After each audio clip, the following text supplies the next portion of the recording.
How we doing, folks?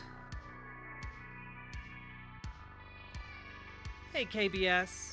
Hello, Punky Gal. Hello, Ashley. Hello, Irked. Hello, Neuron. Hello, Solazar. Hello, Datura Dude. Hello, Entroma. Hello.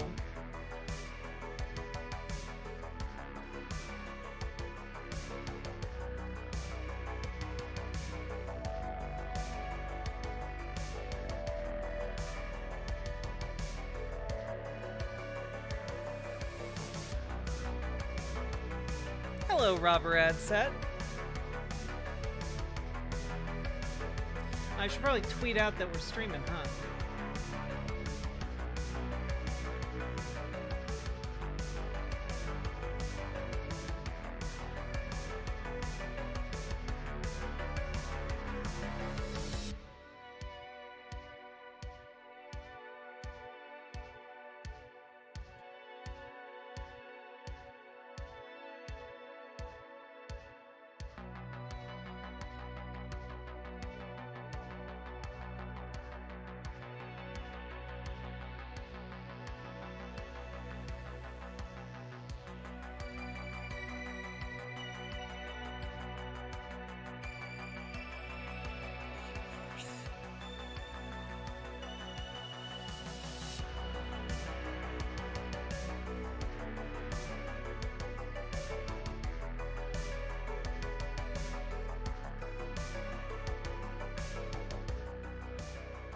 Do RW fans spend their time searching for their guys' stuff getting posted so they can dogpile the channel comments?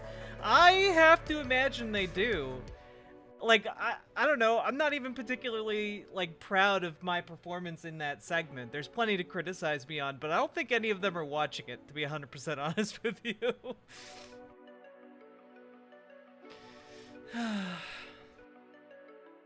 Howdy, howdy, howdy. How we doing, folks? What's tonight's topic? Tonight's topic is making fun of Michael Knowles while I bash my head against the optional bosses in Dark Souls 2. Because there are a lot of them, and I would like to beat them all. Irked, we are indeed live. Is the setting, is this, it says soon. Now it's live. There we go.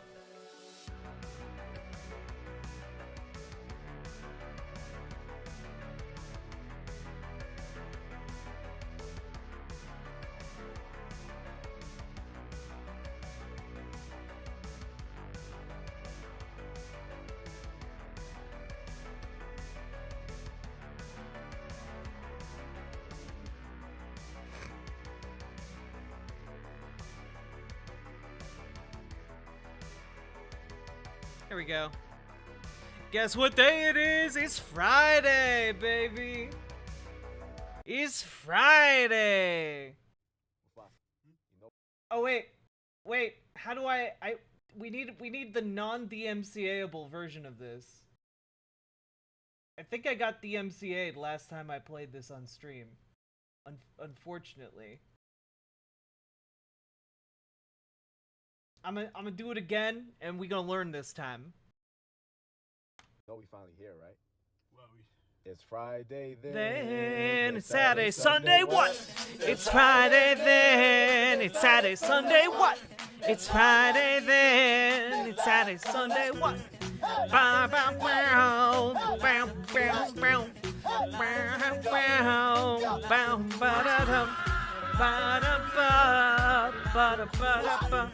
Ha-da-ba, ba-da-ba-da-ba, ba-ba-ba, ba-da-ba-da-ba, ba-ba-ba, ba-da-ba-da-ba, ba-ba-ba, ba-da-ba-da-da,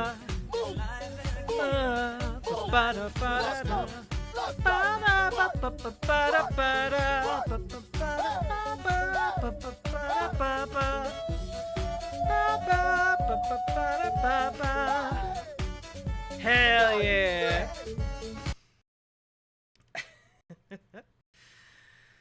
Some shit companies are doing a version of this song for their advert on TV recently. Yeah, that sounds about right.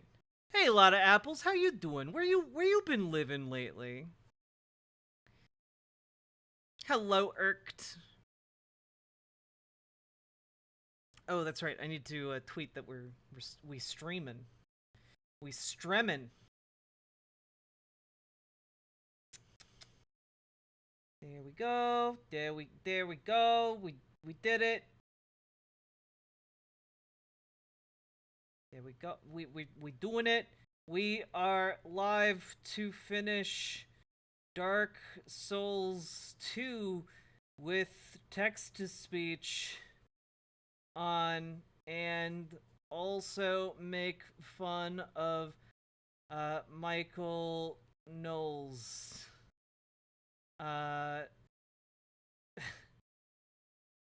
Join us on Riverboat Jack. Nope, Riverboat.gg. There we go. We did it. We did the tweet.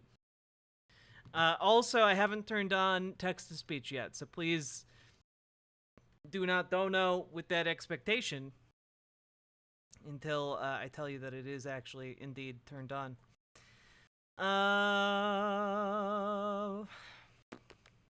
Text to speech settings enabled. Minimum donations to read $5.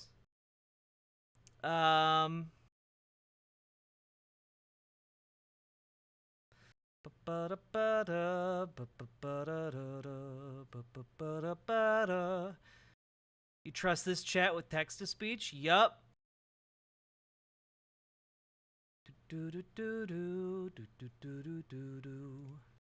Alright, it should be turned on. I'm going to test it now. I don't think I can actually test it. Wait.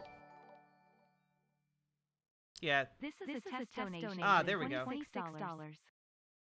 Okay. We're gonna mute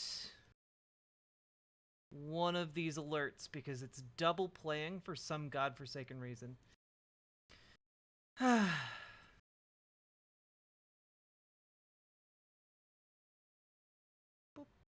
let's try that again.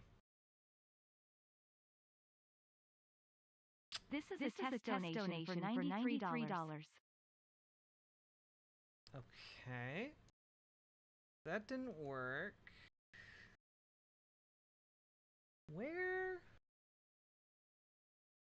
Where exactly is this happening? Alert box. Wait, I think I know. Here, you know what? We're gonna copy. And then we're going to paste as a linked source.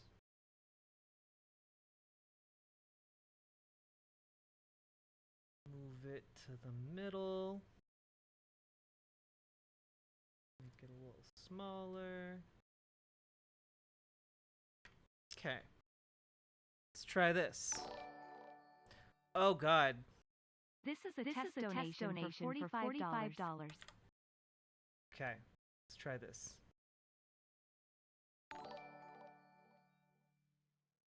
This is a test donation for $11. Hey, we did it.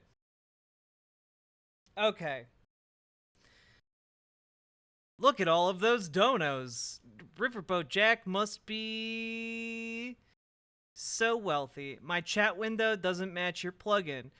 Off-world colonist. That's because the chat window is from the riverboat.gg site, where you can go to watch the stream without ads. And also, where your donos and subs go directly to me without Twitch taking any of the cut. John Brown died? You betcha. Are these actually tests, or did someone just seriously oil Jack? No, they're just tests. I have very little oil.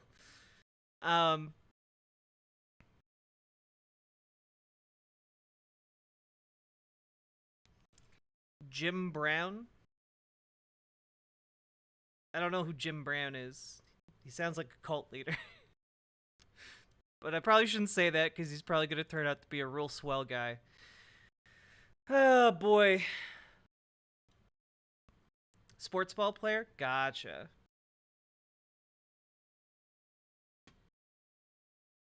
All right. So today, I didn't really prepare much of a show. I did my best. But I did find a couple of interesting things. Starting with the fact that Lauren Boebert has been revealed to be having an affair, according to Anonymous, with a white nationalist Christian and member of Pastors for Trump named Sean John Fucht. So the two have apparently been having an affair for a while, and you know what? I just gotta say, what the fuck? Like, obviously there's all the hypocrisy of, like, Lauren Boebert, okay? Like, obviously there's a lot of hypocrisy there, but I also just want to, like, point out, like, this guy? This guy. Look, I don't know about you guys, but I see this guy and I immediately assume bad vibes. This guy gives me bad youth pastor vibes. Okay, like you fell for that guy?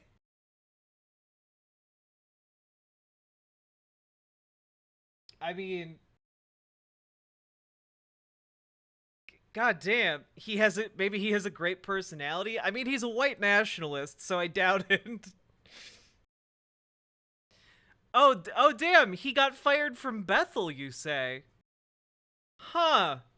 Just out of curiosity, Sean John Fucht.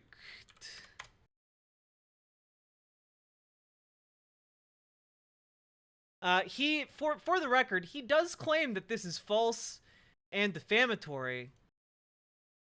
He says, I'm giving everyone making this accusation 24 hours to retract and apologize. If you don't, you'll hear from my lawyer. Okay, so allegedly Lauren Boebert is having an affair with Sean John Fucht. Allegedly. Allegedly.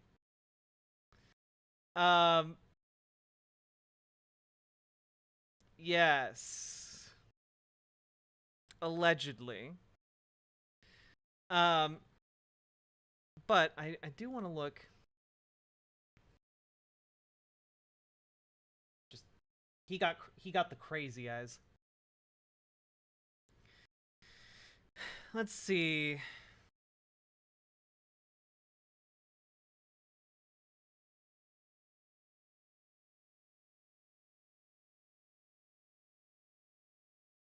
Oh, he ran to be a California congressman. Okay.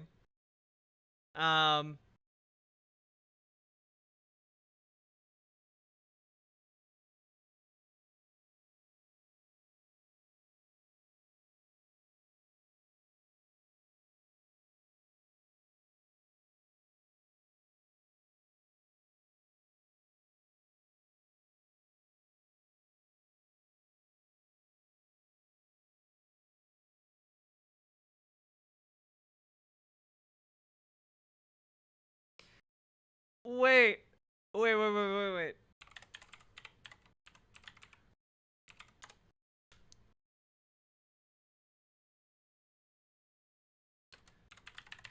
Oh my god. Wait, this is too good. This is too good to be true. Chat. This man was in a documentary film about his like Christian worship movement that he started. The name of that film?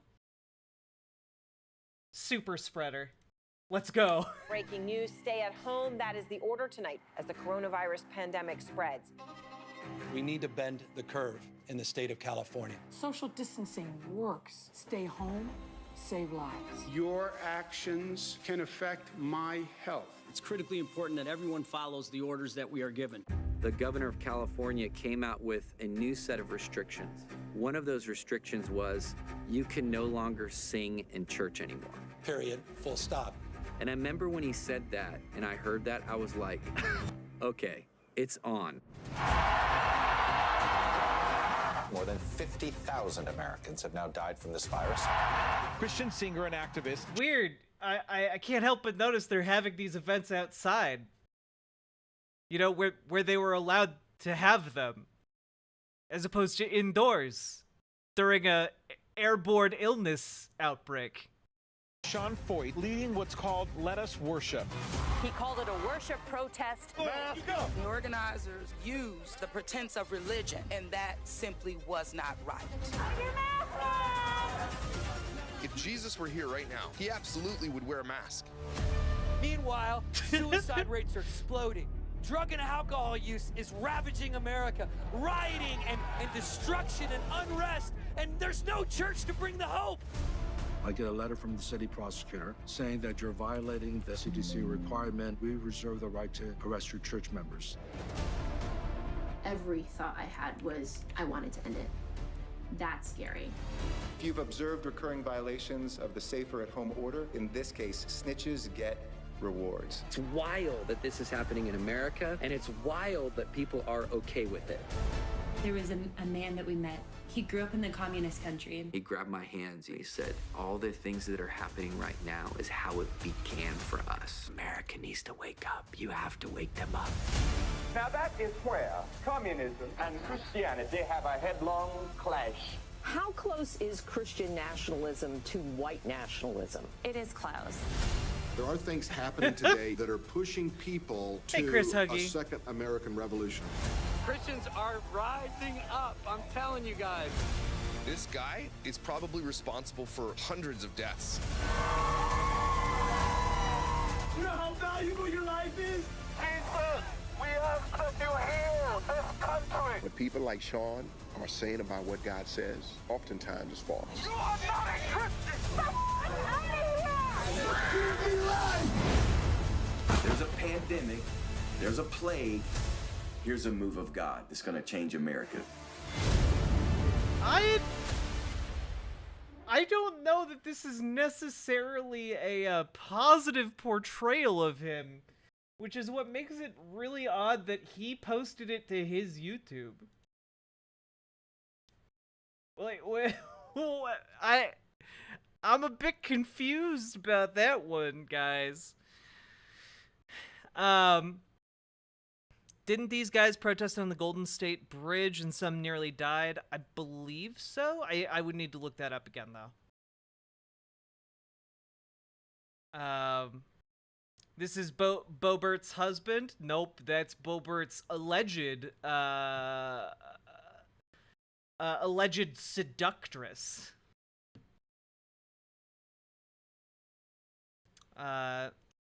Yes.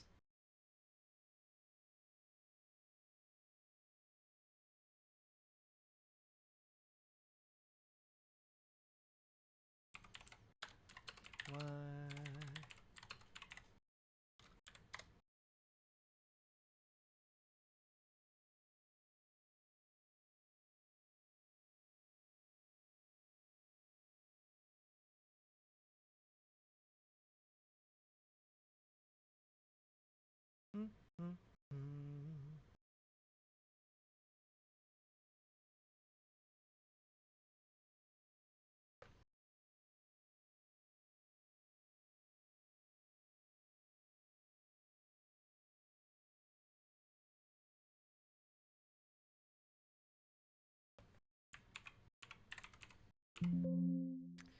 I'm trying to figure out why Bethel fired him.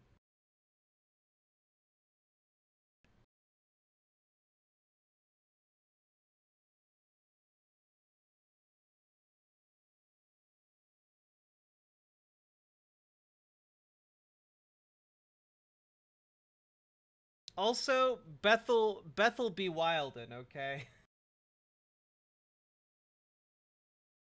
Don't try and comprehend the brainworms. I just want to know why they fired him. Hey, Mana King, what are we covering? I'm coming in from making my girlfriend watch Adventure Time for the first time. We're in late season 2. Hell yeah. I have also not seen Adventure Time, but my partner will be making me watch Adventure Time, and I'm quite looking forward to it at some point. Isn't Bethel what the Jehovah's Witnesses are? No, Bethel is evangelical church, I believe.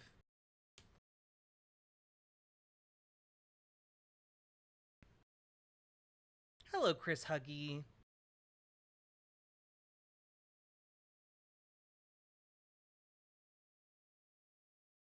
He's really fucking shitty. He only knows 3 chords too. Wait, didn't these... Okay. Yeah, I don't know much about this guy other than he's sussy as fuck. Hey, Polly has his cracker. We're just talking about this weirdo that Lauren Boebert is allegedly having an affair with. I don't know. I don't get it.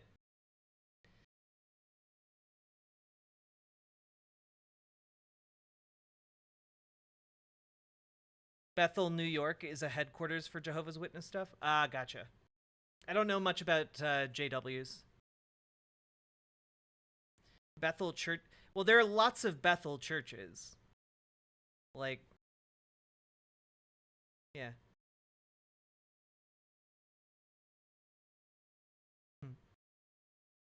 Anyway,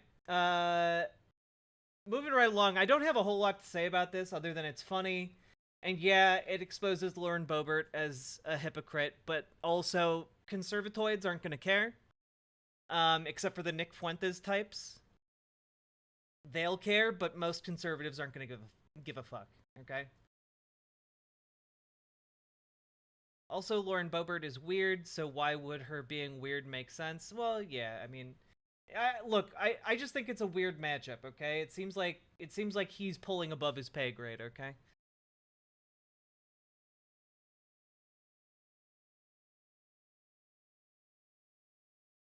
Well, KBS, that's very confusing for me because that is definitely not the Bethel church that people mean when they say it around here in Minnesota, but that's okay.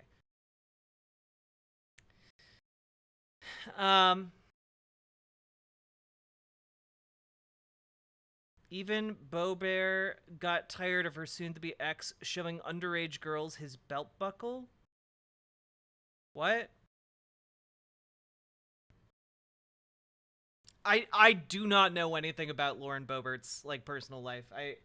It's one of those things where I'm like, yeah, it's interesting. Yeah, you can use it to score some cheap political points, but ultimately, like, I don't really care about this. I just think it's funny to make fun of how goofy this guy looks.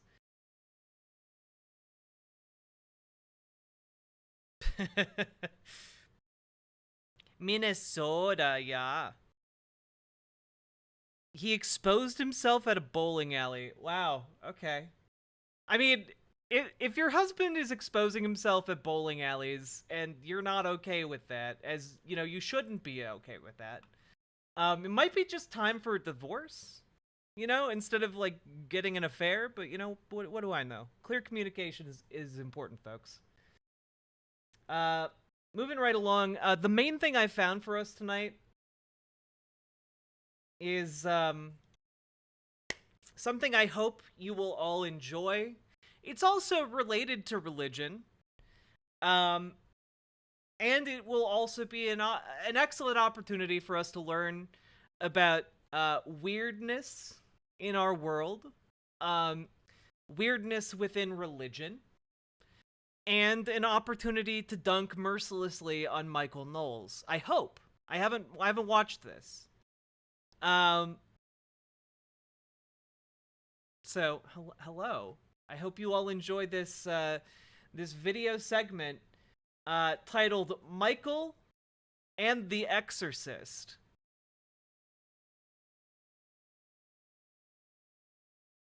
You're opening a door, and you might not be strong enough to close it, and then you have to call me. Someone wrote into my show, said, Michael, if you could meet the devil. Met him twice. Personally. How'd that go? Not well the first time. Oh god. Oh god. I wasn't expecting that. I met him twice. Holy shit. How'd that go for you? Oh my god. Okay. Well, I think I chose wisely.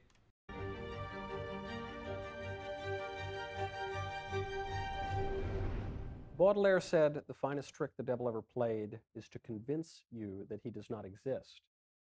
In recent days, however, he's been kind of flamboyant. Wouldn't you say? He's being a little more brazen about his existence. When you look at devil costumes at the Grammys, when you look Yes. Wearing red horns and doing a performance for people, yes. The true manifestation of Lucifer himself, indeed. At all sorts of weird Wiccan occult rituals on some of the biggest stages on earth. And yet some people still don't believe it. We are joined today, very fortunately, by Father Dan Rehill, not only a Catholic priest, but the exorcist here in Nashville. I am. Thank you, Michael. Thank you for joining. Good to be here. People... You know, it's a bit funny to be, right? Like, this guy is like a professional exorcist, right? So does he walk onto this set and look around and is just like, Jesus fucking Christ.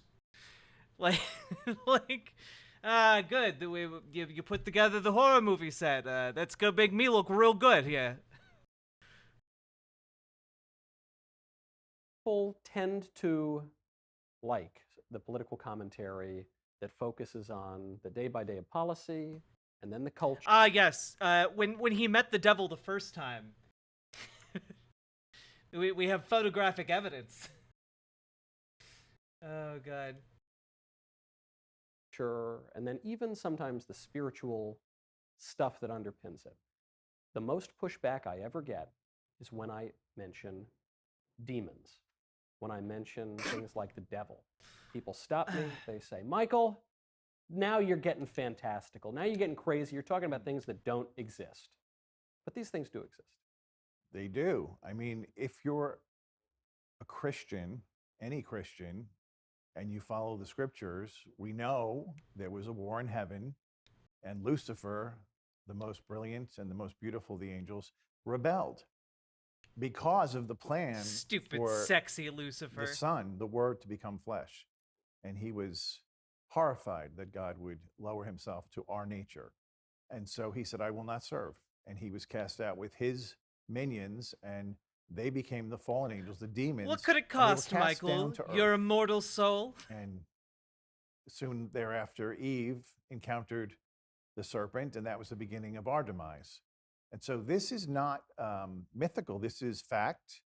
The devil is a real person, a person in the sense of having a will and an intellect. He's a spirit, but he's a person. And what you said is true, that he used to be very hidden, and he used to be very subtle. And it should worry people that he's suddenly not worried about being seen. Because that means it's what most people would deduct from that is that he realizes that his reign is coming to a close. And he's of course, using it's everything he apocalyptic. has now to try to drag as many people down with him so we can be miserable in hell too. Now, what do you say to people who say, that's a nice story, Father, but I don't believe that the Bible is anything more than a collection of stories that have influenced the culture. I don't believe there was any such thing as Satan falling from heaven. I don't believe in Adam and Eve. I don't believe anyone bit the apple. I don't believe in original sin. I don't believe in the personification of evil. I don't believe in evil, period. I think we're basically just a bunch of meat sacks, and all of our conceptions of these things are just chemicals firing off in our brain, and you can't convince me otherwise. Oh, well, yeah, you're a non-believer. So good luck. But that's it. If you don't believe, I can't make you believe. Nindrine, I prefer you didn't. And I would say you better really dig into what you believe a little more deeper before you make your final decision. Because think about the consequences. If you're right, no harm at the end of life. If you're wrong, yes, you spend eternity separated from God. That would be a lot to risk. Yes, of course. This is really how you convince people to become Catholic, using Pascal's wager. Oh my god. Dude. So just on basic common sense, it would be good to like do your research a little deeper before you come to the conclusion like I don't Do because I your would own say, research. You don't believe, but do you really Excellent. understand? Have you done any investigation into this? Have you read? Have you researched? Have you looked at, first of all, there's so many miracles in the church, just the Eucharistic miracles. Yep. They baffle NASA. They can't figure out how they were done. And for people who are not Catholic, a Eucharistic miracle. The Eucharistic miracle would be in the course of a Mass when the body and blood of Jesus is transfigured from bread and wine. Now, during the Mass, we can't see that, but we... Yes, NASA can't figure it out, chat. NASA's just incapable of figuring out how the Eucharist happens. I don't know, guy. Maybe it's still just bread. Maybe it's still just wine. I don't know. Just throwing that idea out there. We believe it, but on occasion, to bolster the faith of the Catholic community, the Lord will actually allow the appearance and the accidents, you would call them, to be changed into the body and blood as well, which means the host starts bleeding and dripping human blood, male blood, from a man of Middle Eastern descent, and the host becomes the flesh, the cardiac muscle. Evidence of a heart that's been horribly beaten and assaulted and still has white blood cells even weeks after it's been tested. That's not explainable. So you'd have to say, how does that happen? Evidence. That's the good side. But on the bad Where side, does this happen? If you were an exorcist and you watch someone levitate off a couch, and I can't put that into the DSM manual classification of a psychological disorder, you'd have to say something's happening here. There might be something beyond what I believe. So I would say, I don't know. Maybe next time, bro, take a video camera with you, okay? Conclusion. Have you ever seen anyone levitate off a couch? I have. What? Go on. Bullshit, guy. Well, it's an interesting thing because in the Catholic Church in America, so the USCCB, that's our governing body of bishops, we're the only body of bishops that require, before we do the rite of exorcism, the person has to have both a physical checkup and a psychological exam. Psychological exams are expensive. They're about $2,000. So, and we don't charge the victim because they're already suffering and they often don't have the resources. They've lost their home, their job, usually their wife, husband. But we require that because the law says that I have to have moral certitude that the devil is present. And to do that, we have to rule out psychological problems and all this. Okay. When I saw the man levitate off the couch, I had moral certitude that that's not a psychological condition. In all countries, the exorcist needs moral certitude to perform an exorcism that there is the presence of the demon. But like I said, in America, we have to do those 2 tests to rule out other things. So when I saw this young man levitate off the couch, well, there's my moral certitude that this is not a psychological problem because that can't force someone to come out of the chair on their own. So that was when I didn't have to do that, the exam. So I believe all of this. None of this surprises me. My view of the world is a Catholic view of the world. For people who might be skeptical, is it possible you just misperceived what was going on, or it was your mind playing tricks on you, or? No. Period. And I'll tell you why. I don't work alone. Are you crazy? I mean, that would be horribly No? imprudent. Okay, well, I'll to go take into your a word for situation it. when you're dealing with demons or the devil himself. There we go. Killed the boss. Alone. So contrary to popular opinion in the movies we see about exorcisms, we never go alone at midnight during a thunderstorm to a strange person's house in the woods to do an exorcism. You know, sort of like this. Wait, this is not the usual setting of, okay, got it. So I have a team. I always have other people with me. Often it's another priest. So we're all seeing the same thing, you know. They can speak languages that they've never known. They know things about you or other people in the room that they couldn't know. So these are the hallmarks of how we would determine, is this really a demon? Supernatural knowledge of things they could not know, languages they have not learned that they can speak fluently, and superhuman strength. I remember there was a little nun, about 100 pounds, 5 foot. I won't mention the order. And when she was going through a deliverance, it took 6 large men my size to hold her down. And that's what I mean. It's not possible that that little girl could have that strength. So we look at these things as kind of the hallmarks of this is not normal. This is a supernatural thing. I've seen that same nun run up a 20-foot wall like a squirrel. And 2,000 people at a conference saw it too. So there's the proof that that's not right. Can we all agree that's not normal? That's not normal. That's not normal. I've never seen that happen. No. And it's scary when you see it because he likes to inflame fear in people's hearts. When people, or I guess demons, are speaking this language in having possessed these people, I'm assuming they're not speaking Swedish. What languages do they typically pick up ancient languages or Hebrew or Aramaic or even Greek, and I don't speak those for the most part, so it's normally has to be recorded, but you can tell right away, oh, I know that's definitely Hebrew or that's this, and I'm like, has this person ever studied these languages? No. I don't know. Maybe you should bring in a language expert. Maybe, I feel like there's maybe some ways you could fact check this or do any kind of, I don't know, inspection into this happenstance. Just throwing that out there. No, and in fact, sometimes they're, maybe young, maybe a 15, 16-year-old who hasn't even gone through high school. And then, or they can tell you things about yourself.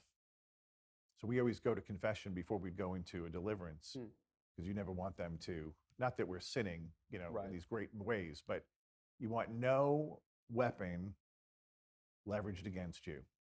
You bring up confession, and I had this experience. It's taken me 32 years to figure out something that's probably pretty basic to confession. And confession is the sacrament where Catholics go into the box like you see in the movies, confess your sins on your knees before the priest, and the priest says, ego te absolvo, and you go out.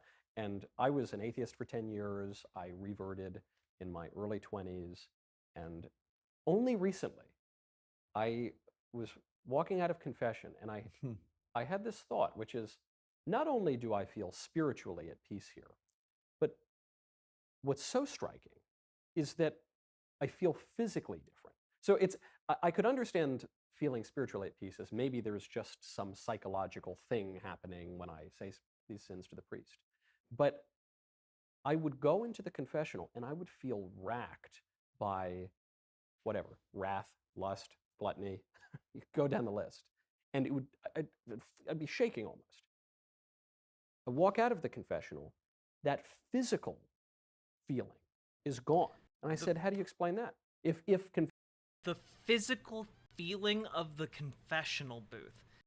Well, you've been primed to view the confessional booth in a certain way, and once you accept that priming, it gets easier and easier to fall into that mindset.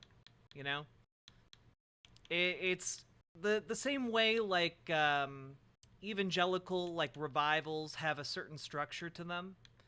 That structure is ultimately all about facilitating kind of this worshipful groupthink mind state. It is all about making sure that you're, one of us. You're maximizing that one of us mentality.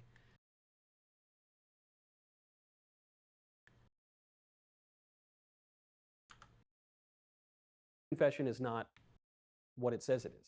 There's also Catholic Well, it is, guilt. but even people who would agree what it is don't realize, as human beings, we're spiritual persons incarnate in a body, right? And that's one person together. So what affects the spirit's going to affect the body. Wait. What affects the body affects the spirit. No. And when we amass sins, particularly... Wait. I don't believe that it's Christian doctrine that human beings are spirits incarnate. Like, an incarnate spirit is, I believe something different. Right? I need to look that up. Just real quick. This gets into...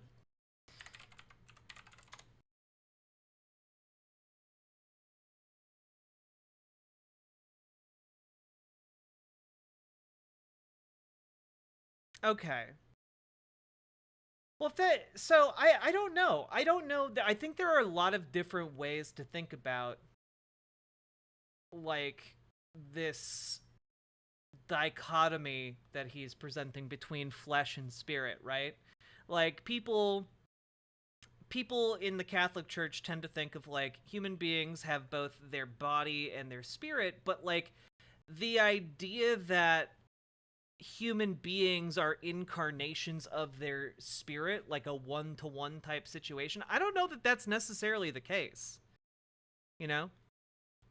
Have you covered Florida banning Pride yet? And Basama, we talked about it a bit yesterday. I mean, like, everything's a shit show, frankly, when it comes to queer people in America. Nebraska today passed its anti-trans kid legislation. Everything's bad, and it's really difficult for me as someone being targeted by this legislation and seeing places on the map going dark, to cover it. So, yeah. It's going to get pushed to a point where there'll be riots. I mean, we'll see. But, those riots, I believe, are going to be heavily dependent on, non-trans allies turning out in support of trans people, because if trans people turn out at those riots, they're going to be the ones arrested, and they're going to be the ones who are most harshly punished. It's not going to be great. So, I mean, we'll see. LGBT people all need to fight this. I mean, my suggestion would be for trans people to get the fuck out of Florida. That's my personal suggestion at this juncture. Like, if you've ever, like, been watching, like, History Channel or whatever and been like, oh man, why didn't more people leave? Well, you know, now's the time you should probably be leaving that place, you know? I mean, all these states, well, yeah, of course, all the states are turning anti-trans, but, like, Florida is the front runner, right? Like, if you are in Florida, like, I think one of your primary goals should be to get out of Florida if you or your kids are trans. Isn't Florida supposed to be underwater in 15 to 20 years anyway? I mean, we'll see. Unfortunately, we can't wait 15 to 20 years. I'm Catholic and obligatory. This isn't what the Bible actually says as a person who has read it. I think the church is pretty bad, but indoctrination makes me like the order. That said, the message means more than the org, and it really isn't bad if not taken to the extreme. Well, yeah, Dragon Fandango, I have nothing against Catholicism or, like, Christianity. You know, what I do have a problem with is, like, the organized structures within it, right? Like holy shit, the Catholic Church organization has covered up so much systemic child abuse. Literally, there was a report, like, last year about how over the course of 60 years, the Catholic Church had covered up over 200,000 children being molested in France. Just in France, you know? And so, like, I hear you, and I don't want any of my comments to be taken as being like anti like religious people, because I know that a lot of really, really good people are religious, and if we alienate religious folks, that, I think, is a recipe for disaster.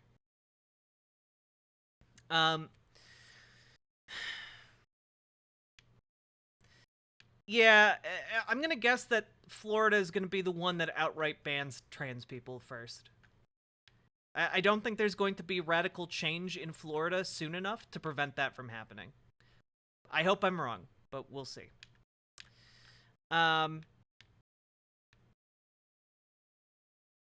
Look, I'm sorry, guys. I'm trying to be real, and that's why I'm trying to tell you guys. If you are trans or you know trans people who are in Florida, we need to try and get them out of there. I'd just like to state, for the people that keep popping in to talk about how we need to fight and stop this stuff, fixing things takes a lot longer than breaking them. Just because you don't see things happening doesn't mean things aren't happening. True. Minnesota does have really great safe harbor laws for trans people in particular. So yes, if you need a safe place to come, Minnesota is relatively affordable and has the legislation to protect you. Also, folks, it's the top of the hour. If you have been enjoying the stream so far, please do consider hitting that follow button, hitting the subscribe button, hitting the like button, hitting all the buttons, really, and consider throwing some subs or donos my way, because those are what help me to keep on trucking. And without your support, I would have to fuck off and do something else. So far, my state is relatively safe. Well, that's good. I'm glad.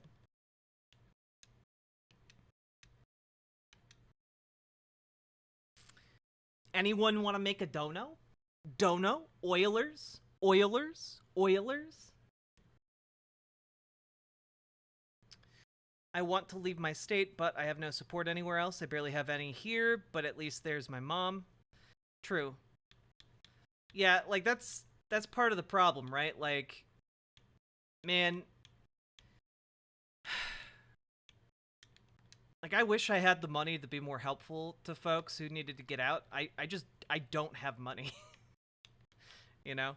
I live paycheck to paycheck, okay?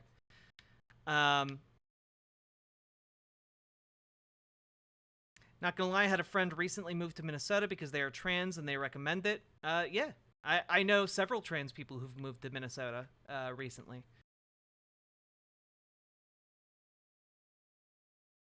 Gave my cousin $5K for his divorce, so I have only $200 to make it another week. Damn. Well, I hope your cousin gets through their divorce all right. It's true. Those paychecks are provided to me by chatters, by viewers like you. Thank you. Particularly if they're grave sins, over a long period of time. In particular, there are demons that hook into us and they harass us, and they follow each other in packs. And so often, it's like a snowball going down a hill. I just did this, and then I did that, and then I went to this sin, and then all of a sudden, here I am. Thank you for the $10 dono. In a bad place. M-Oni, indeed. That's what they're doing.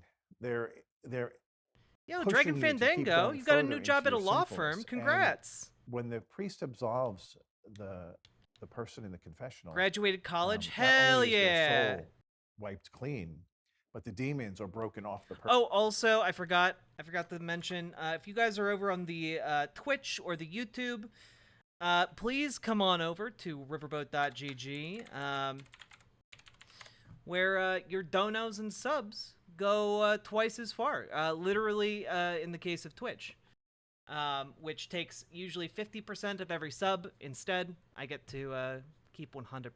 So if you guys want to help me out, that'd be the way to do it. Person. And so when you feel that levity, that lightness of leaving the confessional, so many people say to me, I feel like a weight's off my back. Yeah, because you've been set free. It's not just the sin, it's the demons attached to the sin. I used to think that the type of scene you just described. You can get that same feeling, by the way, of telling other people in your life about your own about your problems. It doesn't have to be in a confessional booth.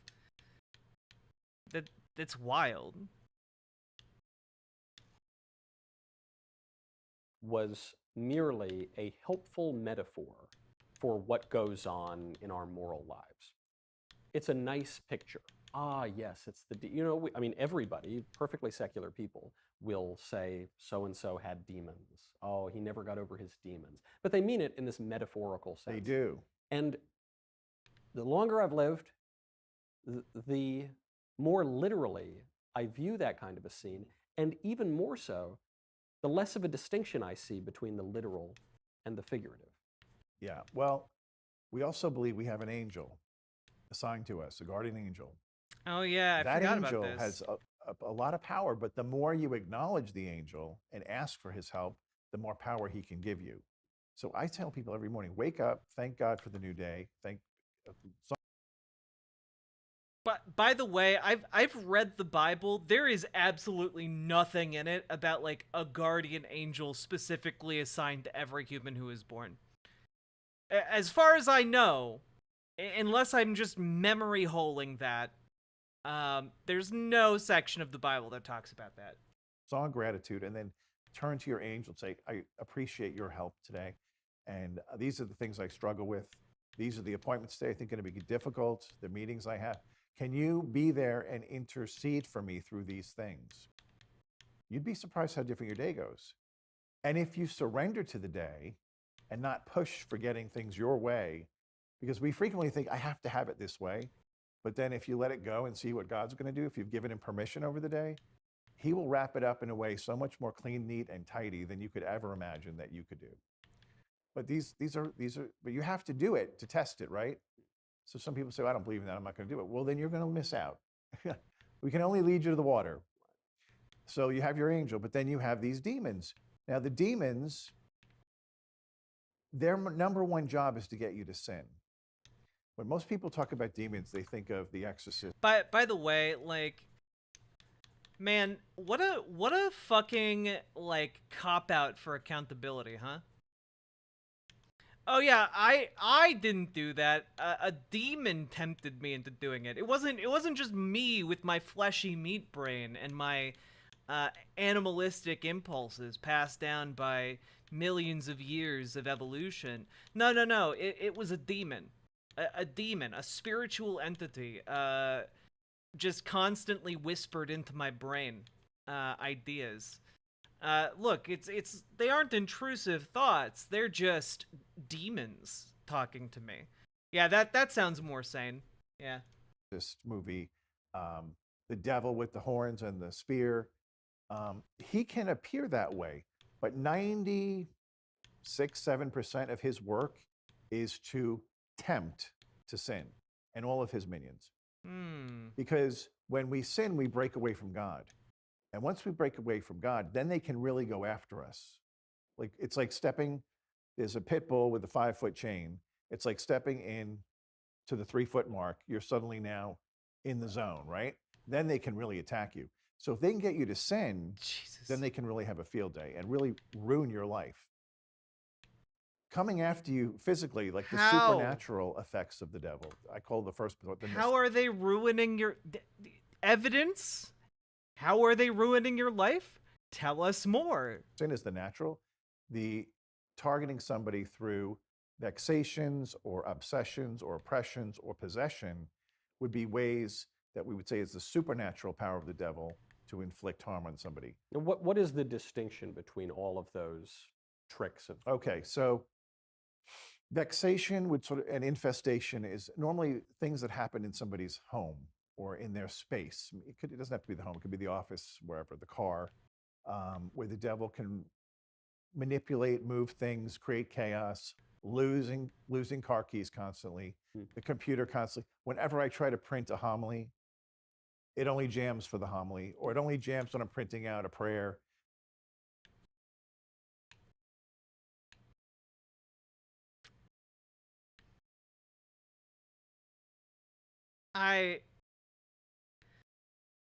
Okay, now we've gone from they are purely spiritual beings that can only like tempt you into committing sins to, well, actually they aren't just spiritual entities. They are actually capable of physically enacting things in the real world against anyone. Okay. So they have some physical aspect, and instead of doing that, instead of doing something like murdering people with their spiritual powers, instead they're jamming your printer. They have this awesome spiritual power and they use it to jam your printer. Okay, bro. That would be like, I'm like, oh yeah, so I have to take authority over that spirit of blockage. And then it just goes right through. But they can be bad. Like the Amityville Horror would be the worst example of a vexation of a home. And then you have the person himself. So. Oh, okay, wait. I'm sorry, I didn't realize that it was the Catholic Church's position that the Amityville Horror was in fact a a haunting, a demonic possession. Okay. Well, I mean, good to know, I guess. Useful knowledge.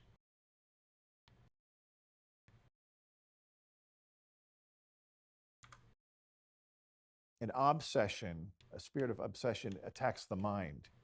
And people who have this sort of attack, it's the most horrible attack. They can't think.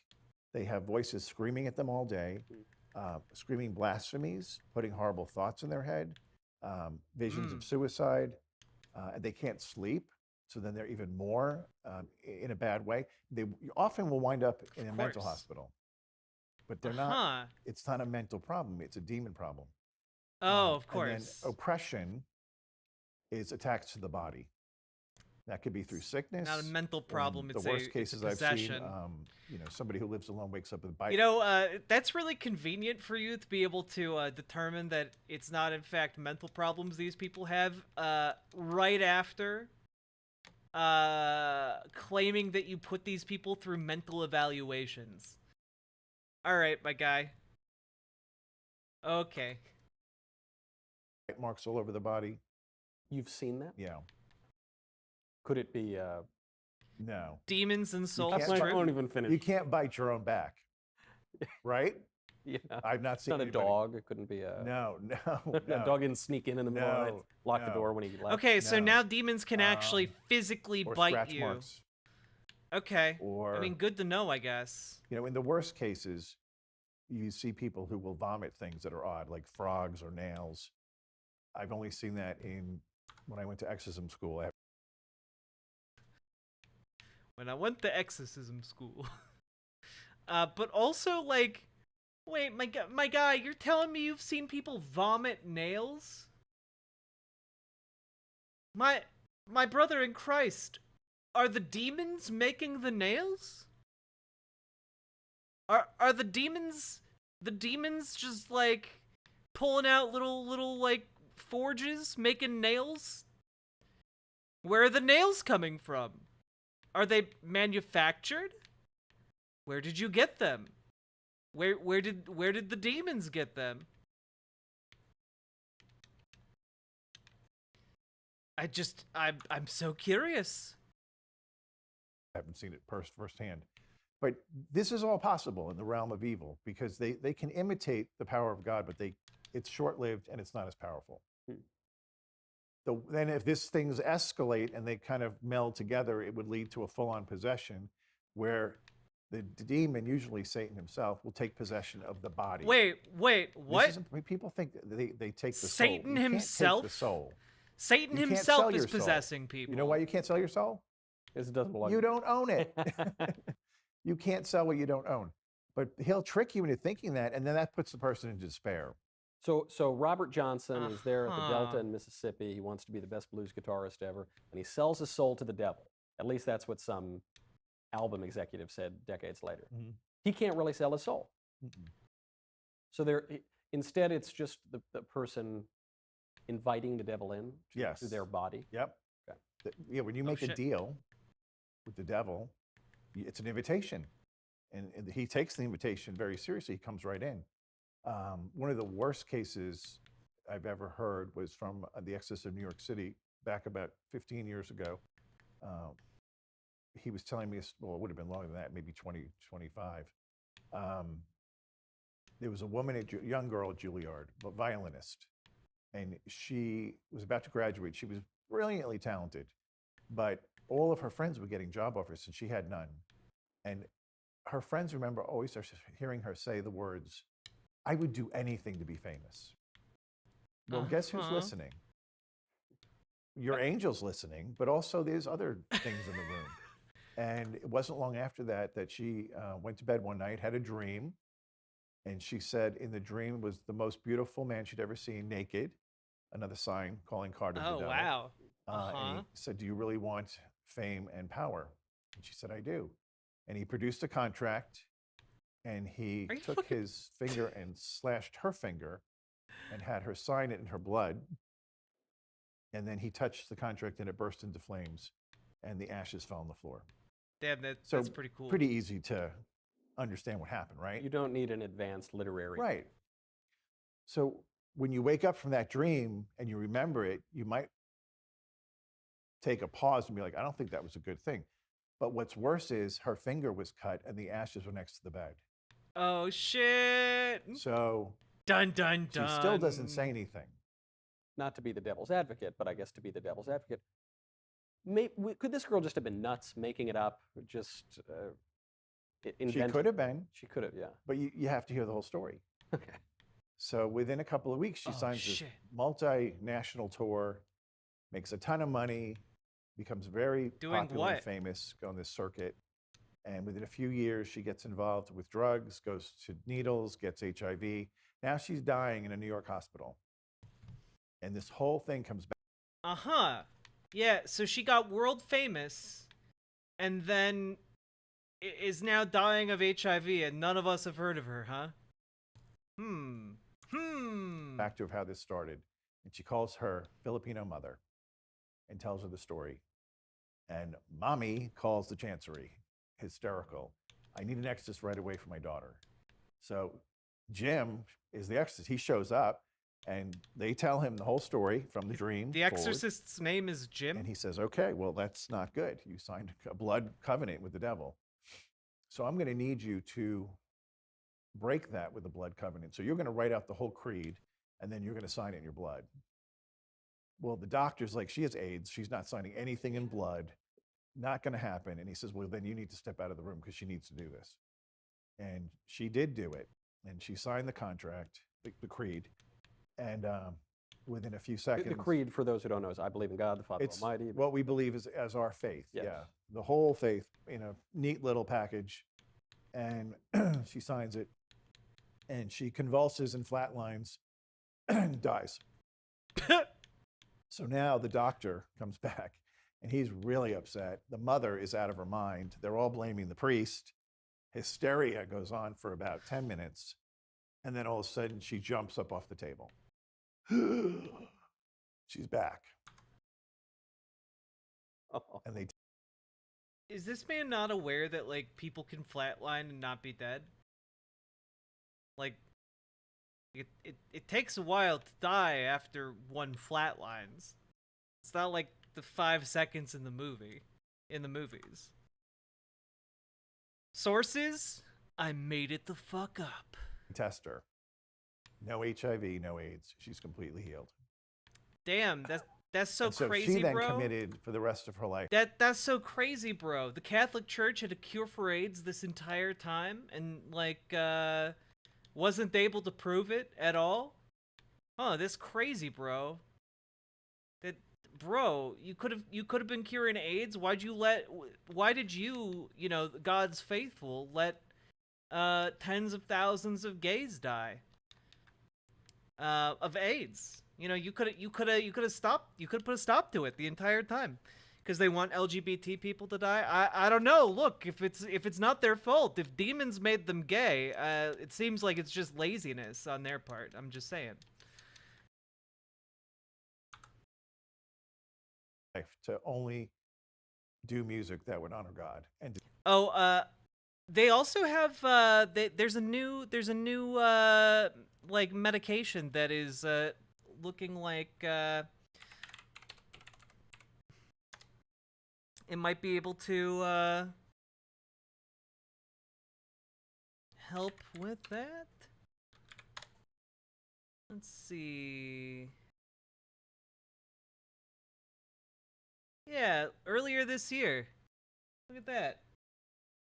Clinical trial begins using CRT cells to potentially cure HIV.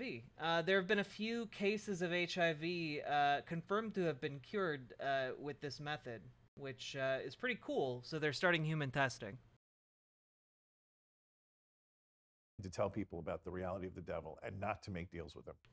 What's so crazy about the story is there are so many stories that are, I had not heard that story. I'm trying to think even if I was reading some of, your writing, but wow. Hearing that, I'm struck. But then I think, well, there are all these miracles that have happened throughout history. And then what hits me is, how do people not believe in the face of all of this? Even, I was just at a conference on signs and wonders. And so I was thinking of all these little coincidences, these improbable, perhaps naturally impossible things that everybody has experienced at some point in his or her life. Yeah. And when they strike you, you're so hit by them. And then 5 seconds later, you just go on with your life, and it's as though they never happened. Yeah. So then I'm actually less surprised that people could hear a story like that and not believe. I think a third of the people, if you picked up a mountain and moved... Yeah, what's not to believe? Lady had a dream about a sexy man and signing a contract, became famous, and then got AIDS. And then miraculously was cured by signing another blood contract. Yeah. And there's no evidence of this. Okay, cool. Cool, bro. Cool story. Moved it over there. A third of the people believe right away. A third of the people will say it never happened. It was always over there. Yeah. And a third of them will be confused. And I think that's just the conservatives way can't get the pans HIV out. cure because I've been pretty blessed. Too close to I've seen CRT. so many miracles. I mean, so many that I expect them now. I used to be a contemplative hermit, just pray in the woods with a group of hermits for the most of the day. And when during that, if you're praying with a group of hermits, are you really a hermit? I feel like that's kind of against the spirit of the whole being a hermit thing. I don't know. Just throwing that thought out there. That time, the Lord one day said to me, he said, the days are fast approaching when the extraordinary will seem ordinary. How did he say that? The extraordinary will seem ordinary. Meaning, he like, say the that to you? miraculous will be so prevalent for what I'm going to do that it will start to seem ordinary. But don't ever take it ordinary, because it's all grace, and you have to always acknowledge that this is a great gift. And there are just so many. I mean, even the smallest little things. Like there's a nun I'm friends with in Medjugorje, this place in Bosnia. The beautiful community called the Community of the Beatitudes. I think they have a chapter in Denver. And they were in charge of providing dessert for an orphanage. Like 250 kids coming for a barbecue picnic thing. And the nuns were doing the dessert. And so this one nun she put in charge of the dessert got a sample pack of like 12 pudding cups. Said, will this be okay? And she says, oh, yes, wonderful. Make sure we have enough. And the nun who was purchasing them got the day wrong. And she thought the barbecue was going to be the following day, and they hadn't arrived when the kids showed up. And she said, we have a big problem because, I don't have the pudding cups. She's like, well, we have all the other food. I mean, they're going to eat. But put out the 12-pack at the end of the table. And she goes, well, that's going to be terrible. Like, only 12 kids will get it, and all the other kids will feel bad. She goes, just put it out. She puts it out. And all 250 kids go through. And every kid has a pudding cup. And she looks at me and she says, you know what the best part of this is? He didn't just multiply the food, he multiplied the plastic cups. And I go, sister, why is that a good thing? She goes, because we kept them. We have evidence of this miracle. Huh.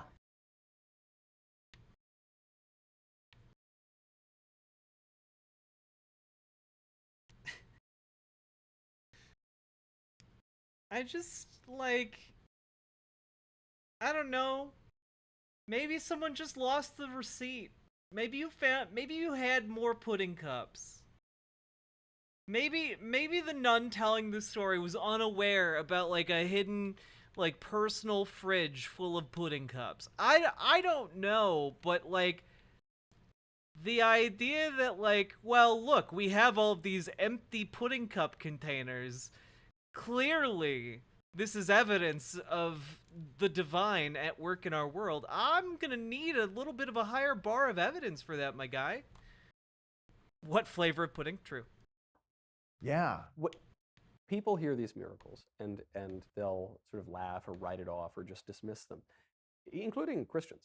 And I sometimes wonder, say, hold on, you believe that God the Son became incarnate and walked around and performed public miracles and then was crucified and died and was buried and on the third day rose again from the dead and sojourned on earth again for 40 days, performing so many miracles that St. John could not possibly record them all because all those books would fill up more than the entirety of the earth. But you don't believe that your car keys could have turned up in an improbable place. You don't believe that God could multiply some pudding cups. I think, where does the leap of faith jump in here? It seems like... I mean, the leap of faith is, explain to me exactly how, like, a child takes a pudding cup and then there is still another pudding cup.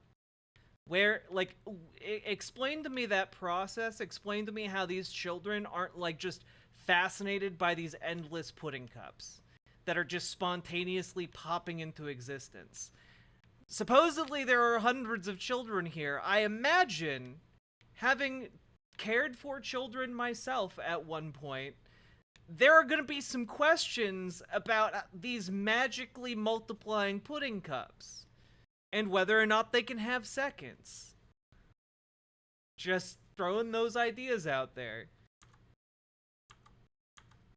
They've already accepted quite a lot. I don't know. I feel it's the new beatitude.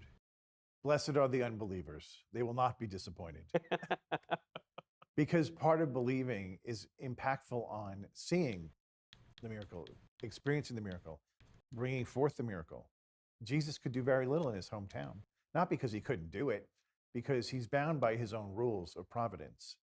And so he has required that faith be part of him doing the miracles. So if you're not going to believe, you're not going to see him. Unless, you know, he has an incredible amount of love for you to the point of, like Saul of Tarsus, where he's going to force you to see. Yeah, which he sometimes you does. off your horse. Yeah, I mean, sometimes he'll do it.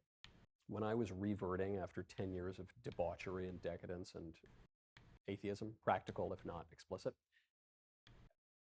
I had a lot of these experiences. It was a fairly lengthy intellectual process of coming to accept that God exists, and then coming to accept that Christ is who he says he is, and coming to accept that the church is what she says she is. And sort of around that point that I started to have these numinous experiences. And I thought at the time, this probably doesn't speak very well of my condition right now, that God feels the need to grab me by my shoulders, shake me or smack me in the face and say, hey, stupid, I'm here. Yeah, you know? But how great that he did. Right, right. Because where would we, both of us be? Yeah. Same thing for me. Yeah, you were not a lifelong believing, practicing Catholic. No, I left the church for 20 years. So you leave the church, and you were, I read, a banker in New York. Mm-hmm. That seems like, I don't want to besmirch all bankers, but just knowing friends who have worked in that profession, that can be a very different lifestyle, not always conducive to virtue. No, particularly on Wall Street, around from Harry's. Right, right, my old Both neighborhood. know. Yeah. Yeah, that's a lifestyle. It's full of drugs and money and power and all the decadencies that go with it. You know, I watched guys cash checks for $150,000 and spend it that weekend. Rent the penthouse at the Plaza, bring in all the ladies and the booze and the drugs, and do it all over on Monday.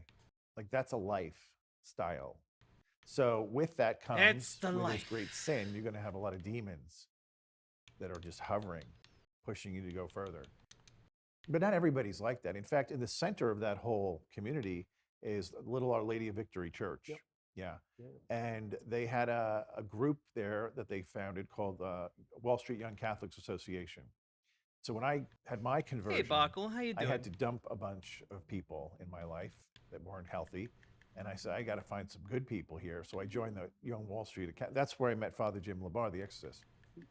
So there's good people there. Not everybody's involved in all this stuff. But if you're young and susceptible to all that, it's all there for the taking. And you mentioned earlier these young people, like this case of this violinist woman, who say, I would do anything for fame.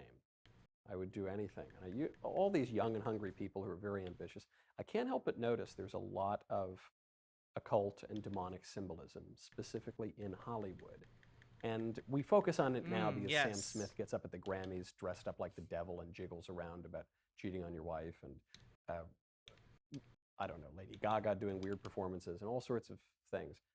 But this has been the case in Hollywood forever. Well, I would go back further. Jesus said, the prince of this world, the ruler of this world is Satan. Boy. Right? But it seems especially pronounced in Hollywood. Or am I wrong? No, you're right. But now he has vehicles to promote that he didn't have back then. So, I mean, think about this. That violinist, that was pre-social media. Now, think about all the people on Instagram that just want to be loved, and they put all this stuff out there. Why? So that you'll like them. It's all about envy. Instagram is just about envy. And envy, and I suppose gluttony, in that they call it a feed. Like you're scrolling through your feed just to satiate your appetite for pixels. Yeah, yeah. And in Twitter, that's all about anger. Yep. And Facebook they just sell you. Yeah. So they're all involved in one of these sort of capital sins, and how that draws people in. Imagine if you're spending your whole day trying to make the world love you, and you're taking your own photo all day and photoshopping it and putting in fancy backgrounds and then posting it saying, look at me, look at me, look at me. I mean, that's narcissist right there. You don't have the pool to fall in, but you're already in. And those people are trapped because that doesn't end after one post. Then they have to do one tomorrow. Yeah.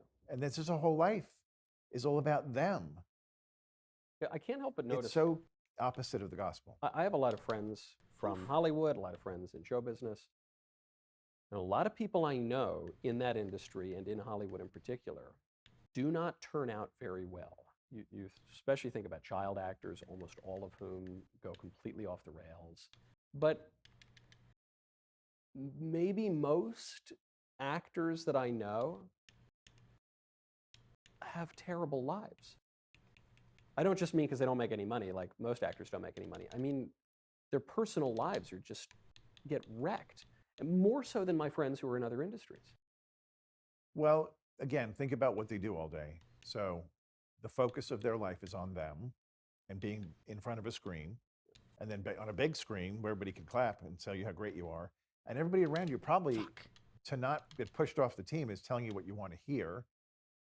And your life is so focused on you. Think about all the marriages. Like, it's a joke. People say if you last 10 years in Hollywood, that's like you're 75 years in real life.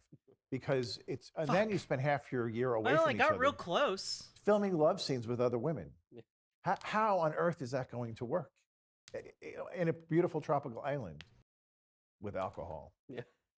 But it'll work. In essentially summer camp, because film sets are, it's like summer camp. I mean, it's this whole. Do they know that they aren't actually having sex? Do priests not know that, like, movies aren't real? Like, do they watch Star Wars and go like, holy shit, we have laser swords? Like, what's going on here? I know it doesn't matter, like, they're just gonna be hypocritical about it, but, like, when they bring up these points about, like, yeah, all of Hollywood is debauched, you know, and, like, yeah, parts of Hollywood are debauched, parts of the world are debauched, but, like, there are also just good people in loving and committed relationships who are perfectly capable of going to a movie set and, like, pretending to smooch or pretending to have sex with somebody and, like, not confusing that for actually kissing and actually fucking somebody. I don't know. Whole group of new people. It's a very intense experience. You're there forever. So you can see how that can go off the rails. And speaking of the screens and all the social media and demons, have you heard about the AI demon? I have. The story, for those who haven't heard it before, is an AI engineer or artist was experimenting and plugged in and said, give me a picture of Marlon Brando. Is this going to be And Roko's this person was basilisk trying or to something? Explore the Rococo. breadth of the map that AI is processing. I said, okay, show me the opposite of this. And it shows a landscape or something. Say, okay, show me the opposite of that. So you think, okay, maybe that shows you Brando again, right? The opposite of the opposite. But it doesn't. It shows this woman, this withered old hag that this artist calls Loab. And then oh God, what? The artist inputs generated pictures of heaven, angelic choirs and worshiping God, and inputs that, juxtaposes it with the Loab, this demon-looking lady. And what the AI spits out are the most gruesome images. Okay, Chris Huggy, you have to be signed in to the website to send messages. If you are having trouble signing in, I don't run the tech support on the website. You will have to email the email that is on the support page. That is the way to get results for your question.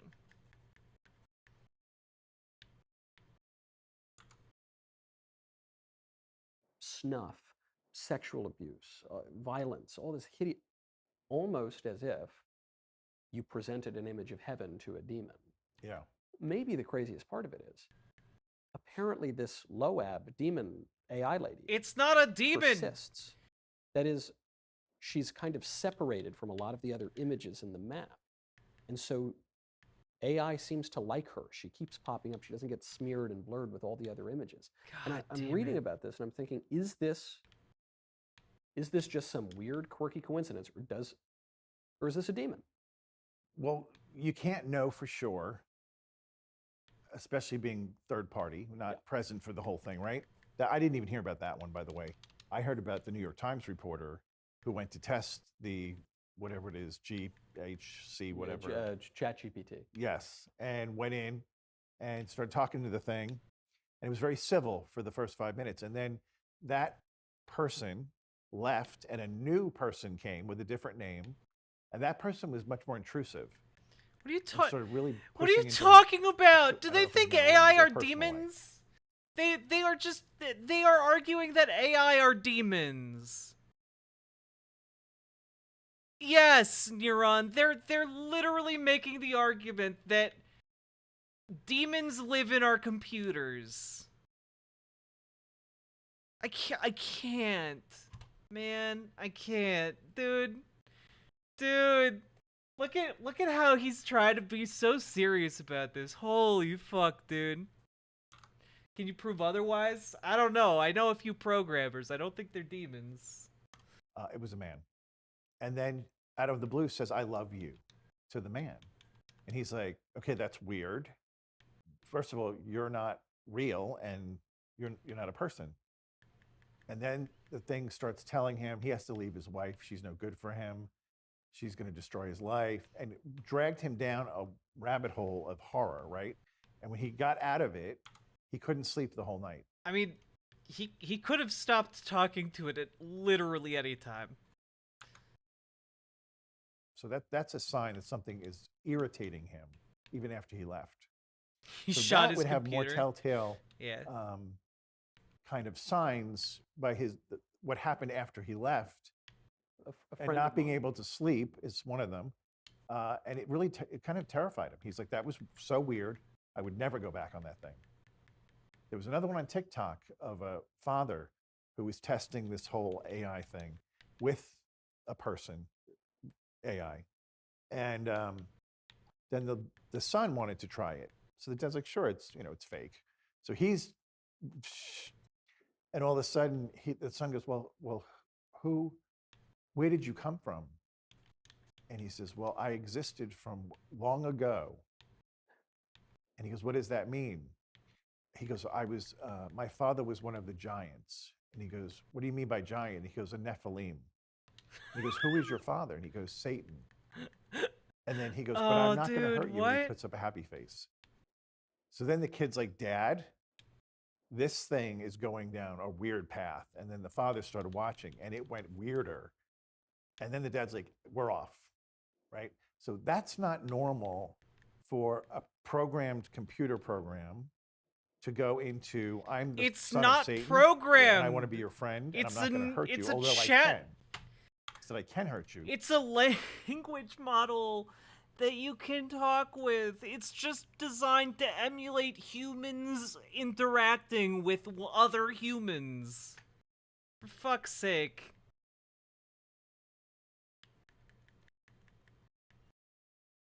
God damn it.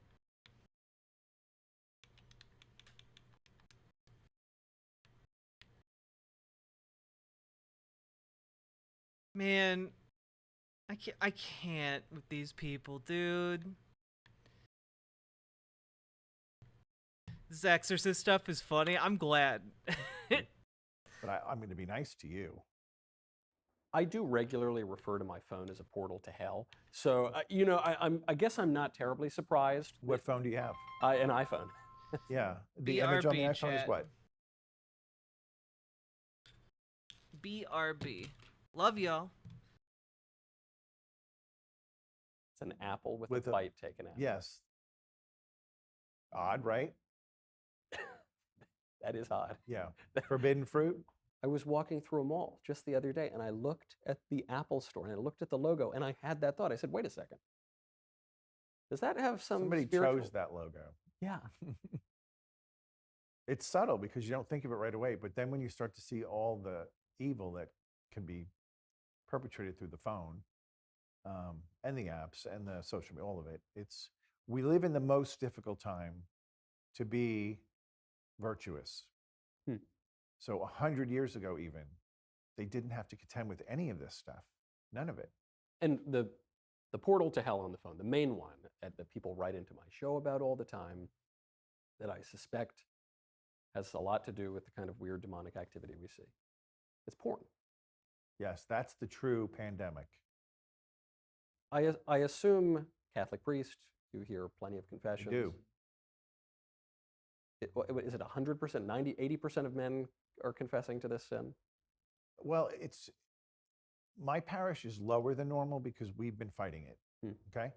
But normally 95% of men, they're coming in weekly with this problem, right? And they say, I don't want to do it, but it happens every week. So right away, again, there's a demon of lust attaching to them and pushing them. So when you get out of the confessional, you have to guard yourself, which means avoid the near occasion of sin too. So when you know you're vulnerable, if after you have a few drinks, you're more apt to open that up, then that's when you say, I'm not going to have the drinks, or I'm not going to go into my bedroom with the phone. You have to guard yourself, right?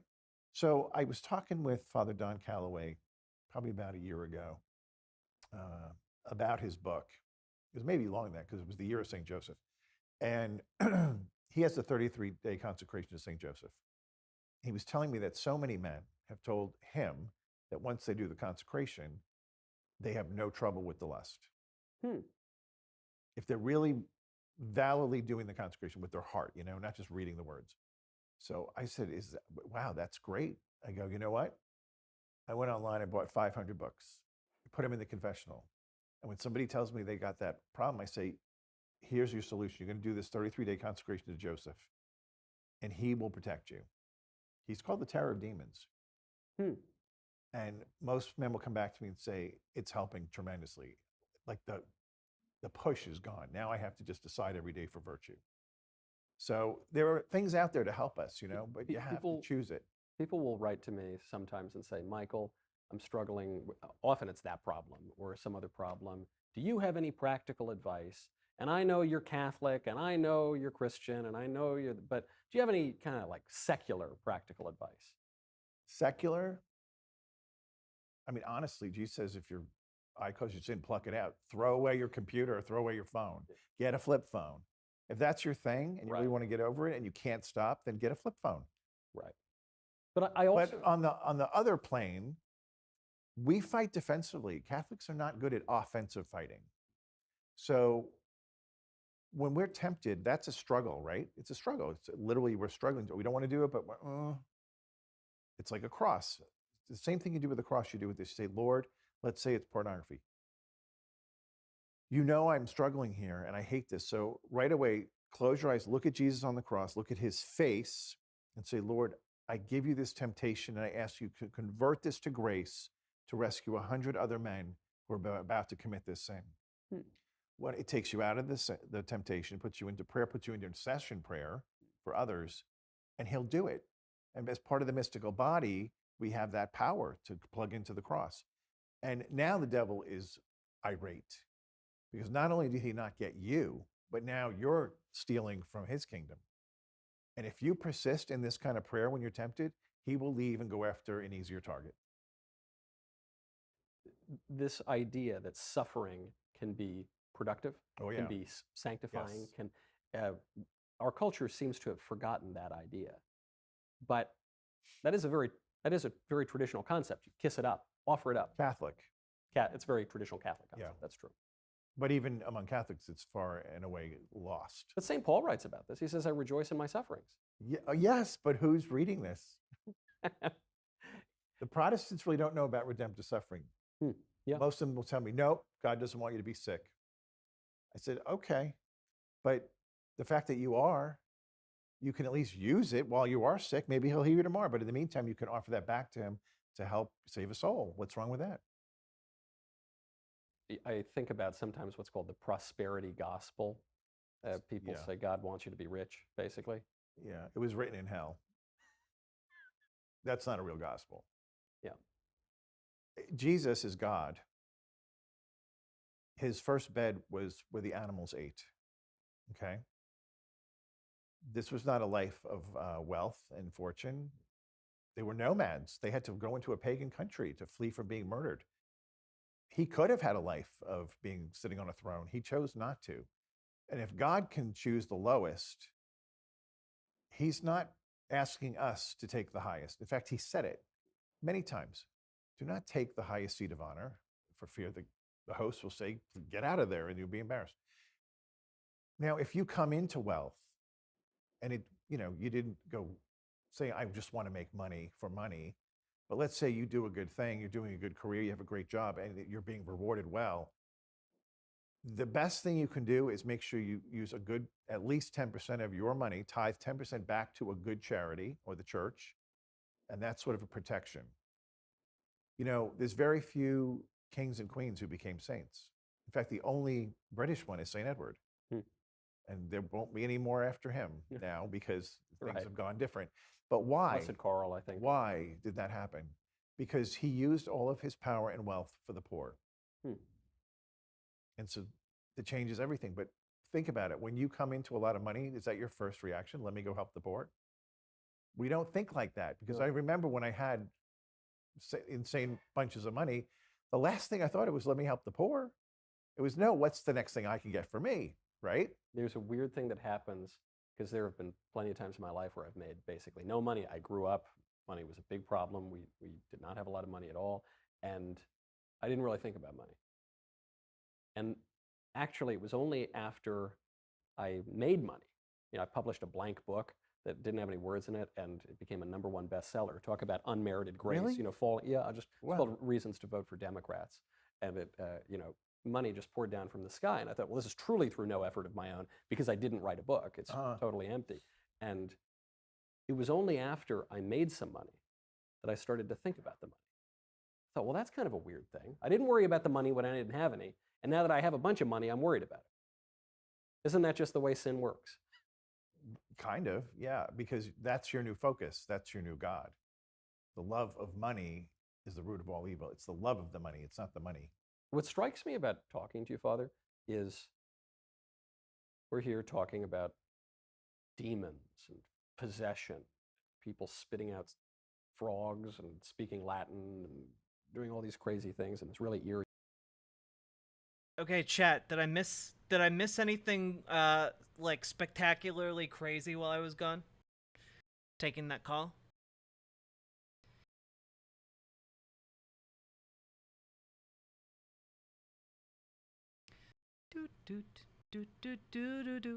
No? Okay. That's disappointing. I'm sorry. And yet, you'll go from talking about a guy levitating on a couch to just really basic kind of practical stuff say your prayers, do the right thing, don't practice virtue, don't, and you're not an eccentric guy. You're a former banker from New York who speaks like an extraordinarily grounded person. In fact, I talk to a lot of politicians, so you're probably relatively one of the most grounded people I've ever spoken to on this show, probably. Thank you. I don't, now, not to damn with faint praise, politicians can get a little out there, but you truly, I mean, you seem so grounded. How is that? How do you reconcile the fact damn that it. you can go from talking about spitting out snails to this obvious ballast and grounding in reality?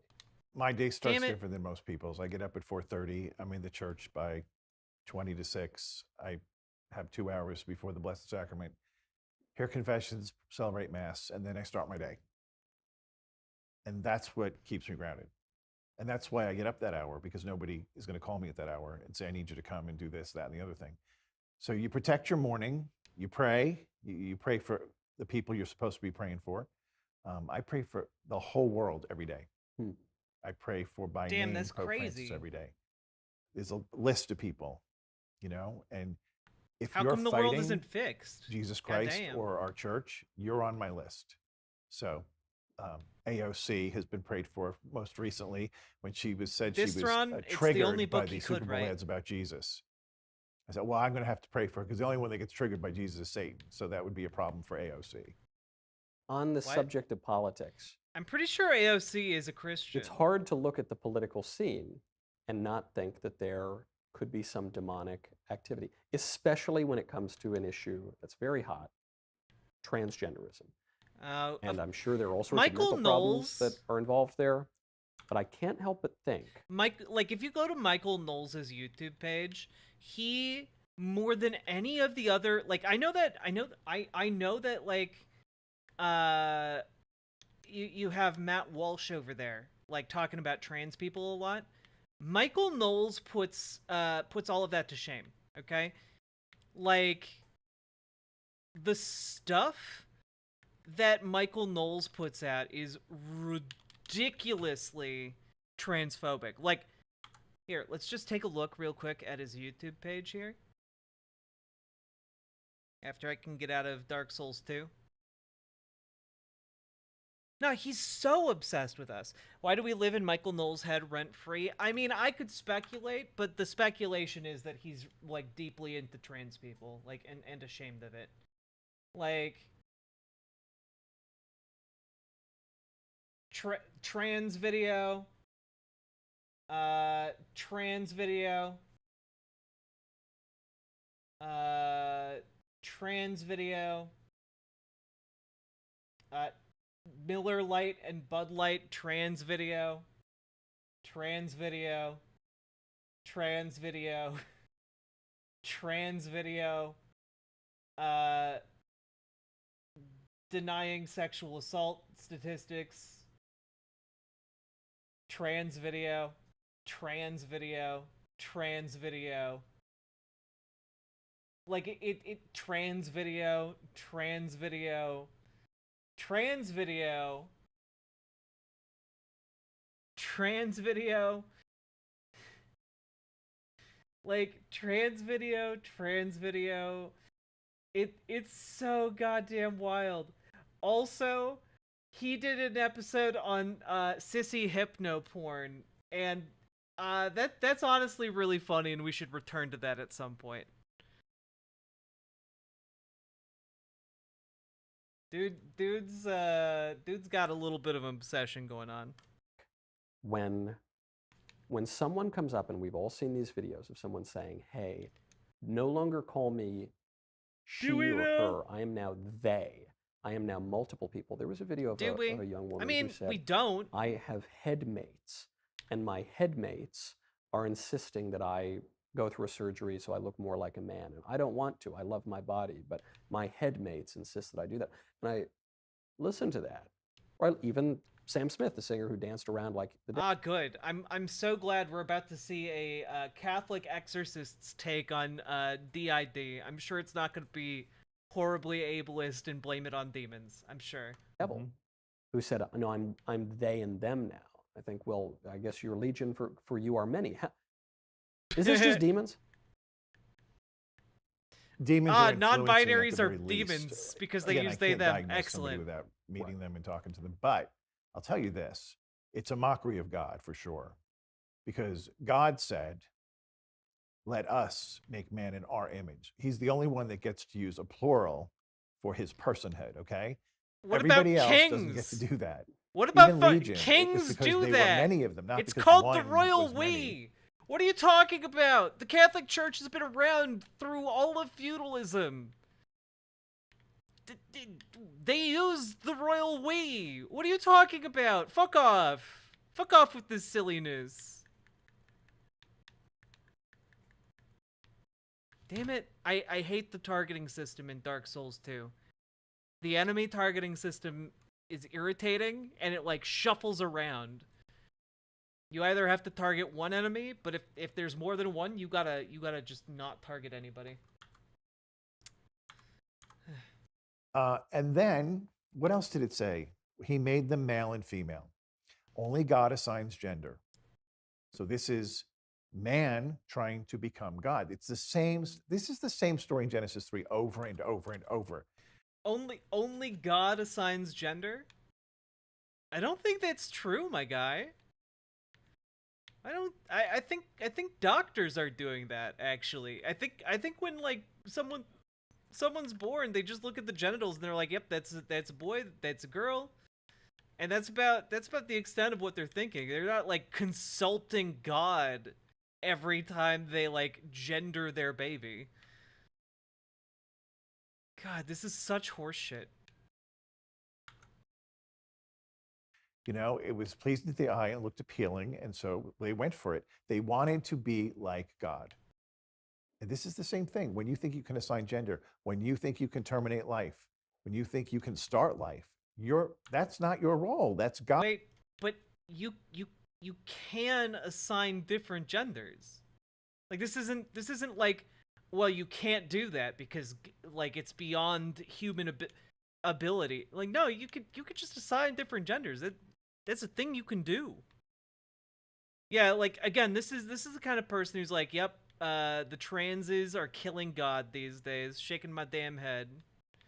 You know, like, just silly talk over here.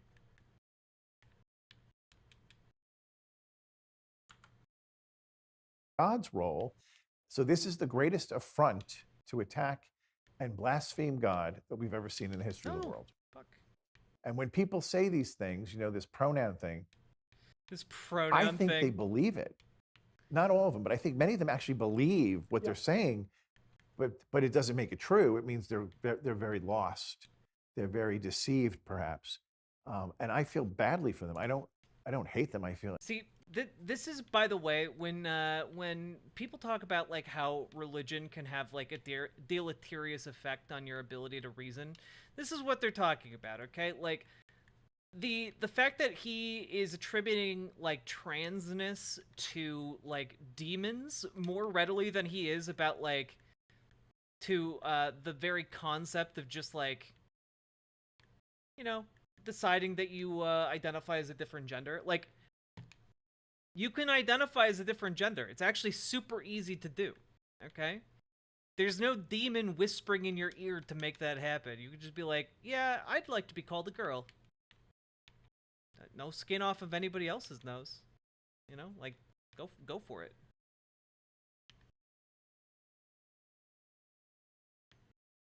Why?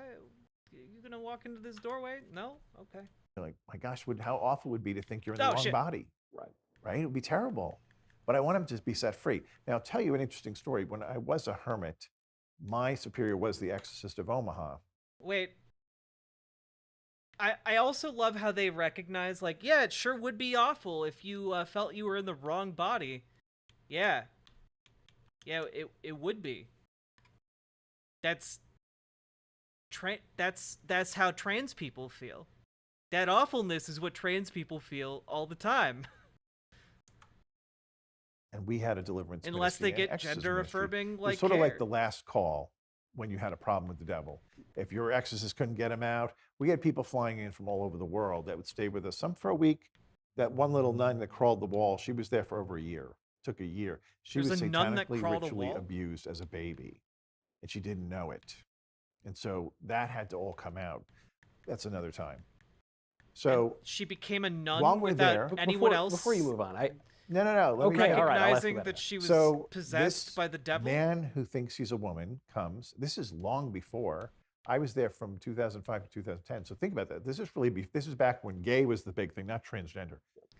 Back when gay was And the the big mother thing. You of made this gay the young big man thing. said he wanted her approval, and she said, "I can't approve of this. But if you go on a retreat to this group, and you really go on the retreat for the purpose of opening your heart to God, I will. If you come back and say you still want to be a woman, I will bless it." So he comes. So this is an intense program. So he's there for 8 days. 3 times a day he gets prayed with a group of men over him, right? And we're releasing images of what we see about how God loves. What he's describing sounds very suspiciously close to a conversion therapy camp. That sounds to me like what he's describing.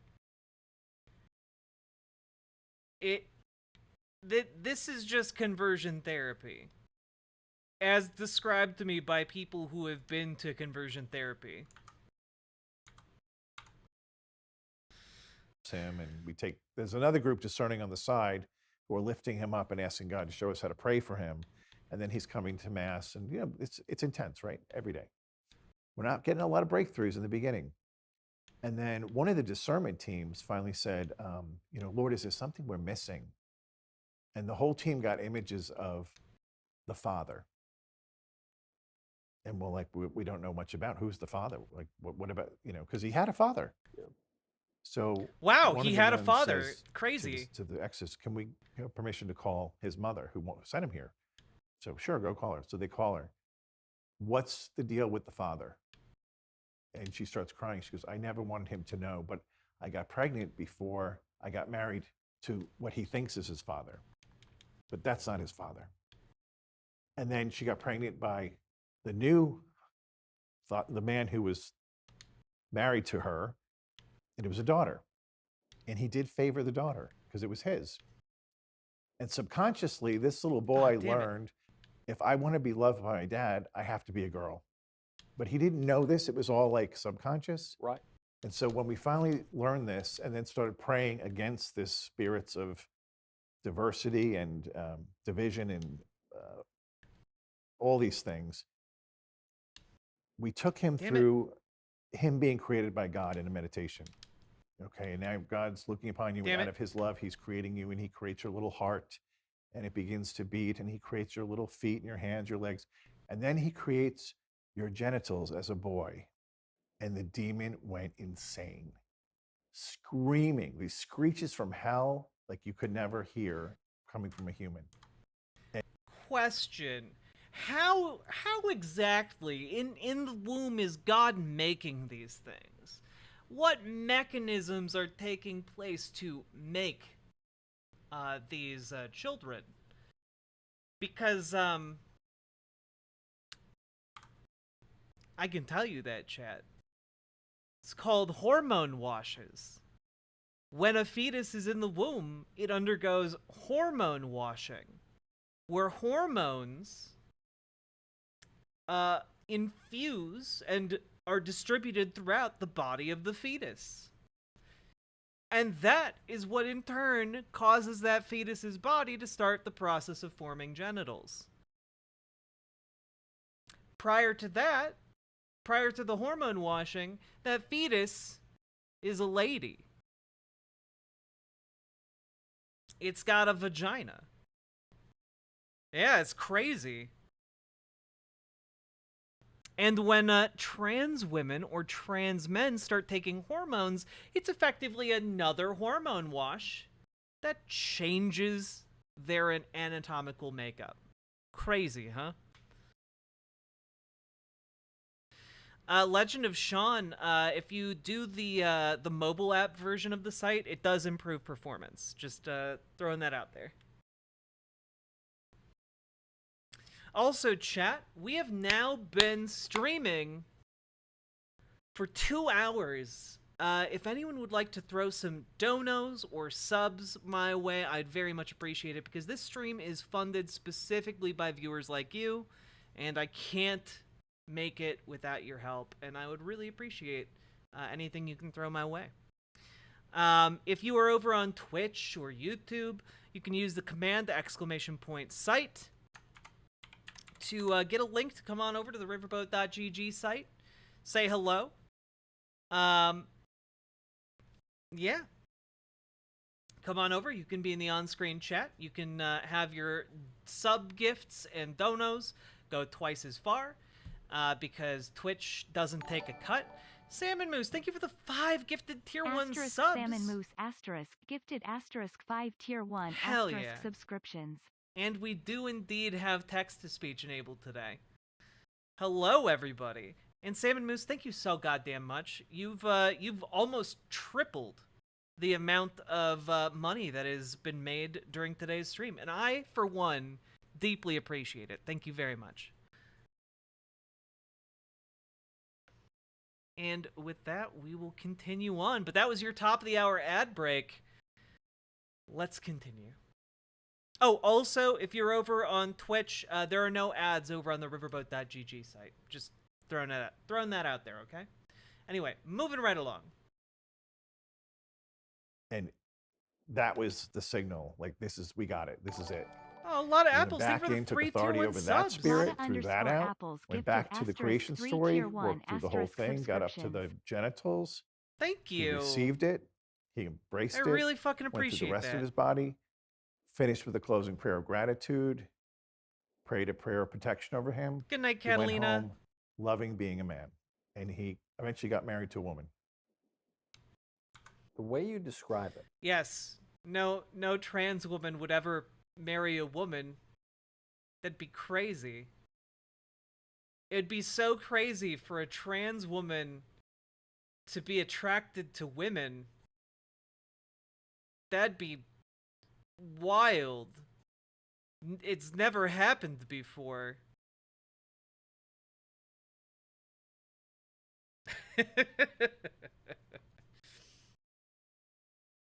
And I want to get back to the nun crawling up the wall because that's very interesting. The way you describe it is like an exterminator going into a basement and clearing out cockroaches. The way you're just very methodical. Okay, we're here, and these guys are doing this, and I'm doing this, and then we go through this, and that wasn't catching, and not this, and okay, and then we kind of identified a problem here. Then we investigated it on the phone, and then we figured, okay, so then we had to go back in with this spiritual chemical and go in with this spiritual tool, and then we cleaned it out, went back just to make sure it was all cleared out, and then we're all good to go. Yeah, it's not a science. It's not. It's not a science. It's sort of like firemen who work with fire. There's principles you can guarantee will always be the same. Yeah. But you can't guarantee the way the fire is going to go in particular every single time.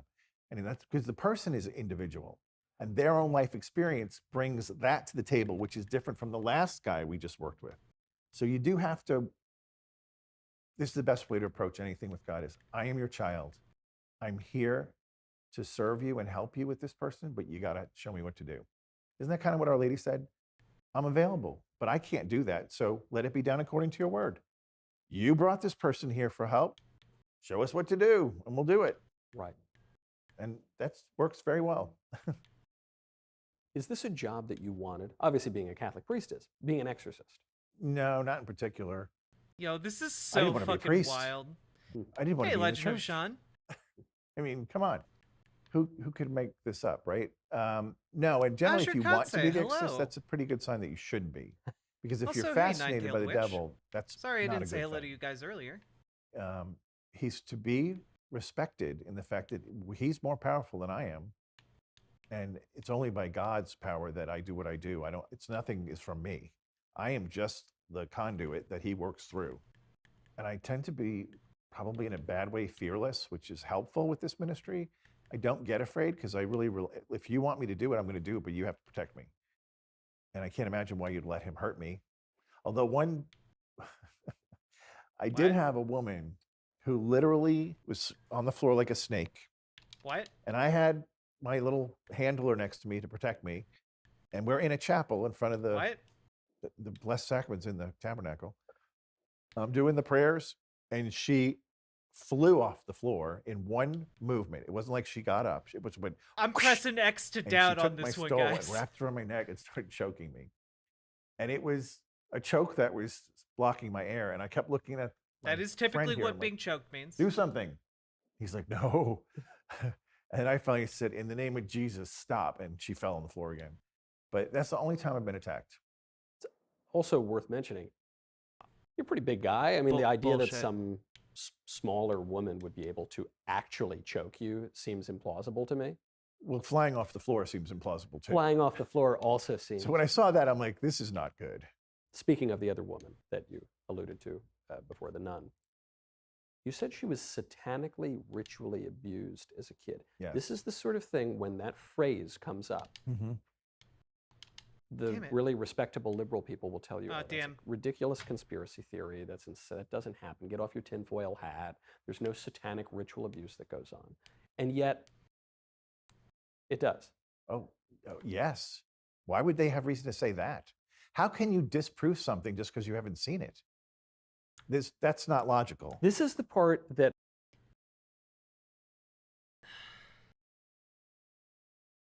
So, I don't know exactly why they need to apply satanic values or ideas to child molestation outside of the fact that there is a lot of child sexual abuse within like the Catholic Church and within the evangelical churches. And it just seems to me like the reason they call it satanic is because they don't want to take responsibility for that abuse happening under their watch.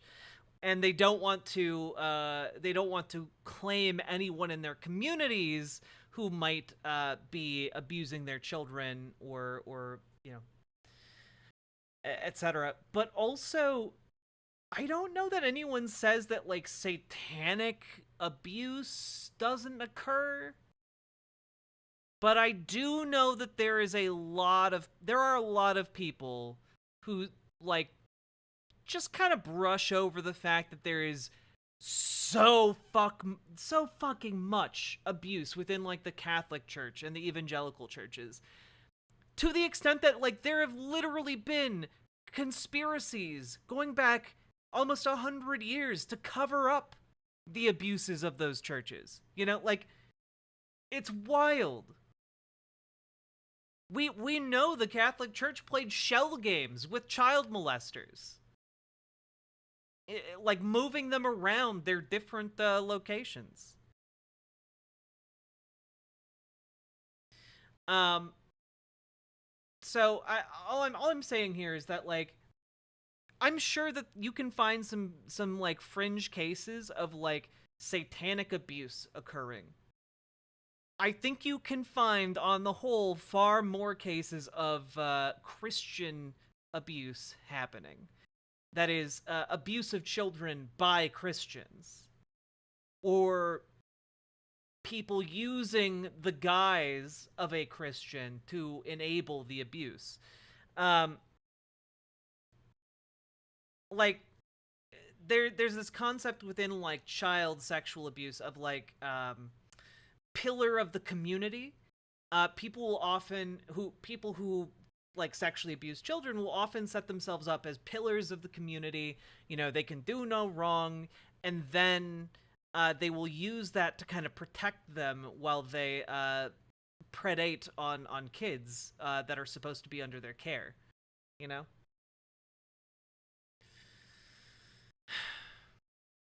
I hate this.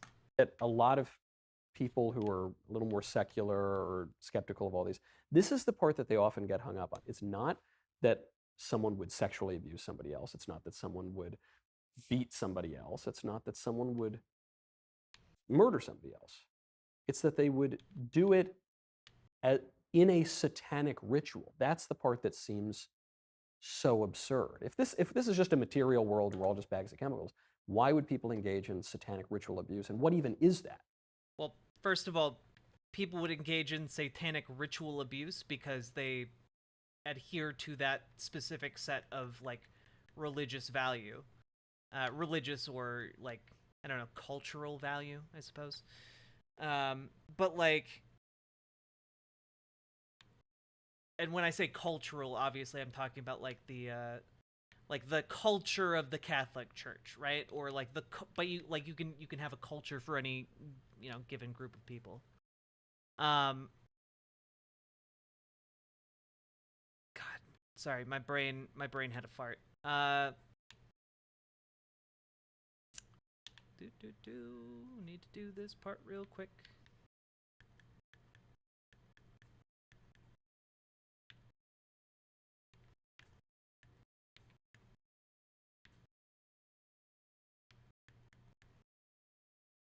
Here we go.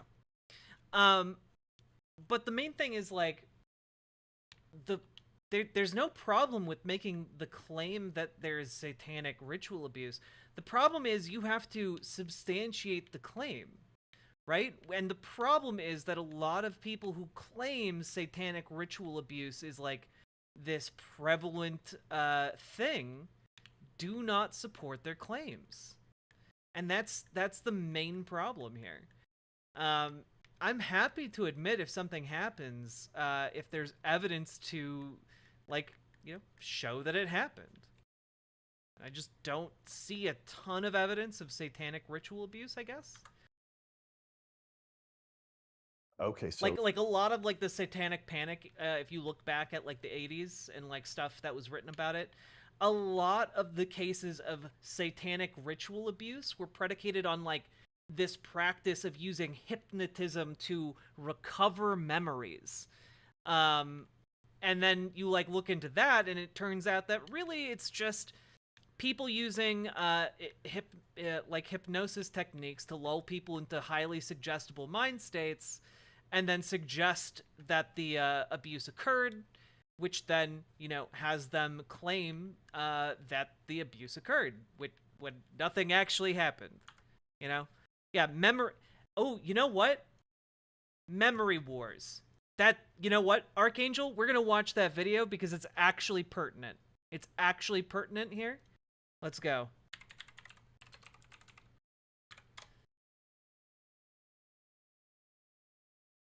I don't know if we'll watch the entire thing.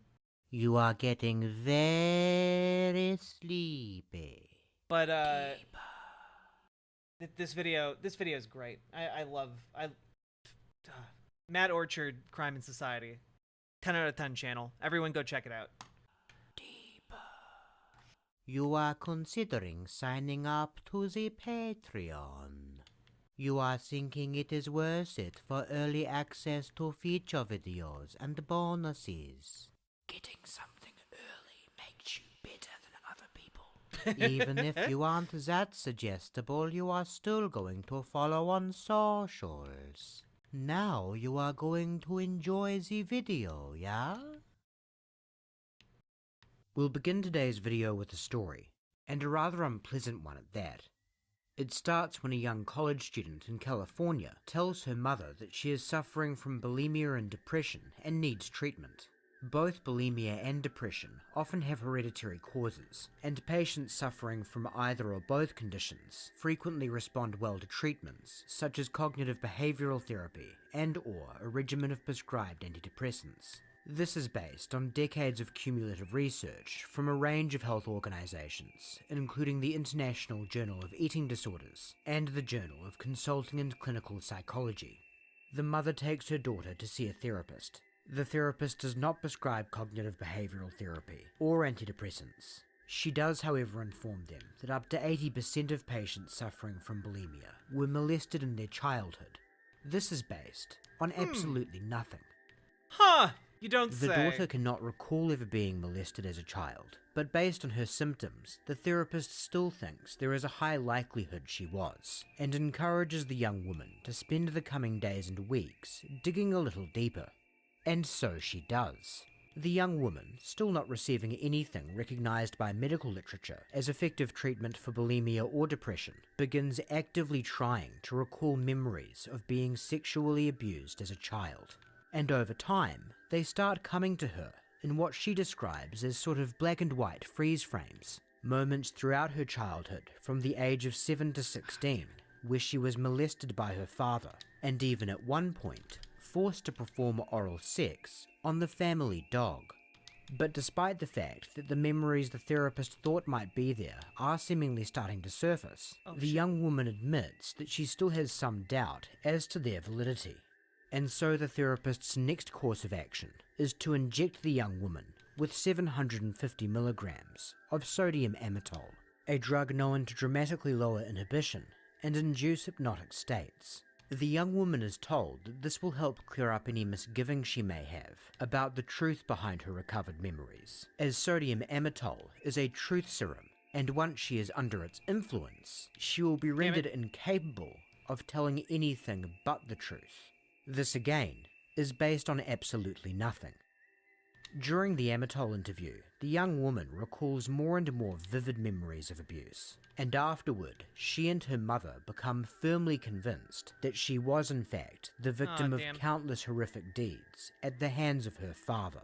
Countless horrific deeds that she literally had no memory of at all until just a few months ago. That was the story of Holly Ramona. In 1994, her father, Gary Ramona, became the first person in American history to successfully bring a malpractice suit against a therapist of whom he was never a patient. He was awarded $500,000 in damages, having lost his family and his career as a result of the accusations that stemmed from his daughter's therapy. The verdict also made him the first to win a suit against a therapist, on the basis that they had implanted I really false wish they would memories, stop the whistling a music. major It's driving victory me not fucking just for crazy. Gary Ramona, but also for critics of the theory of repressed memories. However, winning a battle does not mean winning a war. Many mental health professionals continue to maintain that repressed and recovered memories are an all-too-real phenomenon, and Gary Ramona remains estranged from his family. His daughter and ex-wife are still adamant that Holly's recollections of abuse were absolutely genuine, as are the people who treated her, though even some of them aren't quite sure about the whole dog thing. Damn it.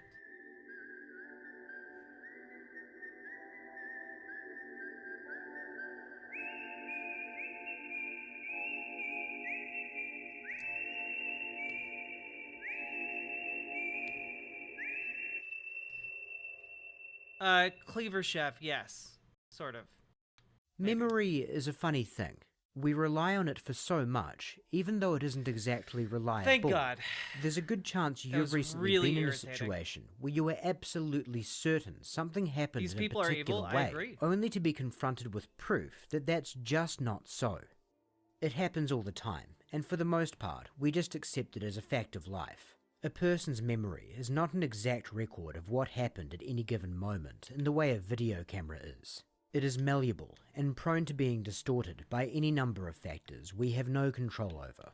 That isn't to say, however, that your memory is something you should put absolutely no stock in. You might get someone's name wrong once in a while, or be certain you parked in a different spot on occasion. But unless you're suffering from a serious cognitive disorder, you're not going to wake up tomorrow to find you don't remember where you work, and can't figure out why you're not sleeping next to Mila Kunis. Your memory does tend to have your back when it comes to the big stuff. As a rule, it will not completely wipe significant events wholesale, nor will it make up vivid experiences that never happened at all. As a rule. But are there some conditions under which your mind could do either or both of those things?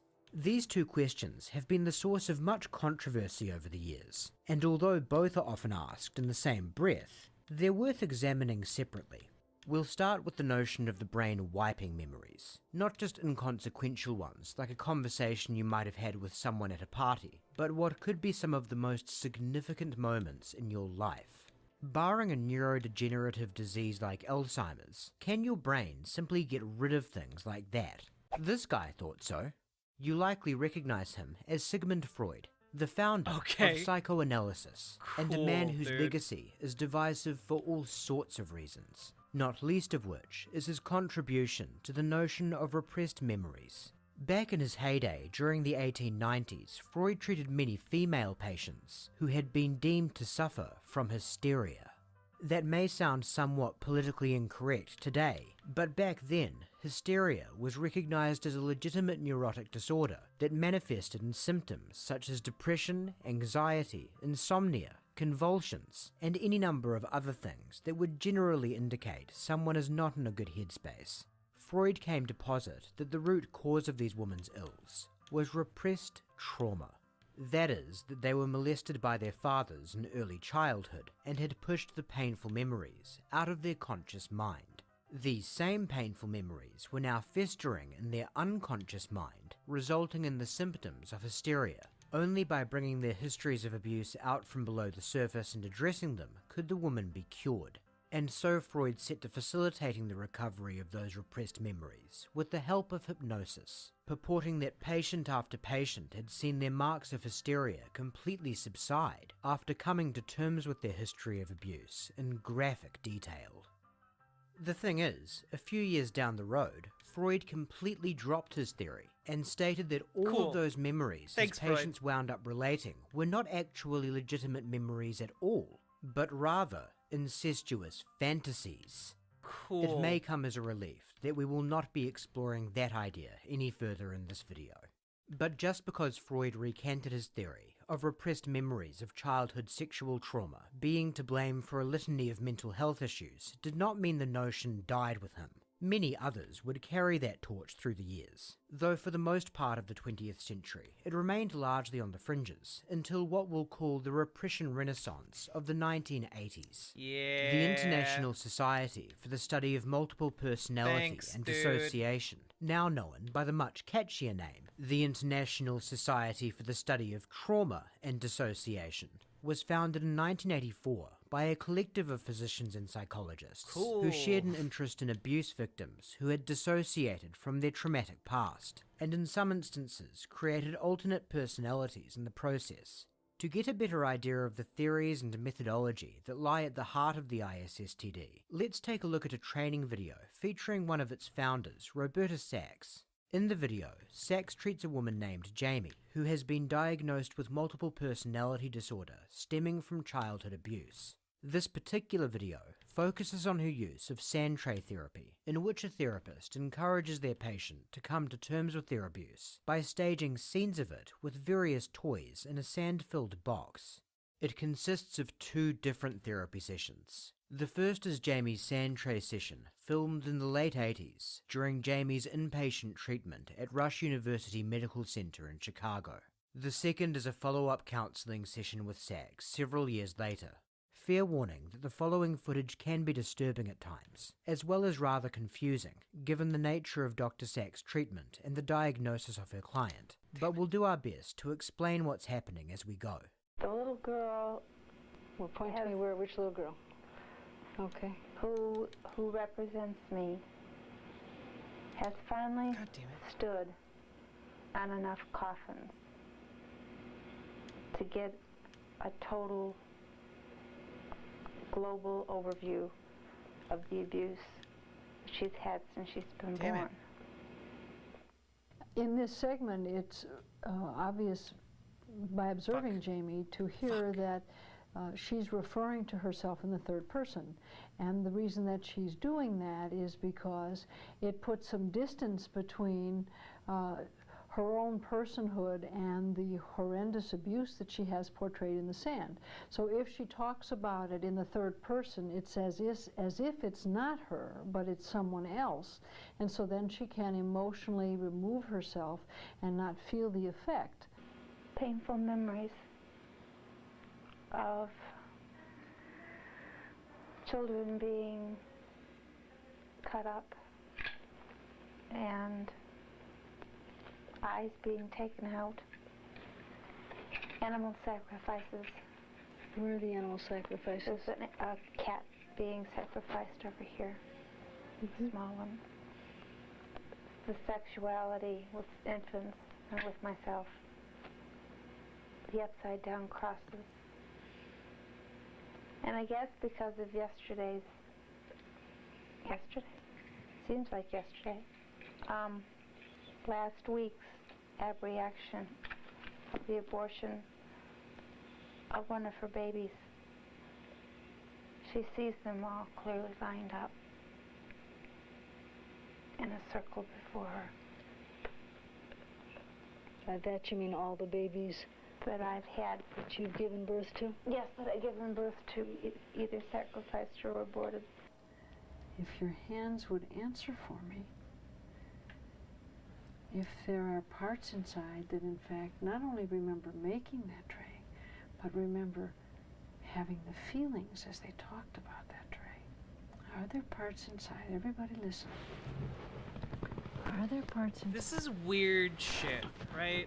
Who remember crying and being choked up when talking about all the babies that were no longer, all the babies that you had, or that the body remembers having. There were no babies. Hmm? There were no babies. No babies? No. There's a yes finger that's right there. And as far as you're concerned, there were no babies. At this moment, Dr. Sachs is speaking to one of Jamie's alternate personalities, or alters. This alter is a young girl called Becky. As you've just heard, Becky is claiming that the scenes of torture, animal sacrifices, and multiple abortions that Jamie staged in the sand tray earlier are a fiction. Dr. Sachs, anticipating these sorts of contradictions, has trained Jamie, the executive personality, as well as her other alters, to be able to speak via hand signals when a different personality is in the driver's seat. So what's happening now is that while Becky is denying the abuse with her words, Jamie is reasserting that it did in fact happen with her hand. All before the age of what? There goes my devil. 20, the last one was at 26, but I was married already. And the first one was at? Age 10. 10, so between 10 and 26, you had 12 pregnancies, correct? Correct.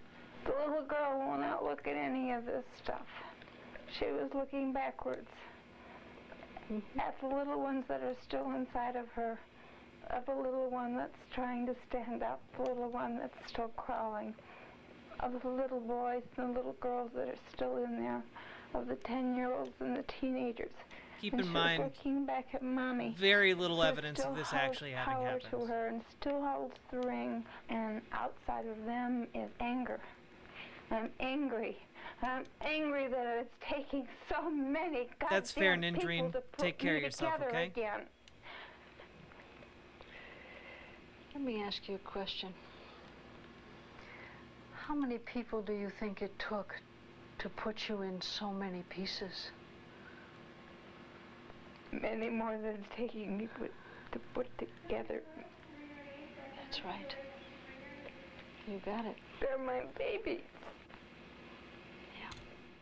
So to recap, Jamie's therapy session has yielded claims of witnessing animals being sacrificed and having a dozen pregnancies between the age of 10 and 26, some of which were aborted, while others produced infants that were raped, mutilated, and sacrificed. At this point, you might be wondering, what's the explanation for this? Do Roberta Sachs and her colleagues perhaps hold the opinion that victims of abuse, in the process of dissociating with their trauma, create fictional scenarios in their mind that are so barbaric as to serve as a kind of distraction from real memories that, while not as graphic and horrifying, are actually more painful to relive simply by virtue of the fact that they really did happen? No. That's a slightly more palatable theory we just made up right now. It is the conventional wisdom among the ISSTD and their associates that the sorts of disclosures Jamie made during her therapy session are, at least in the main, totally grounded in reality. Listen to them yourself.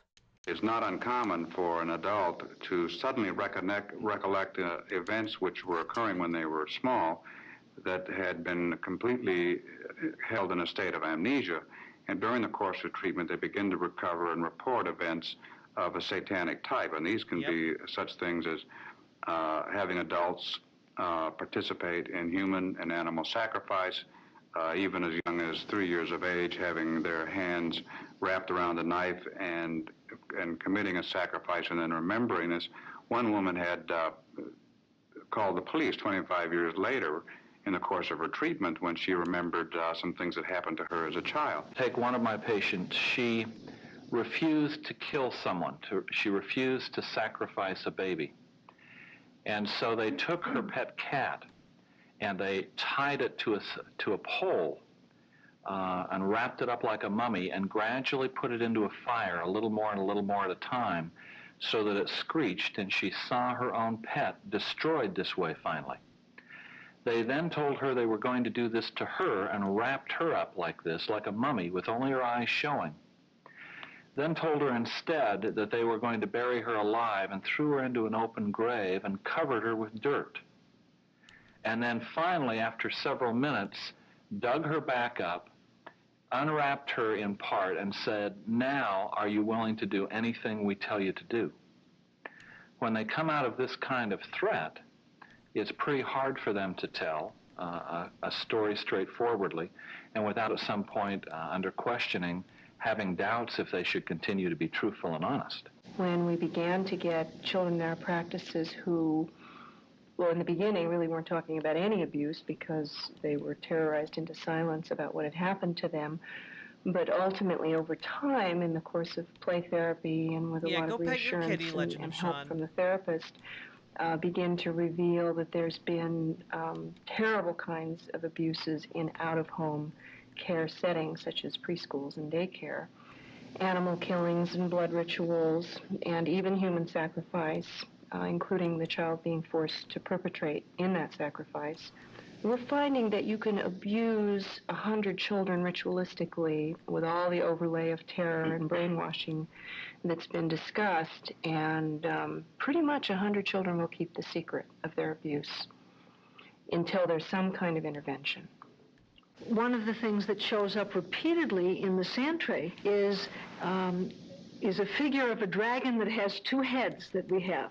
And one ends up with a sign that says true, and the other ends up with a sign that says not true. And it seems to be a never-ending struggle internally for a patient, as well as for therapists, as well as for nursing staff, as well as for other professionals, because it is so difficult to imagine that humanity would be involved in anything like that. I think part of it is it's painful to think that this may be true. And for me as a therapist, the first thing was it was painful. I don't want to believe this. And then when I hear it enough times, I can't deny it. It doesn't make sense to me to deny it, at least in terms of I'm hearing it. Then what happens is I get paranoid and I get scared.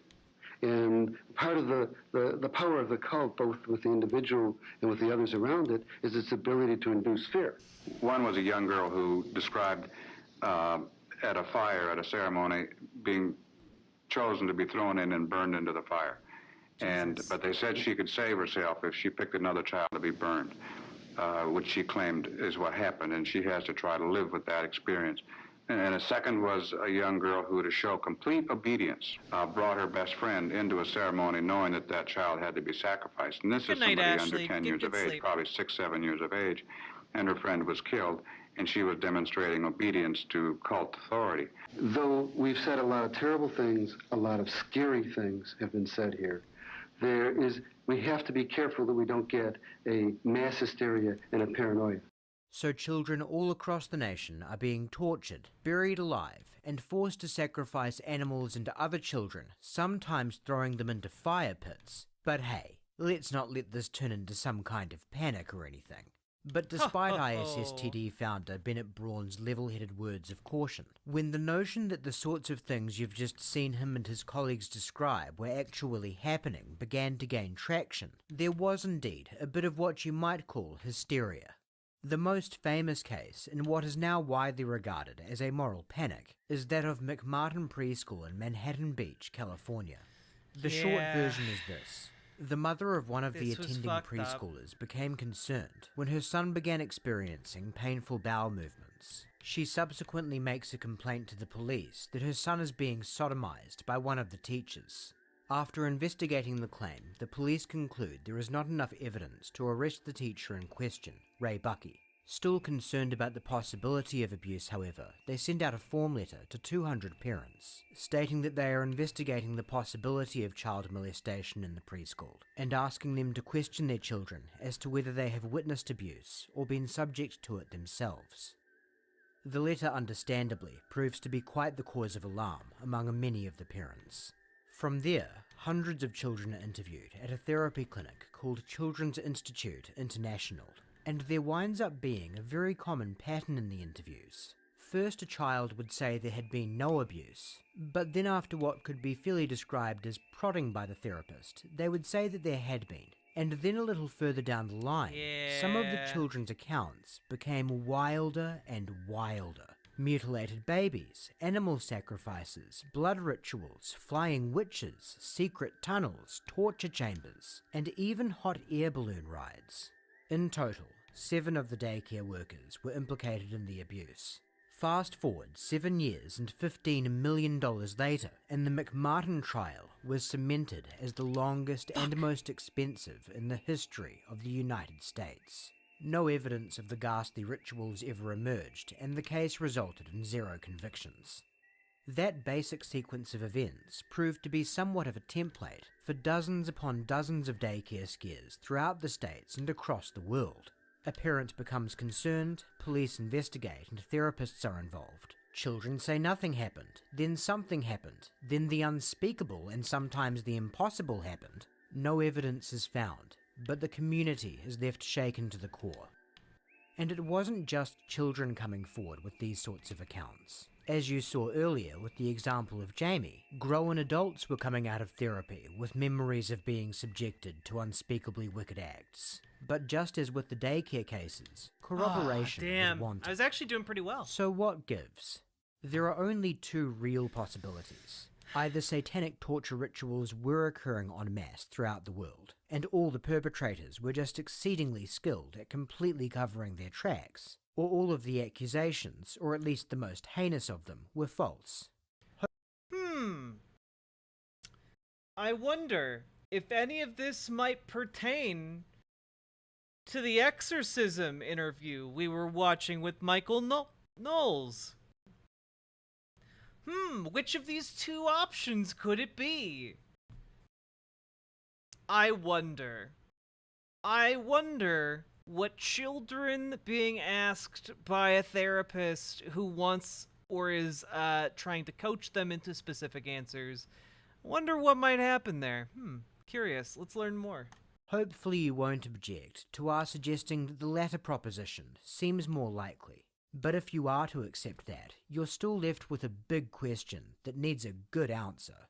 How could it be that so many people, young and old, who had never come into contact with one another, were all coming forward with strikingly similar and vivid recollections? That is the question around which the memory wars really start to heat up. If I meet somebody on an airplane and I say I study memory, they usually want to tell me how they have trouble remembering names, or they've got a relative who's got Alzheimer's or some kind of memory problem. But I have to tell them, I don't study when people forget. I study the opposite. When they remember, I study false memories. Hey, This Nexus of is Midnight. Elizabeth How you doing? Loftus. Loftus is a cognitive psychologist, arguably the world's foremost expert on human memory. I should probably talk more about Michael Tracy, but I don't, because he's honestly one of the most boring people, like, in the politics space. He's aggressively milquetoast. He's like a Tim Pool type, except like he has no ideological background. He's just genuinely, deeply, and religiously committed to being on the fence about every issue, and it's not interesting to talk about, you know? And has been named by the Review of General Psychology as one of the 100 most influential psychological researchers of the 20th century. She has also been called a liar, evil, and a vicious predatory bitch. It's not exactly typical for a researcher to inspire such a level of vitriol. So what is it exactly about Loftus's study of false memories that has caused her to be the recipient of so much praise and contempt? Well, the praise part is quite straightforward. Early in her career, in the 1970s, Loftus ran a series of studies that were able to demonstrate that a person's memories can be significantly altered by suggestion. For instance, in one study, we showed people a simulated accident. Yeah, as and opposed we asked to Tim people Pool, who how is fast deeply were held the beliefs. cars going when they hit each other. And we asked other people how fast were the cars going when they smashed into each other. Okay, to clarify, Tim Pool doesn't have deeply held beliefs, but Tim Pool does have ideologies that he will defend. Probably, you know, for the monetary underline, but, like, he will at least stick to those ideologies. Whereas Michael Tracy doesn't actually give a fuck about anything. He is just absolutely a little spineless git, I think, is a good descriptor for him. And if we asked the leading smash question, the witnesses told us the cars were going faster. And moreover, that leading smash question caused people to be more likely to tell us that they saw broken glass in the accident scene when there wasn't any broken glass at all. In another study, we showed a simulated accident where a car went through an intersection with a stop sign, and if we asked a question that insinuated it was a yield sign, many witnesses told us they remember seeing a yield sign at the intersection, not a stop sign. the susceptibility of memory to suggestion is known as the misinformation effect, and Loftus's research on it is responsible for a paradigm shift in how evidence such as eyewitness testimony is treated by the courts. But of course her academic work did not stop there. Later she became interested in whether the power of suggestion could do a lot more than simply alter someone's memory of an event that did happen, and her work on that question thrust her into the national conversation about the sudden boom in abuse accusations.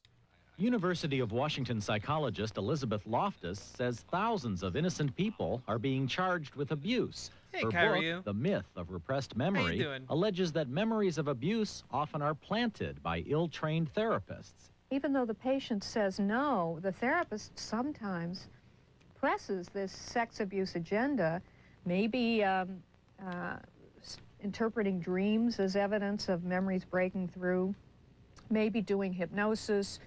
And this climate of suggestion, Are you fucking serious? I fear, is leading some patients to develop false beliefs and false memories. Loftus cites as evidence an experiment she's conducting on volunteers at the University of Washington. Her research associate, Jackie Pickerel, has been able to plant false childhood memories in 25% of their subjects. She does so by first obtaining from a parent several real-life experiences from the subject's childhood. She mixes them with a couple of made-up experiences, like getting lost in a shopping mall, and has the subject try to recall all of them. This is the time that you actually were lost from your parents. Damn. For a little while. I was lost from my parents. Salmon Moose, This what's a subject leading initially smash has question? no memory of being lost in the mall. But in a highly suggestive environment, not unlike some therapy sessions, Pickerel begins implanting one. You were separated from mom and dad. How might you have reacted? I'm sure that I was like very frightened and stuff. Do you ever remember hearing your name on the PA system? Yeah, I do remember that. Could it have been this It could time have been. when you were 5? It could have been. Only a week later, the false memory of being lost has taken root. Do you remember being lost? Yeah, I feel like that initial like panic when you realize that your mom and dad aren't there anymore. And then the next memory I have after that is going to the security station and then hearing them call my mother and father's name over the loudspeaker. Well, in fact, being lost was false. Really? Yeah. I never was lost. I had to have been lost. What these studies are showing is that it is possible Well, that's pretty creepy. to get people to believe that entire events happened to them in their childhood that didn't really happen. And as alarming as that revelation may be, there is a rather obvious objection to it. Being lost in a shopping mall is a far cry from being molested or tortured. This is an issue that highlights how researchers like Elizabeth Loftus largely have their hands tied. In order to research whether someone can have a memory of being abused by their parent or a caregiver as a child implanted, you would have to actually try to implant such a memory in volunteers. And of course, all the consent forms in the world will never change that from being a completely unethical endeavour. However, while we can't create an experiment like that, we can look at case studies that seem to fit the bill of Loftus's hypothesis that a suggestive therapist can convince their patient of abuse that never occurred. And as it happens, we have such a case study in the woman we saw earlier in the video.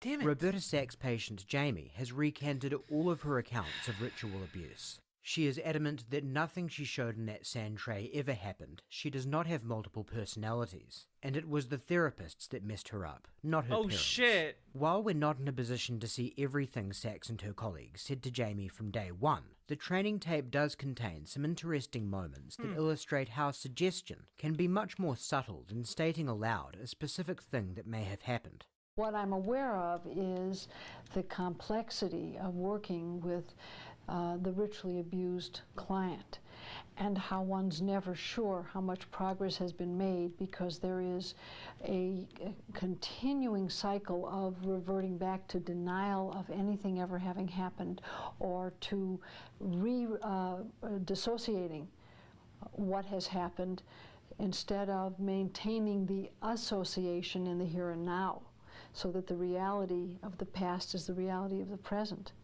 It just is an unending battle. Recall that when we played the session earlier, Jamie's alter, the child named Becky, stated that there were no babies. There were no babies. There were no babies. No babies? No. The idea that Jamie, when speaking as herself or through an alter, could be expressing the truth when denying the ritual abuse instead of affirming it is clearly not on the cards for Dr. Sachs. Any denial is a reversion, antithetical to progress in her treatment. You can see this dynamic in action while Dr. Sachs counsels Jamie. In this clip, Sachs and Jamie have just reviewed the tape of her sand tray session from several years prior. Sachs is now talking to Jamie, or in theory, Becky, about a trip they took to Epcot. You like the small world? Yeah, but imagination. He was fun. Let me have Jamie back. Okay. Not that I don't want to talk to you. It's nice to see you. Okay, you heard that? Did you just hear that? Yeah. Okay. So, Becky was there, but you were also there at Epcot, right? Okay. And you saw a small world. And you saw imagination. You saw all the wonderful things that children would like to have if they could close their eyes and make a magic wish, right? Yeah. Okay. Why haven't you created that kind of history for yourself? Why is what's in the sand tray instead of the wonderful things you saw at Epcot? To many viewers, it may come across like Dr. Sachs is asking Jamie why she can't focus more on positive things. But that is not actually her angle here. Sachs does not believe the abuse that Jamie staged in the sand tray was made up. What she's insinuating is that if Jamie were making things up, it would follow that she would make up wonderful happy things. I.e., the abuse must be real, because no one would want to imagine such a thing. Damn it. Because you say you made it all up. So if you're going to make something up, I want to know why that? What child creates a world that is so full of horror and can't create anything lovely if she's had a normal childhood? Tell me that. So much of what is going on here is unspoken.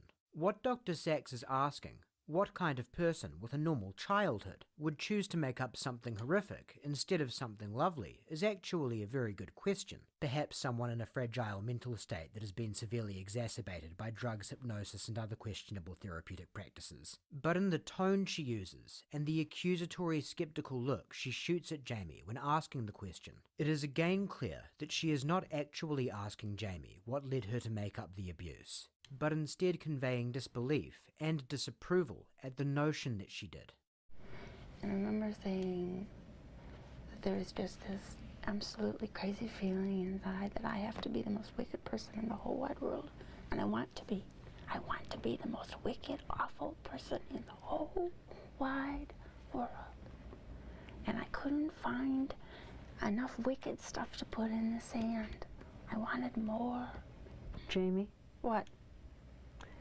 When were you born? Hey, Red Little Razzie. Not the body. When were you born? In May of 87? In May of 87. Okay, you're going to have to pay very close attention now, because this gets rather confusing. Jamie was clearly born much earlier than May of 87, because if that was her real birthday, she would be a small child at the time this was filmed in 1991.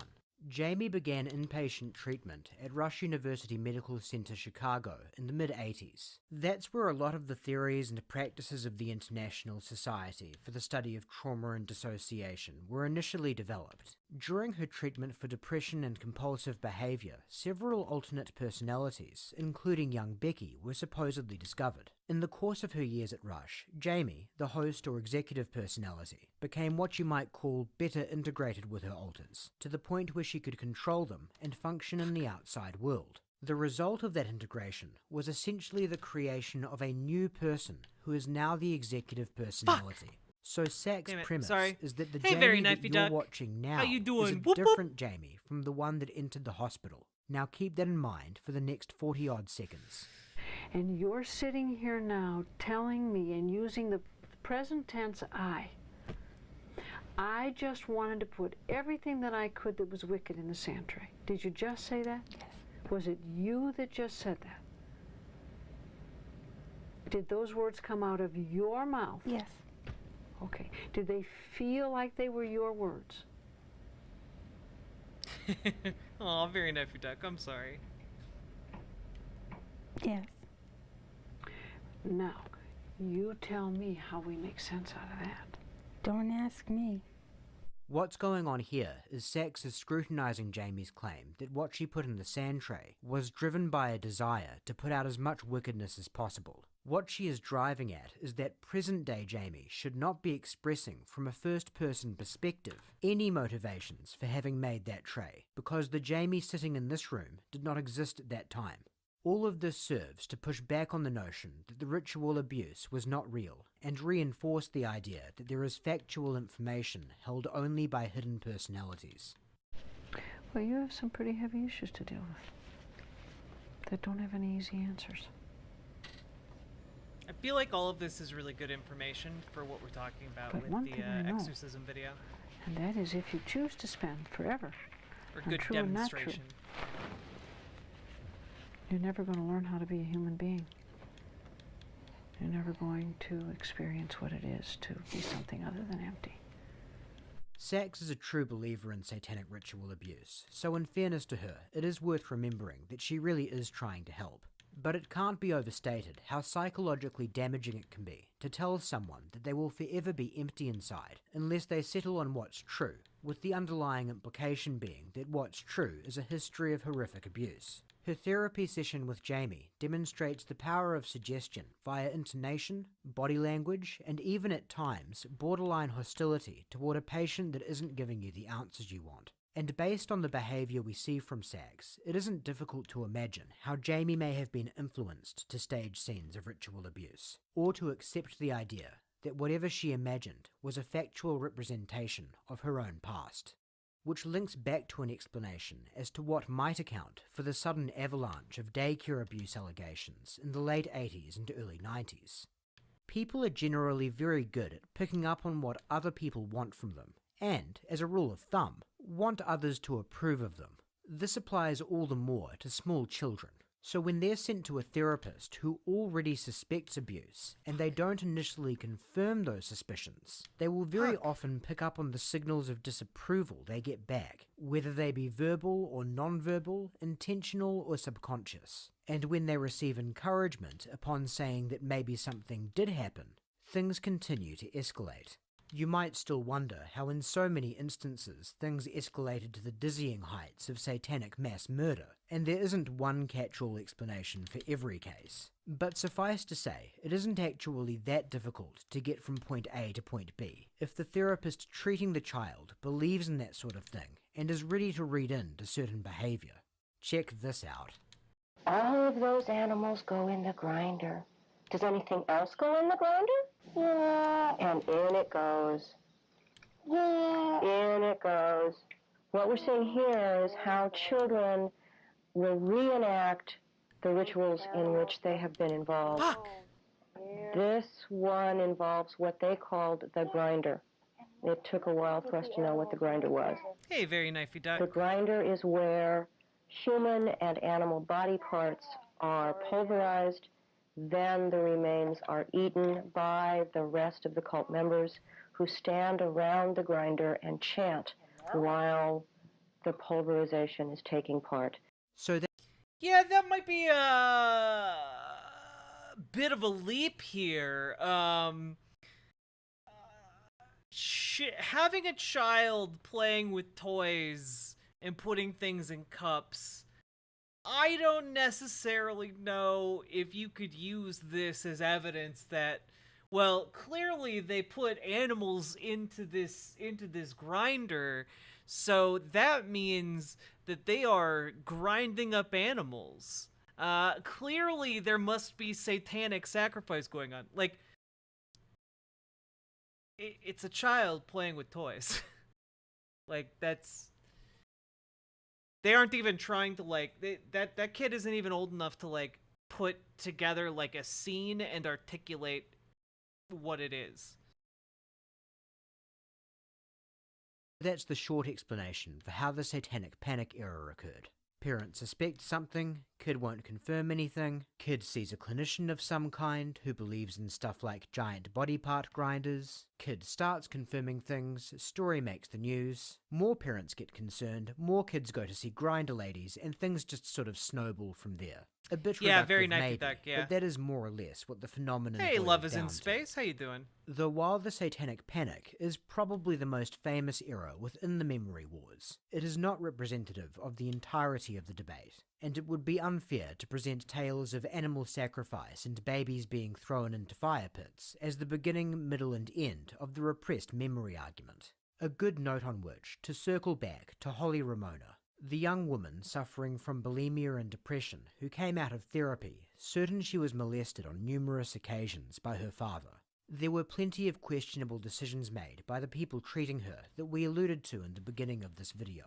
But when actually listening to Holly speak, it becomes increasingly difficult to write off her recollections as being entirely conjured by unscrupulous therapists. Children who are abused, we're caught. Either way we go, we can't win. We say something when we're younger, they say they're too young, how could that happen? We say something when we're older and we feel safer, well, it happened so long ago. Either way, you get attacked. Do you get a feeling now as to why you feel you repressed all those memories? Looking at the response that I mean, what happened in trial and with the verdict and the press, it's very scary to say something knowing that most of the people aren't going to believe you and they're going to make you out to either be crazy or fantasizing. They're not going to understand. And why do you think you initially repressed them? Because they were so traumatic? I think because they were so traumatic. I had to survive. I had to go on, wake up in the morning and go to school. And to do that, you can't have this in the back of your mind. They're my memories and it happened to me. I know my father. I lived the situation. And unfortunately, they didn't come out in the way that I wish I could present them in a real nice, neat package, you know, but this is how they came out. And this is how child abuse sometimes works. But it's hard for me to believe that 11 years went by, and at age 16, you know what's happening to you at 16 if you're being sexually molested. And for her to, 3 years later, she remembers she was sexually molested for that long. But she was beginning to have some flashbacks. She didn't know exactly. I think those are real good questions because I think it's normal for everybody to think that. How could you repress something so terrible? And it was such a close age range. What I want to say is that I wish it was a dream. I would give my life if it could be a nightmare and not be true, But the reality is, it is true, and the reality is so painful, you don't want to remember it. That's why you repress it. Sincere and resolute, Holly Ramona is not the picture of the confused, easily manipulated girl that might come to mind when simply hearing her story from another person. And her example is one that encapsulates what can make this subject so difficult to explore. For on one hand, there are plenty of reasons to be dubious about the therapy that precipitated her disclosures. He wants to open an investigation but then on into the other, Dylan Mulvaney, we simply weren't there. And there is no escaping a nagging feeling that there is a special place in hell for us if we doubt her and she is telling the truth. And that phrase, in and of itself, represents a very important caveat. While some do doubt that she is telling the truth, literally no one, not even the father she is accusing, thinks that Holly Ramona is lying. Anyone who has recovered memories of abuse, whether they be real or implanted, is going to come across as sincere because they're going to believe what they're saying in either event. As to whether others believe it, well, in situations like the Ramona case, that's very tricky. Because when you weren't there, and you can't know, you're left with the possibilities of either condemning an innocent man of just about the most wicked thing a man can do, or further traumatizing a young woman who's only just been able to come to terms with her years of abuse, which is why the Ramona jury essentially tried to split the difference. They did find in Gary Ramona's favor, but the $500,000 they gave him was a fraction of the $8 million that he was asking for. The jury foreman would go on to explain that while they were convinced Holly Ramona's therapists were less than cautious, and at least some of her memories may have been implanted, on the question of Gary Ramona's total innocence, they just weren't sure. So to revisit those two core questions that were posed at the outset of this video. Can your mind make up vivid experiences which never happened at all? Yes. Studies such as those pioneered by Elizabeth Loftus have consistently demonstrated you can manufacture memories with no basis in reality, especially with outside help. Exactly how vivid and traumatic an implanted memory can be is still a matter of some contention, but anecdotally, people with stories like Jamie's seem to indicate the answer is pretty damn vivid and traumatic indeed. Can your mind completely wipe these sorts of events wholesale? Probably not, but sorta kinda maybe. It's tough. A broad consensus among researchers of memory is that while it is very prone to distortion, it is actually significant events, your highest highs and your lowest lows, that you are more likely to remember and recall accurately. In most instances of someone who's experienced serious trauma, the thing they will need the most psychiatric help with is thinking less about what they've been through. However, you can't take what's typical as being the final word on what's possible. The problem with recovered memories of sex crimes is that the only way to verify their validity is to verify that those crimes actually occurred, something that is exceedingly difficult to impossible when they are reported 3, 5, 10, or even more years after the fact. So if this phenomenon is real, you can't exactly blame victims for coming up short with proof. And a final note on blame, and who and what to believe. It's important to state that trauma-induced amnesia is not the only, or even most common reason given for delayed disclosure. Factors such as shame, fear, and a desire to wipe something from one's mind, rather than actually succeeding in doing so, are other big reasons that someone might hesitate in reporting abuse. And so when looking at cases where someone discloses something plausible, and then in the process of therapy goes on to report more and more radical happenings, we could be looking at a multitude of intersecting factors. A genuine recovered memory or delayed disclosure that's followed by suggestive therapy that results in additional implanted memories and falsehoods. Just because we wind up with a case that looks suspect in certain areas doesn't mean nothing happened. When considering all of this, it becomes clear why the memory wars are such a heated topic of debate.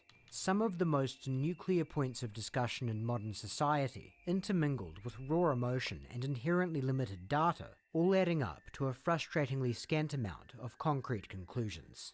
More frustrating still, it's likely a war that will never end.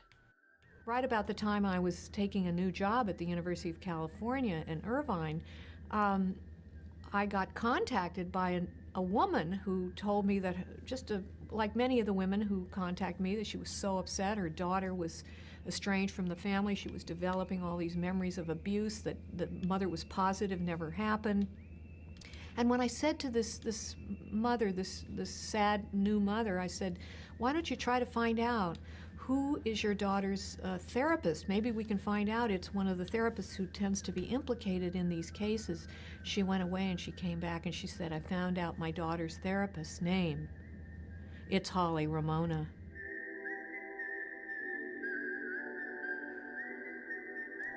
Yeah. So, that's a long way of demonstrating and showing, right, that when people are talking about this satanic child abuse in 2023, there should be a high bar to kind of, like, prove that. You know? Like, because we've been through a moral panic where, like, people just believe this sight unseen, no evidence to it. You know, where are the ritualistic animal blenders? Who knows? Doesn't matter, you know? Goodness. Also, chat, we have now been streaming for over 3 hours. This is your top of the hour ad break. If any of you would like to support me, Riverboat Jack, I know that my content has been low-key today. And that's a byproduct of the fact that I had a really bad brain day. And so I'm doing my best. I'm sorry if I'm not as engaging as usual. Just been staring into the abyss of Tim Pool fans leaving comments on one of our latest videos.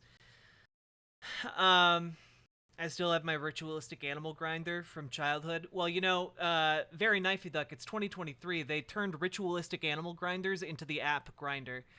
I just got here. It feels chill. We've been super chill. I'm so sorry. Well, it's okay, very knifey duck. I appreciate it. Oh, Paladin, thank you for the $10 dono. Good strem.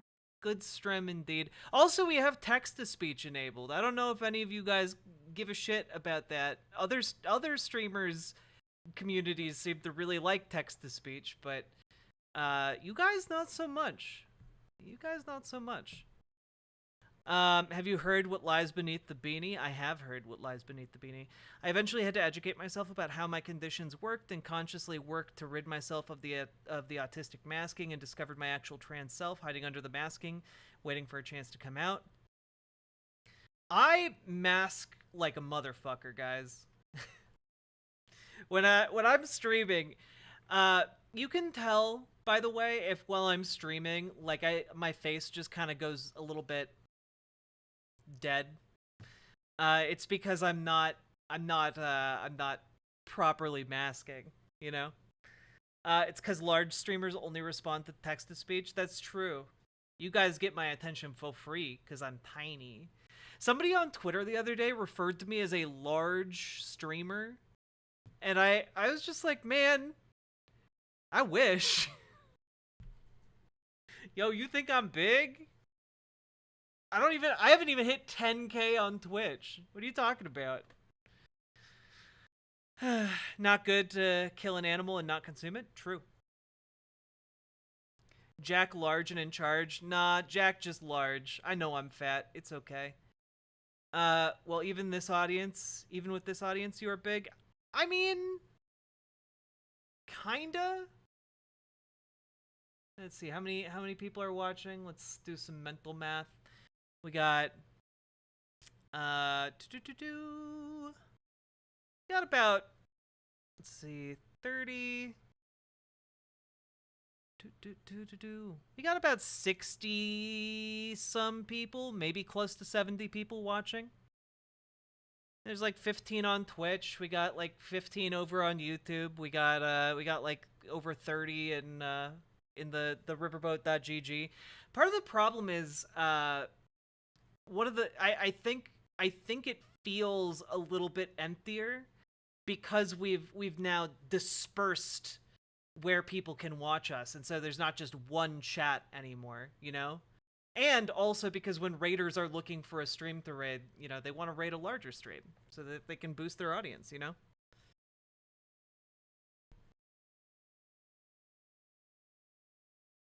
Poor Ted has, guessing it was coupled with the check your privilege. I mean, maybe. I don't know.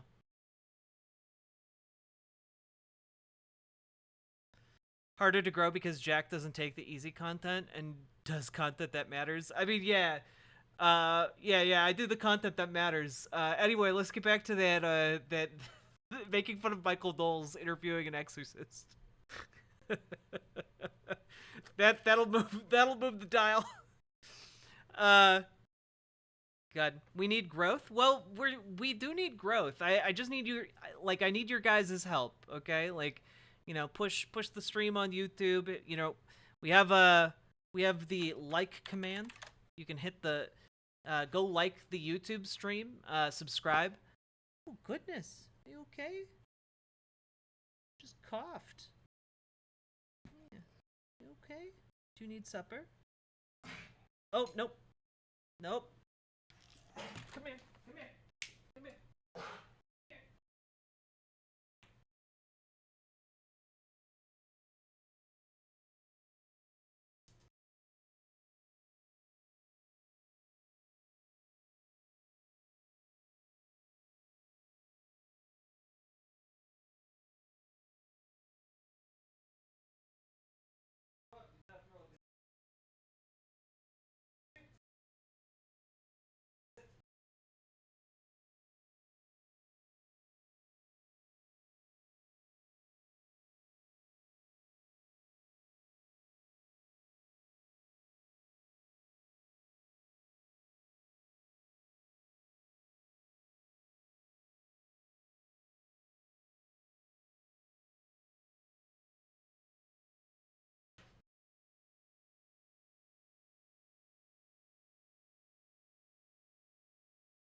Have I emailed Neil yet? I think Neil called. Might have been uh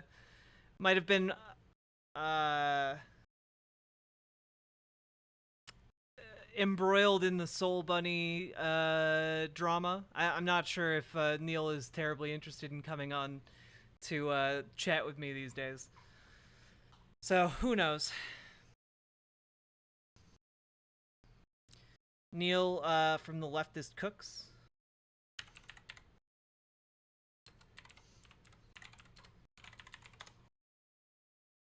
We will be starting the outreach arc, where we reach out to other leftists to get them on the show. Good night, Mana King.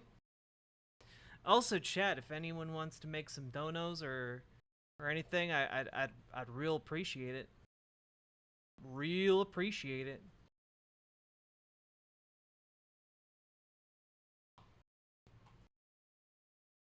They're both not the sort to hold grudges? I mean, I hope so.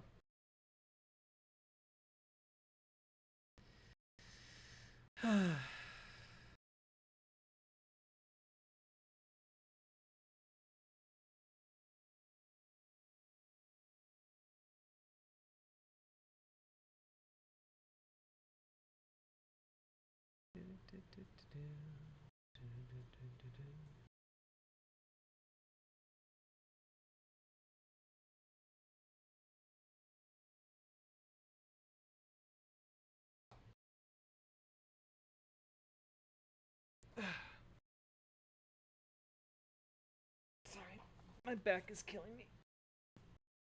Oh, okay. That was nice. Oh. Yeah, we missed you, Salmon Moose. Holy shit.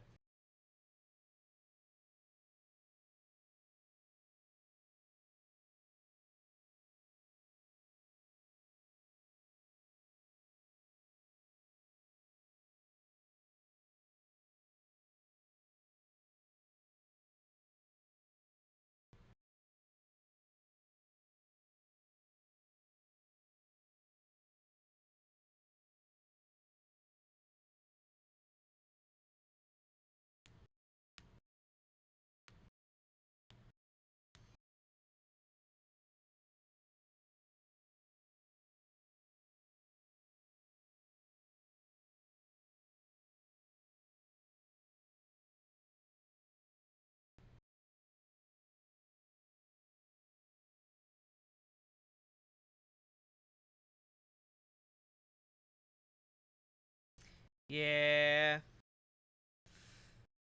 I just looked through. Yeah, they really liked the Soul Bunny video, which is sad. Unfortunate. Let's see. Is it safe again? It is indeed safe. We're now going to resume watching the exorcism video.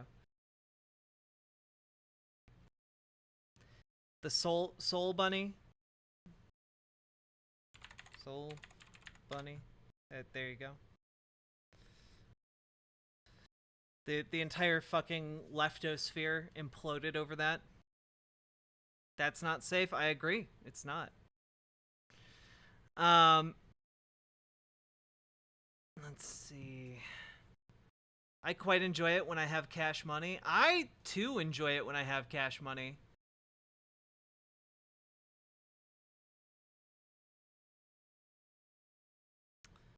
Which is why you should support Riverboat Jack today. Riverboat Jack Industries has provided you with so much content over the years.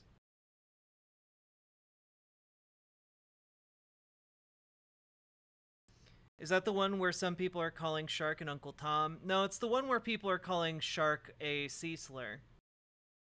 For literally no reason, because he disagreed with like 2 black women on Twitter. I don't know. Whatever. So satanic ritual abuse is when usually it's a family member, like a parent or a grandparent. Usually it's not the parent, but a relative who takes the child and performs a ritual abuse, like a rape on a baby, which involves blood, and they consecrate the child to the devil. Why would you do that? Because it gives them great power. The devil asks for payment. What are you going to give me? I want one of I'm these sorry, kids. Archangel. And so they do. And they don't have to actually murder them, although sometimes there are SRA victims who are killed. They found a set somewhere, very knifey duck, that looks like a haunted house to interview this exorcist who's extraordinarily serious about exorcisms being real. Halloween is the #1 time of year for the most human sacrifice to the devil on the planet. People go, that's ridiculous. Halloween's just about candy. It's not. In fact, in New York City, Father Labar was telling me that it's the #1 week leading up to Halloween where the most homeless go missing. There's these unmarked vans that come around and offer to take them to shelters and get meals for them, and they just bind them and they keep them and they satanically sacrifice them on Halloween. Source? Evidence? I feel like if the NYPD busted a homeless like a ring of sacrificed homeless people, it would literally be on like the top news of every news agency in the goddamn world. Like, there's no way that wouldn't make international headlines.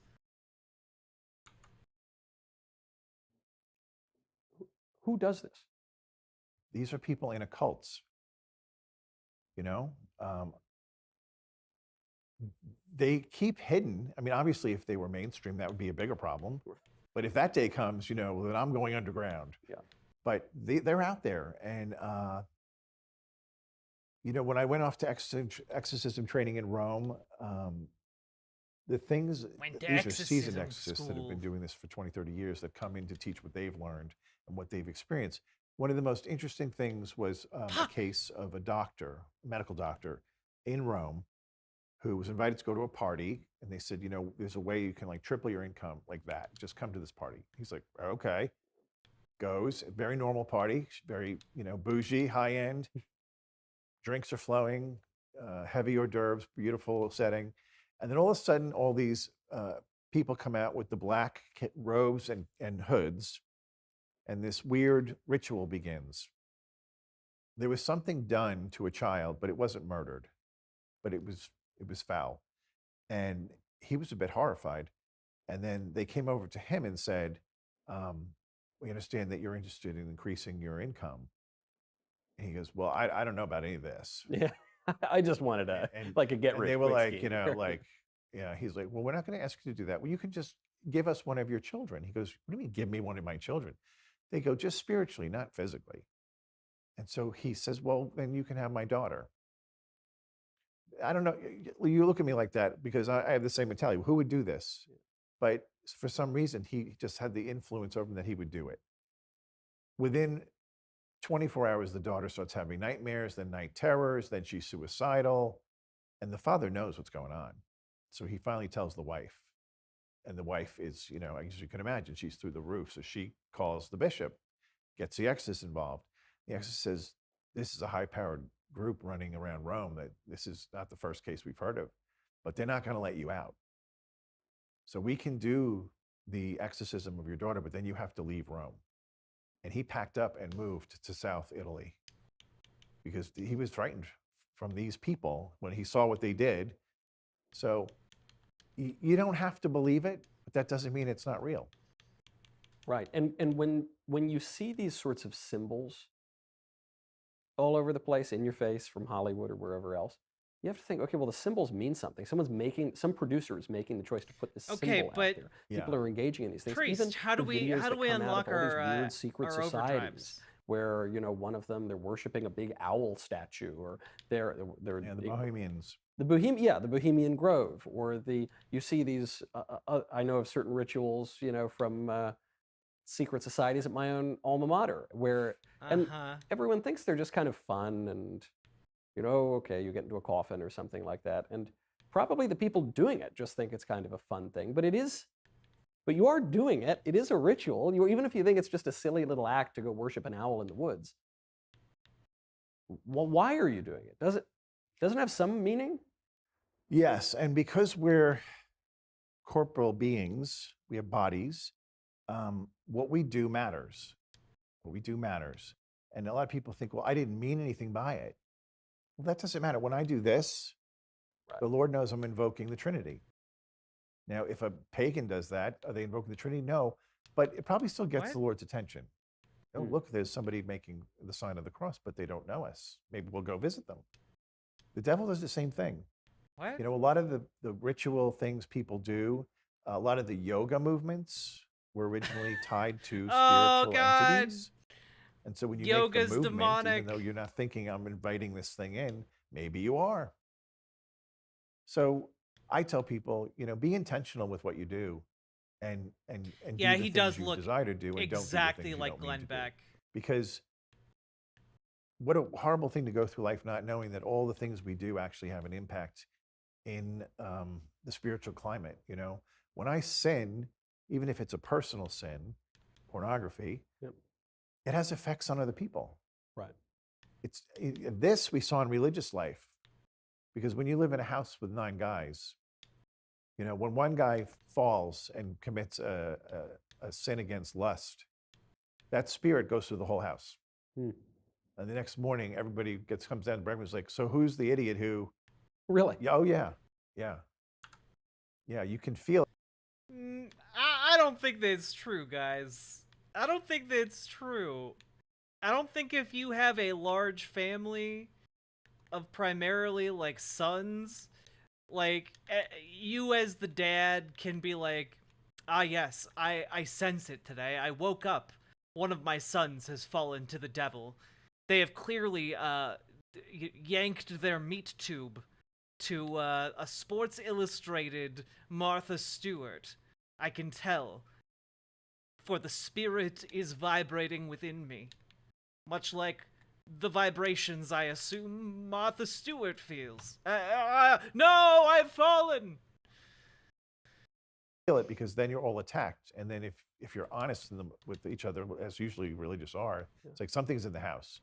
Did anybody get attacked? Oh, yes, I did too. And then we're like, I'm sorry, that was probably my fault.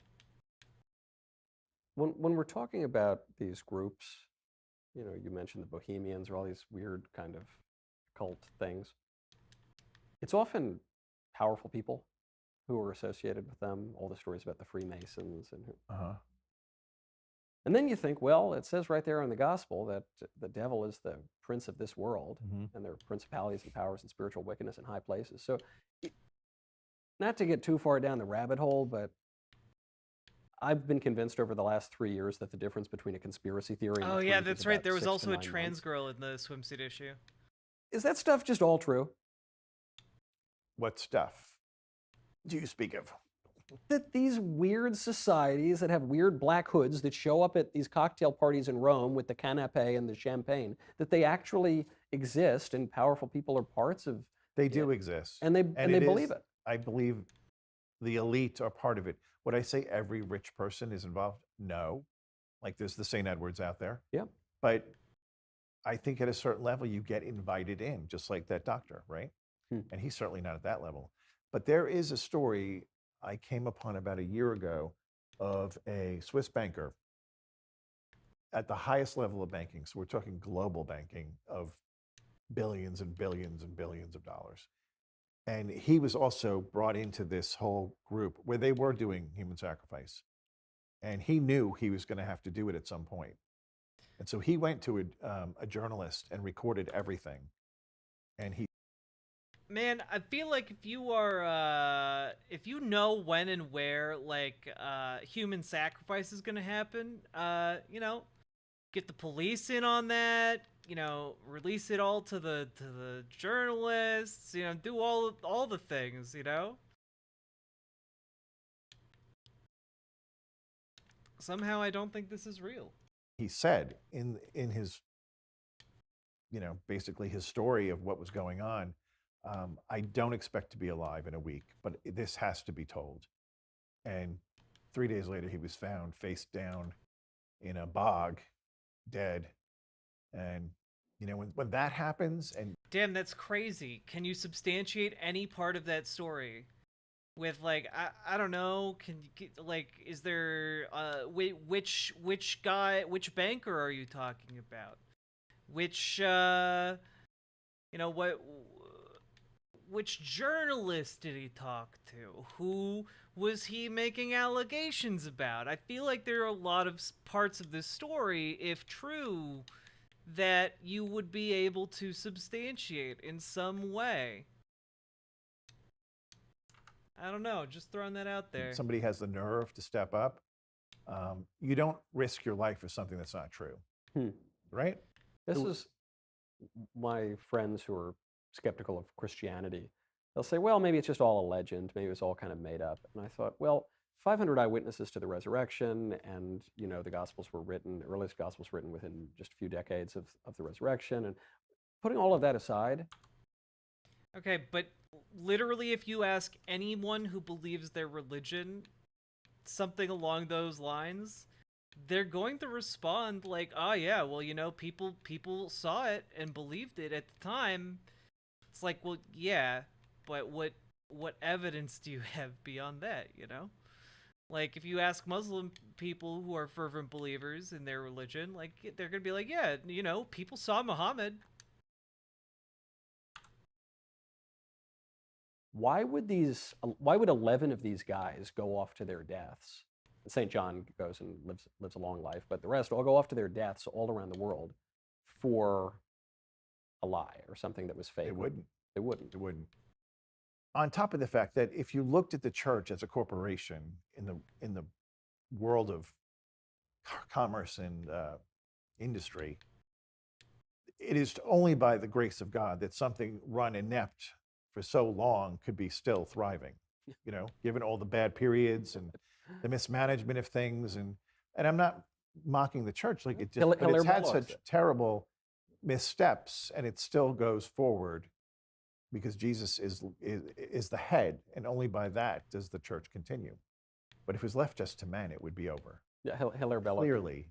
Didn't he say the way that he has to take the church's divine institution on faith, but a mark of it for the unbelievers is that no other institution governed with such knavish imbecility would have lasted a fortnight? True. So getting back all the way to the first thing we were talking about, the people who say, look, Father, you seem like a reasonable guy, but you're getting off in some crazy things that I don't even think exist. I don't believe that there is such a thing as evil. Evil certainly doesn't have a personality. How can you believe that some things are better than other things? How can you believe that it's better to bake a pie for a widow than it is to kick a baby in the head, which I think probably most people would agree to, and not extrapolate from that there is such a thing as good and there is such a thing as evil? Because you can have a different ethical framework for why one is good and one is evil. Like that, there's not one singular framework here that makes it make sense, Goodness. The modern world somehow can't go from something we all agree on to, okay, good and evil actually do exist. How do you make sense of that? I think it's so clear. I don't understand. Somebody says that. Again, if you're talking about non-believers, different category. But if you're that is what I am talking about. Non-believers. Yeah. Well, if you can't see good and evil in this world, I think you're blind. I mean, how could you look at the news and not see good and evil? Mostly evil. They don't put the good on. I mean, really? So if someone pushed you on the train tracks to kill you, that would be okay. There's not evil there. I mean, I think it usually hits people. I mean, this is when it's like, have you guys ever heard of ethics? Like, there are different ethical frameworks, right? Like, if your ethical framework is that God is the arbiter of all that is good in the world, and you are the only one who knows God's will, and God's will is, to push somebody onto the train tracks, then who is anyone else to argue with you? They're arguing with God. If your ethical framework is that, that person is...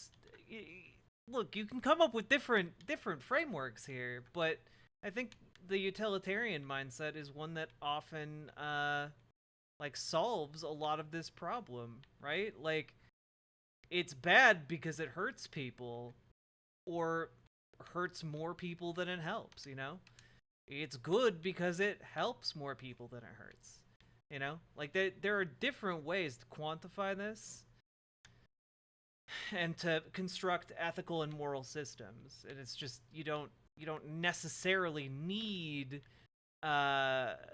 Catholicism to be the basis of your ethical system.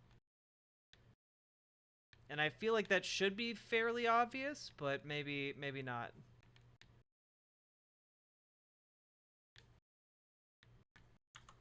Hey, Metal Kitty Mom, how you doing? When it's them, right? So we just saw, who was it? It was one of the congresswomen who was pro defunding the police, but then she was just involved in a mugging, and now we need the police. Guess why? Because it actually affected her. Right. So when it comes to your door, then they believe. So maybe that's that was a prayer of St. Paul. Let us cast his flesh to the devil so his soul might be saved. It's a harsh way to treat somebody, but it'd be better to come to reality before death. Yes. Let us torture people until they believe what we believe. See, this is exactly what I'm talking about. If your moral system says that the immortal soul of others can be saved by torturing them, well, then your ethical framework and moral framework allows for the torturing of others in order to achieve what you think is a worthwhile goal. This is exactly what I was just talking about. Death, right? Then lose eternal life. Well, in recent decades, the Catholic teaching on the death penalty has become a little more ambiguous, I guess, because for most of the history of the church, capital punishment was not only accepted as being perfectly fine, many doctors of the church assented to it. In fact, popes, and including Blessed Pius IX, carried out executions and refused to grant clemency, even in some cases. I think it was one of the final, if not the final execution in the Papal States. Blessed Pope Pius IX was asked for a reprieve, and he said, "I cannot do it, and I do not want to." And the guy was executed in the Papal States. But now we're told, no, this is a horrible thing. And if not intrinsically evil, it's impermissible in all of these cases. I think, can't it be an act of compassion? Not only to society, to protect society from a... It is, and here's the problem with our Holy Father. Can murdering someone with the power of the state not be an act of compassion? Says one of the most evil motherfuckers. For this situation. He's thinking, and maybe rightly so, that we live in a time of civilization where there is no reason why we can't segregate mass murderers from the rest of the population. Because clearly we can build prisons that way, right? We can. But that doesn't address the indigenous peoples living in the jungle. How are they supposed to put those people in a treehouse? Right. What? No. They're going to get out. And he's not probably thinking about that. But even worse, we have to have the death penalty because of indigenous people don't have prisons? What the fuck? Let's say, God forbid, there's hey, story girl, I'm doing. Today's been pulse rough. goes off over America, and all this goes away. No electricity, no lights. The prisons now can't house people privately. That's when that would kick in again. But you can't just take it away because in one state and time it doesn't make sense. Because if you don't need to use it, you don't use it, right? So just because we have the ability to keep people in prison separately, and we're not going to perhaps do that, then you don't just take it off the table, because next week, what if we have to use it? Because we've had the worst devastation in the country. What if they do drop a bomb on a country, and that country is obliterated, and they have mass rovings of gangs raping and murdering people? You have to do something for the general population. We need the death penalty because what if there's a massive war and there are roving rape gangs? I see. What an intelligent argument here. What if we have inadvertently created a situation in which there are just so many people that we don't have space in our prisons anymore to hold them all, and therefore we just need to kill them to expedite the process? What fucking unhinged people.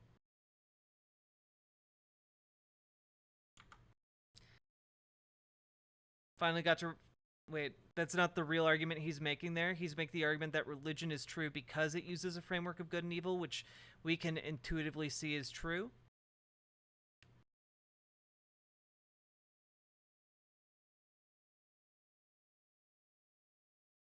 Are you talking about the death penalty?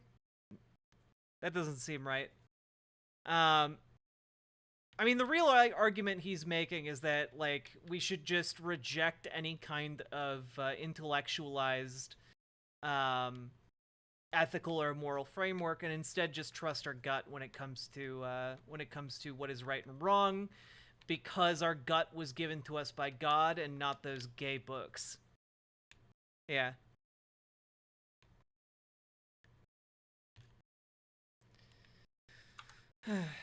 Yeah, small government people, by the way, advocating for mass judicial killings. And if the only way to protect the innocent is to kill the ones doing the murdering, then that has to be done. Of course. Because they're not innocent. Murder is the taking of innocent life. That's the definition. Right. Well, the innocent ones in being what murdered way? in their homes by the pillagers are the innocent. My guy, what if, and I'm just posing this here, what if like an active child abuser, right?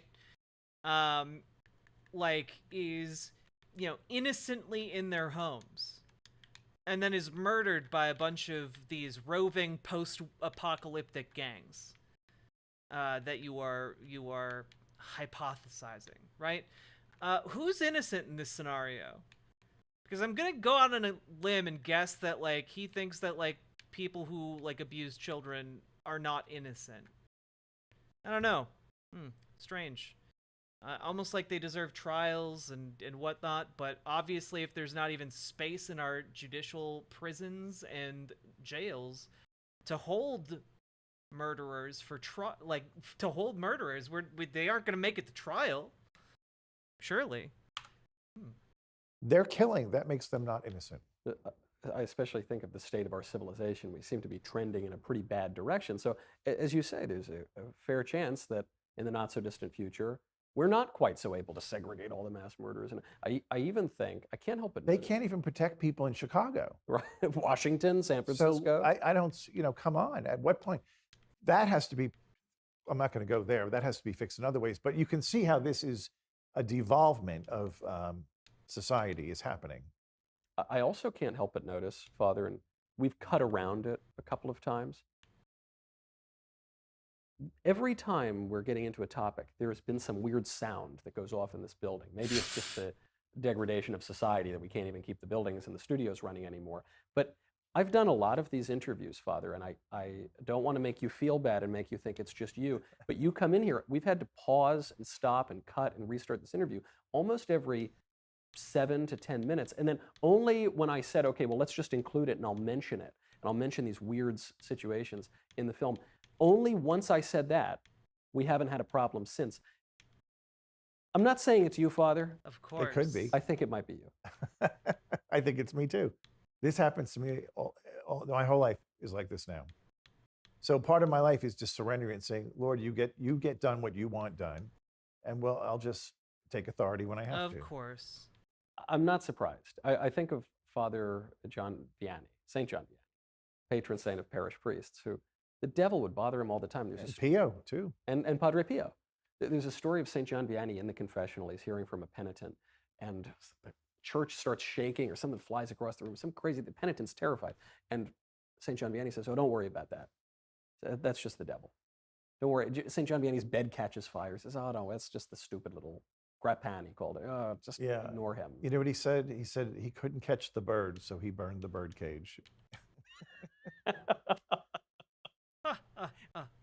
It seems like some similar things might happen if one were an exorcist. There's a lot of harassment because, I'm directly stepping on his tail in a way most people can't. So yeah, there's pushback, but there's also protections against him too. So I have a profound love. It's really convenient that any pushback you get is just a vindication of your position. It's real convenient. Of Our Lady, because she's the one who will crush the serpent's head. And that will give him tremendous scandal. It's one thing to be crushed by God, because everybody knows God is God, but to be crushed by a diminutive little Jewish woman. A nice Jewish mother. Oh my goodness. The scandal and the humiliation that he will suffer. You've mentioned Our Lady a few times, rightly so. I notice a number of our Protestant viewers Jewish still say, people Michael, don't believe I in love the everything you're saying devil. about Jesus. I'm totally on What's board. he talking about? I just can't get into the Mary stuff. I just don't get it. Why do you guys care so much about Mary? And even when I reverted, I had trouble with all the Mary aspects of Catholicism for a long time. If not trouble, at least it was confusing to me. Okay. Well, let's say somebody gets to meet you and they find out you're a great guy and they like you and you start hanging out and going to dinner and they love everything you think and say and do. They like your show, your ideals. And then you invite this person home and say, I want you to meet my mom. This is the person I love most in the world because she made me and she's my mom. She's my mom. And everything I have, I attribute to her. How could you not want to meet this woman? It's the person you're most, maybe after God the Father, would be most in love with. Yeah. If you think of it on those terms, this is the person Jesus loved most on the planet. And if you really love him, wouldn't you want to know her? Hmm. She's not God. I But thought he's love given was her great infinite. What are you authority talking and about? power and the ability to distribute grace through her hands because of his love for her. And the only thing she does is lead people back to him. If they came to know that, they would be running to her, because the fastest way to get close to Jesus is to go through his mother, because he designed it that way, not because it has to be. He wanted it to be. This is the way he came to meet us, through her. And so he wants us to go through her to meet him, similarly going back. This does I not think make of sense the wedding to me. at I'm Cana, sorry. first public miracle of our Yeah. Lord. And what happens? They run out of wine, and Our Lady says, hey, they ran out of wine. You go fix up the wine. And Christ says, well, what is it between you and me, woman? My time has not yet come. And then she says, hey, to the steward, listen to him. That's her role in the miracle, is to say, hey, listen to my son. Yeah, do whatever he tells you. But if you sign. back up even further, if you read the way that was written, it was very carefully written. It says, Mary was invited to the wedding, and also Jesus. So she's the primary guest. She knew the family. He was the add-on, because he was the child, even though he was grown. And so that was a point made about that. She was the real guest that knew the family the most, and Jesus came too. But it's through. So I always tell people, when you get married, of course, Jesus is the third person in your marriage, but invite his mother in too, because look what she did. And when you look at that miracle, the maitre d' is the one who tastes the wine, but he has no idea where it came from. It was the little humble servants. When he said, fill up these stone jars, it says they filled them to the brim. I'm pretty sure maitre d's tend to know where the wine they have comes from. Pretty sure, not an expert, but pretty sure. You know how much a stone jar would weigh that holds 30 gallons? It would weigh a lot. And so that I would be like, maybe he doesn't need the whole thing. Maybe we'll just fill it halfway. No, they filled it to the brim. They were obedient, and they were the ones privy to the miracle. So if you want to view miracles, if you want to see miracles in your life, get a front row seat by being humble and obedient, and you'll always have that front row seat. I can't help but notice we came here to talk about demons. We're spending most of our time talking about God. I guess that's the way it should be. It's the way it should be. C.S. Lewis made some point about this. Maybe in Screwtape, I forget where he said, you have to think about demons enough to know that they exist and to watch out for them. But you shouldn't think about them very much. You shouldn't. You have to be aware of them. You have to know how to deal with them, which most people don't. What authority you have as a child of God, then you have authority. You have authority over your own person, you have authority over your wife, you have authority over your children. And you can cast things out if they're harassing them. But curiosity is not a virtue. And if you start digging into the occult and the dark world and things like that, you're opening a door. And you might not. Curiosity, not a virtue. Yeah, okay. We're laying some bedrock for the anti-intellectualism of fascism, aren't we?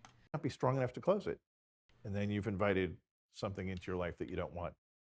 And then you have to call me. Someone wrote into my show, said, Michael, if you could meet the devil. I said, I don't know, I probably have met the devil a few times. Don't wish I met him twice. You've met him twice? Personally. How'd that go? Not well the first time, because I wasn't even a seminarian. I was discerning. I just came out of my life of sin. I joined Our Lady of Victory, like I mentioned, and this little old Polish priest who became my spiritual director. And I remember one day I went in and I said, this job is killing me, because, it was a sales position. I was entertaining big shots at all fancy restaurants every night, drinking. I said, I can't balance this with trying to live this new life. It's not working. So he said to me, well, let's do this. Why don't you, for the next month, you can go call ahead or go to meet to the restaurant early and tell the bartender when you order a drink that it would be just club soda, no vodka. But you would order it publicly and then they won't know. I said, I can do that. So he said, no alcohol for a month. So it's the middle of the day. It's like noon. I come out of the church, and there's this, again, this beautiful, handsome man, custom tailored suit. And he's staring at me. Very handsome man, you say. If you've ever lived in New York, you don't stare at people. It's pretty unusual. Very. Like you put your eye, you don't. Yeah. It's almost an attack. Like this, I'm being attacked now. I have to fight. And I just was like, weird. So I turned to walk towards my office, and he runs up next to me and he grabs me by the arm. Again, no guys do that. No guy grabs somebody by the arm and is like escorting them. And he goes, "Let's get a drink." And I just had chills go up and down my body. And I said, "Get away from me." And then I turned direction and went towards my apartment because it was closer. And I got to my apartment and I walked through the doors, and the doors closed behind me. And I looked out and he was just laughing at me. And it was like, whew. So he leaves, and I. Is this just a story about a gay man in a well-tailored suit trying to take you out?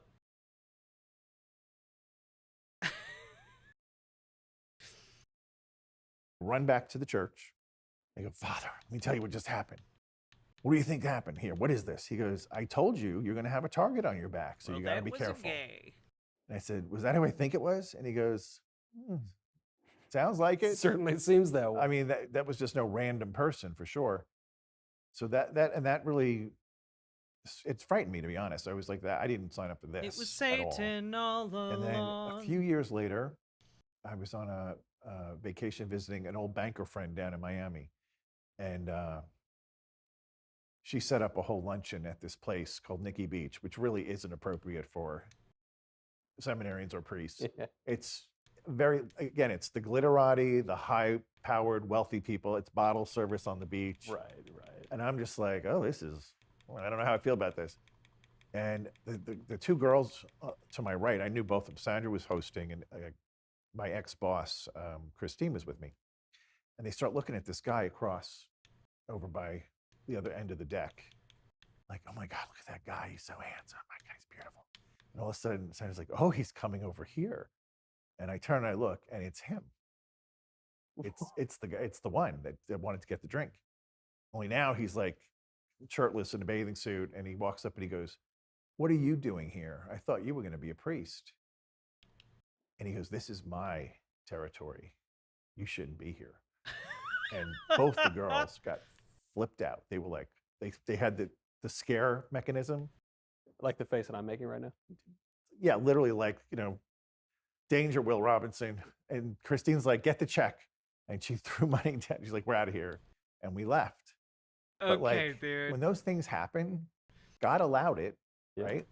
So for me, Man, it's real weird to me when like these guys are like, "And this was proof of the devil." And it's like, bro, I got social anxiety, okay? Anytime I go out in public, I have like awkward interactions with people like like this. Like, what are you talking about?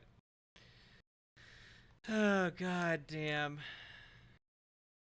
I felt like I wasn't supposed to be there. And God was letting me know, you have no place going to places like that anymore. Don't do that again. Right. The devil, whether he wants to be or not, it can be a tool of Absolutely. God. You know, Absolutely. He's not more powerful than God. He's nowhere near as powerful as God, and his own will be foiled in God's providence ultimately. And the fact that you had these friends there who saw it, who reacted that way, who can attest to it. It wasn't just you had a daydream or something. No, they were visibly shaken. And to this day, they talk about it and they get spooked just talking about it. I don't know. When I say maybe I've met the devil, I mean, I've engaged in all sorts of sins. I don't know that I've ever actually met the devil, but I'm pretty convinced I've met angels. I'm quite convinced of that. And oh, really? Did you see someone and shit yourself? There's a lot. New York is a spiritually rich place, I guess. But improbable kinds of meetings. Again, in New York, strangers don't come up to you. They don't look at you. They don't. Striking up conversations in the strangest of places. I mean, I sometimes fear when I tell these stories that it's like when you wake up and you tell your wife about the dream you just had, and she goes back to sleep before you get the first sentence out because it's so boring. It's very interesting to the people who have the experiences, but unless they're as shocking as you were two with the old devil. But when those experiences happen, you meet someone, they strike up a conversation. There was one guy, all right, I'll get into it. There was one guy, I was really down in the dumps. I was working in politics and show business, as I guess I still am. But you know, I was just right out of college. I was back in this reversion moment. It was really spiritually rich. There was a lot of temptation and sin, and there was a lot of shocking grace and kind of numinous experience. But I was kind of down in the dumps because I'm not doing great in my career. I just got out of school. I went from being the big man on campus to being some nobody guy in New York. And I'm on the subway, on the 6 train. Mm-hmm. And I forget exactly which direction it was, but it was either I got on, or either this happened at 28th Street going uptown or 33rd Street going downtown. Okay. And I'm on the train, and this kind of funny looking black guy and this lady walk onto the train, and they're clearly together. They go, you know, she's standing over here. Yeah, this got guy him. sits down right next to me, and I'm just trying to read my Kindle. So he's just looking at me. Just looking at me. Says, hey, who are you? It's like, huh? Oh, I'm Michael. He was like, oh, my name's Michael too. Oh. We're angels. I said, I had just come back into believing in God and the church and everything. I said, oh, yeah, how about that? He goes, so what do you do? I said, oh, you know, I work in politics and show business or whatever. So, you know, essentially unemployed. You know, that's not the. I said, I'm not doing very much. Yeah. So, don't worry about that. You'll be great. Train comes to a stop. He stands up, walks off the train. Doesn't even look at the woman he walked on the train with. And the thing that's so weird about this, and you will know this as a New Yorker, is on that train, 28th Street to 33rd Street, it's 5 blocks. Yeah. Nobody in New York is going to take the subway to go from 28th Street to 33rd Street to 33rd Street to 28th Street. Nobody's going to take the 6th train to go 5 blocks. You would take it to go 33rd Street to Brooklyn Bridge. Yeah. You would take it to, but no, that's one of the shortest intervals, probably maybe the shortest in the New York City subways. No one's doing that. And I thought, look, it's such a minor trivia, but I can't. This is such a fucking boring I couldn't story, explain it. guys. And I thought, and then I just thought, well, what does that mean? What does that mean? What am I supposed to take from that? A little support. That's what I took from it. Even All I this thought priest was looks just like he's God gonna fall saying, asleep. Hey, I'm here, you know. It's just sort of like, hey, buddy, boo, you know. Yeah, I'll tell you something, though, about people who believe and people who don't believe. I think if you go through life when these little things happen, believing, for the most part, believe everything, right? Yeah. What's the harm? Is it going to harm you? No. But it actually makes you live a more uplifted, happy life than somebody who goes through the whole life believing nothing. Because that's a horrible way to live, to believe nothing is happening. It's almost like there's 2 strains of thought about how you interact with the world, especially in New York. Yep. You can believe everybody's out to get you, and occasionally somebody's nice, or you can believe everybody's basically nice and occasionally they fail you. Yeah. It's so much better to live thinking everybody's basically pretty good and 1 or 2 people are going to get you, and it's okay, I'll deal with it. Yeah. But to think everybody is out to get you, then every moment of your life is in defense and attack mode. That's no way to live. Yeah. I know people that their marriages are like that. Like they're in a marriage where they feel like they're in a battle all the time. And I'm like, yeah, I do. It's not gonna, you're not going to make it. You Yeah. can't go that long in that really kind of a stressful zone without somebody giving up. What do you say to people, many have asked me this too, say, I want to believe. I think Christianity is good. I think it's good to go to church. I recognize the life I'm living is kind of dissolute and pointless, and I'm somewhat depressed, but I want to believe, I just can't. Faith is a gift. Ask for the gift. It's that simple. But the biggest blockage to believing is pride. That's really true. Pride is the mother of all sins. And so it would be good to think about all the ways in your life you've blocked God or rejected God or said, I don't believe in you, I don't want you, and then say, Lord, I'm going to repent of having this unbelief. And even though I don't know you, I'm asking you to come into my heart and reveal yourself to me. and make it evident that you're with me and you're here. And he wants you to know him more than you do. So if you make that effort, he will do it.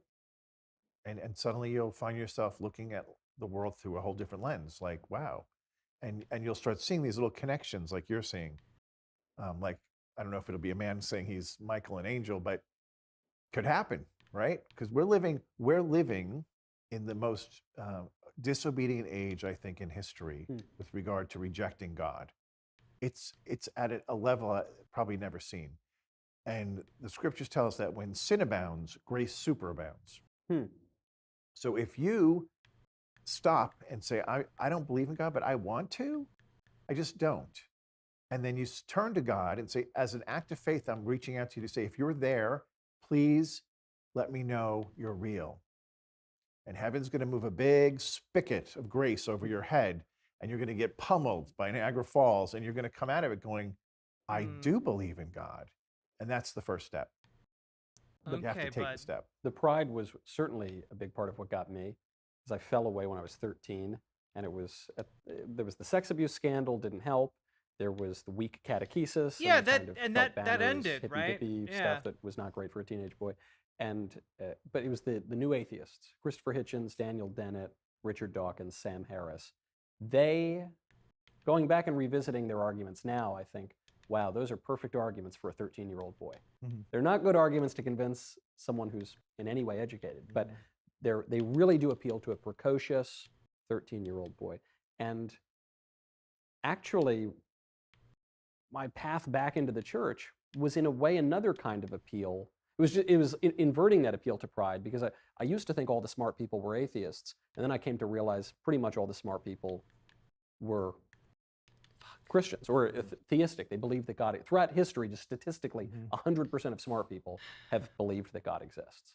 And that helped me get back in. I think that's a big stumbling block for a lot of people today. They just feel that religion is for stupid people.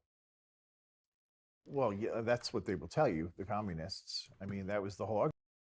Well, I mean, you did just make a whole lot of arguments against knowing how things work, against having intellectual and rational explanations for anything. But yeah, sure, yeah. The guys who don't believe in like ethical or moral frameworks outside of religion, yeah, they're the real smart ones.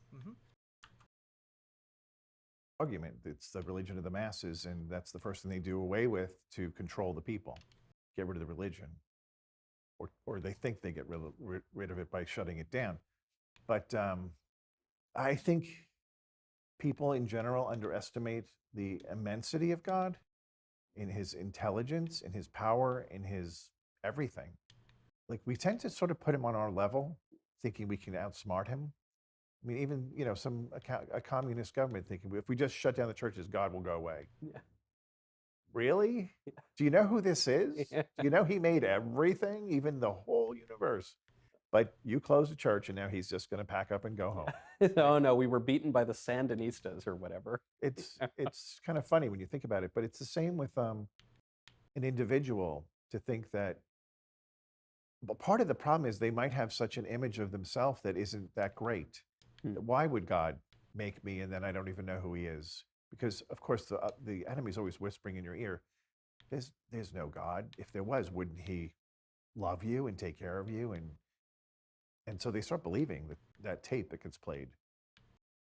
It's only when you start breaking open the scripture and asking it to come into your heart that things start changing, and changing quickly, like pretty quick. I think, again, in this day and age, when I feel a very great urgency for people to come back to God, because I feel like we're on the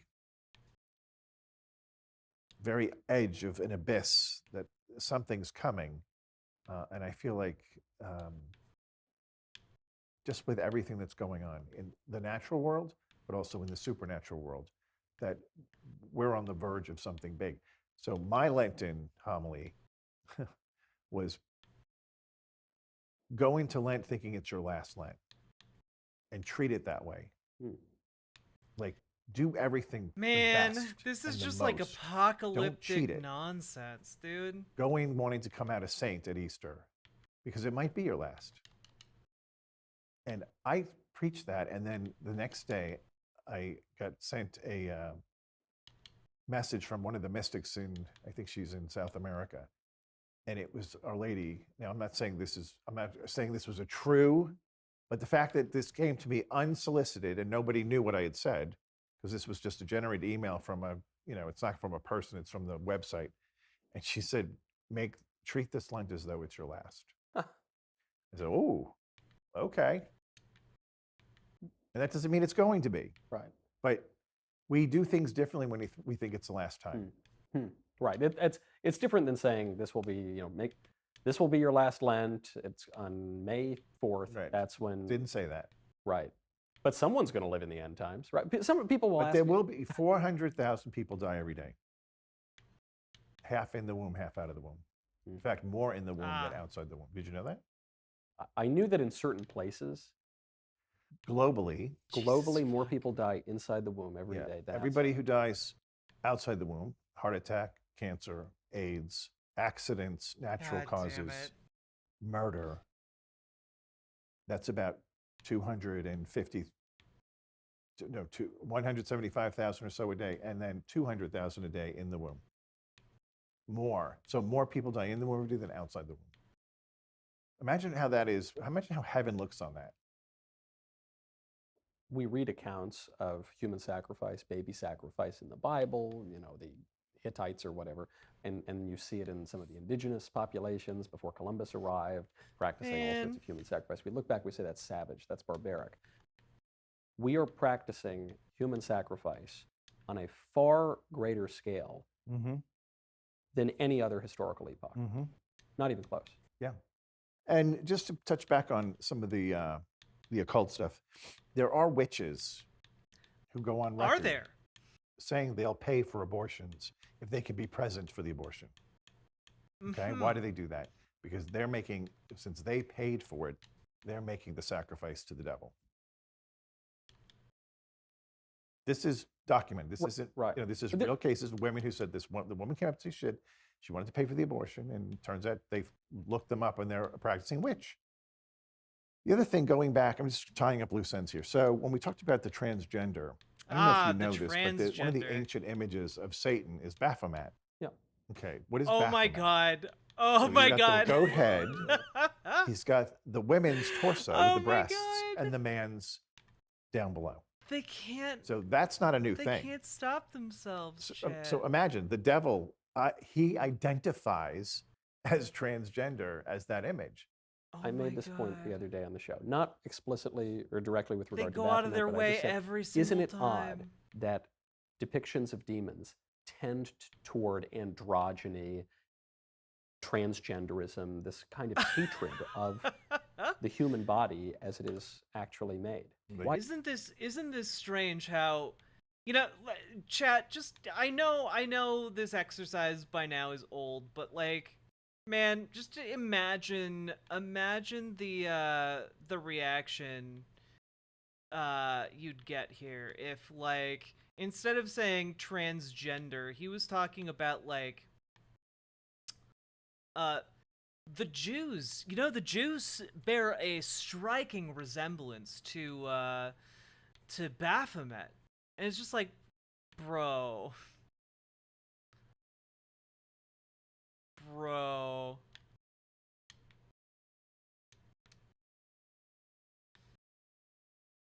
God. Why hate us? They hate us. But why do they hate our sex? Why do they hate our sexual complementarity and difference? That's a great question. The only way man participates in creation is through the marital embrace. We can't create anything. We can build, but we can't. Is through fucking. Create. But when we come together and make a baby, man actually participates with God in creation. The demons can't do that. They can't create. They don't have bodies. Can't create. So the fact, that's one. The second is that the Word incarnated in human flesh drives them crazy because it elevated humans above them because now this divine person has a human body. That's the two reasons they hate us. So we're talking about physical things. I know a lot of people are going to say, look, I have faith. I believe that evil exists and demons and the devil and God and the saints and the angels. Maybe not the saints, they would say. But I believe in pretty much all of it. But why do I need holy water? Why do I need to go through some ritual? Why do I need some priest to confer some sacrament or blessing on me? Why do I need all this stuff? Why do I need a rosary? Why do I need all the stuff that you Catholics have? Why can't I just think it? You don't need it. You don't. But it's like you're going into a battle and you can take no weapons or you can take every weapon available. Yeah. I'm taking every weapon available. Why not? But I want the shield. You don't I want the need sword. them? You're saying I'll pass on everything. Okay, good luck. Now, do you need these things to get to heaven? You don't. But I just had a conversation with a priest in this diocese who is over a lot of the education, and he's realizing that the devotional aspect of our faith is the part that captures the heart. The sacraments have all the power, but frequently people don't connect emotionally to the sacraments. It's just a fact of life.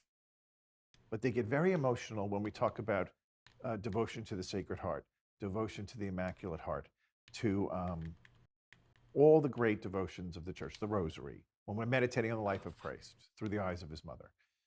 And it draws people deeper in love with the Trinity and Jesus' parents and his best friends, the saints and the angels. Now, you don't believe, if somebody says they don't believe in saints, do you believe people go to heaven? Yes. What do you think we call people in heaven? Saints. So you do believe in them. When you get diagnosed with cancer, do you call your friends and say, please pray for me? Hey, Vosh, thank you very much Yes. for the Well, raid. why wouldn't you ask your brothers and sisters in heaven to pray for you? They actually have access to the... We are currently in the process of watching Michael Knowles talk with an exorcist, which is just kind of a bunch of malarkey. It's pretty fucking silly. Nothing against any of you if you guys are Catholic or anything, but holy moly, it's silly. It's silly as fuck. Also, folks, hello. Hi, my name's Riverboat Jack. If you guys don't know who I am, I'm a lefty. I'm a small socialist content creator. I talk about the news, politics. We cover a lot of shenanigans, political chicanery. Question: does that have a racial component to it?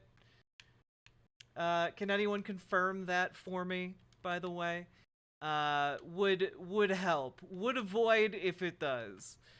I'm Catholic, but these people are fucking insane. Yeah. They out here wildin' like Catholic converts, am I right? Also, folks, we got a .gg site. It's relatively new. Come on over if you want to be in the on-screen chat. And we also stream over on YouTube, so come over and say hi if you want an adless experience, and then hit the subscribe button and the like button, because that helps us a lot. Hi everyone, and if you need a link over on the Twitch site, here you go. There you go. There, it's done. Also, I'm a translator. You got questions about socialism? You got questions about our modern political system? You got... Oh, shit. It's dark down here. Okay. Well, we're gonna figure out how to go about doing this. Confirmed Catholic and trans, so I don't know what the fuck I'm going. You know, I figure if God is omnipotent, he'll understand. Trans people Q's, we got A's. I got A's for days. If you're a socialist, then why money? Because I need it to pay rent, unfortunately. And on that note, we've been streaming for over 4 hours, and it is time for the top of the hour ad break.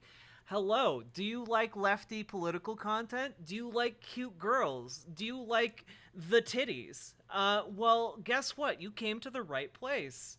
It's me, Riverboat Jack. and I'm a full-time streamer and content creator, and also autistic as fuck. So come say hi, stay for the laughs.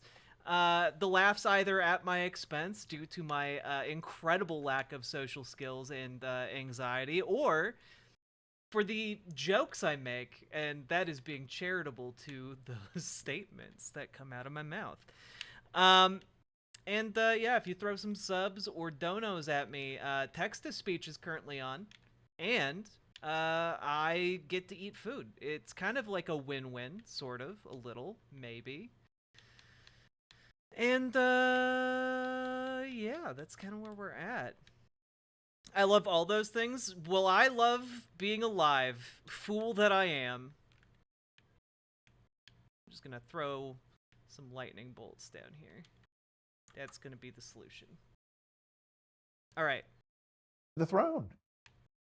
So it makes no sense. Right. But If I would ask Joe down the street to pray for my wife, Joe is just some schmuck. Certainly, I would ask the only people that we know are in the presence of our Lord to pray for my wife. the mother of God, do you think she has any influence? Why do you need to? And But this is the thing I don't understand. Why do you need to ask anybody for additional influence when the God you're talking to is omnipotent? I don't understand that.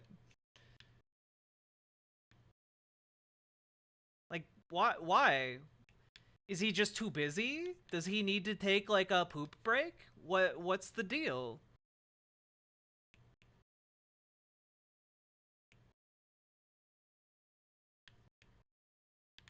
Because Jesus? But like, that still doesn't make sense to me. Lanoira, I believe in possession, but exorcists are often so up their own ass and deranged. I don't know that I believe in exorcism. Let me put it this way. I don't think I've seen any evidence that would compel me to believe in demons or ghosts or anything like that. I do think that they're fun. I think they're fun to think about. Oh my god, where is the curse buildup coming from? Let's open up a torch so we can see what's down here. Alright. I guess we're just gonna get cursed. Cool. God damn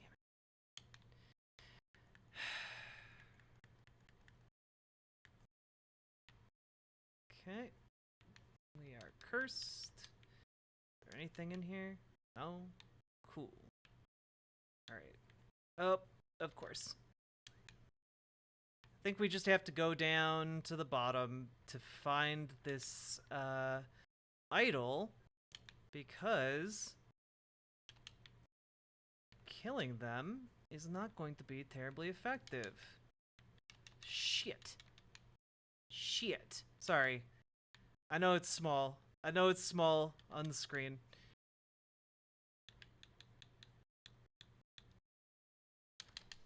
God damn it. God damn it. God damn it. God damn it. Okay. Anyway. We're good. Wait, Riverboat is a YouTuber now, not a Twitcher? I'm both. Don't tell anyone. I'm trying to diversify my audience because Twitch's discoverability sucks ass. So yeah, we have like 1,600 people following us over on the YouTubes right now. We got an editor slaving away in the editorial mines.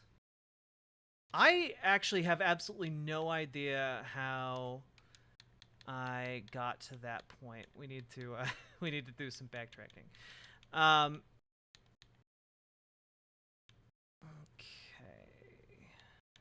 I think we're in the foyer. Yes, I also stream on Facebook because why the fuck not? Which Souls game is this? This is Dark Souls 2, Scholar of the First Sin, and we are doing our darndest to get through the DLC, which is so much bullshit. The DLC of Dark Souls 2 is just kind of bullshit. Constant constant bullshit. But we'll do our best here. We already beat, like, the final boss of this particular part of the DLC. Now it's just a matter of finishing off the part of this extra area so that I can get, like, a boss weapon or something. I don't know. All I know is that I have to kill. I got diagnosed with Asperger's a couple weeks ago. I'm wondering if you have any tips. Not the PP one. Da-dun.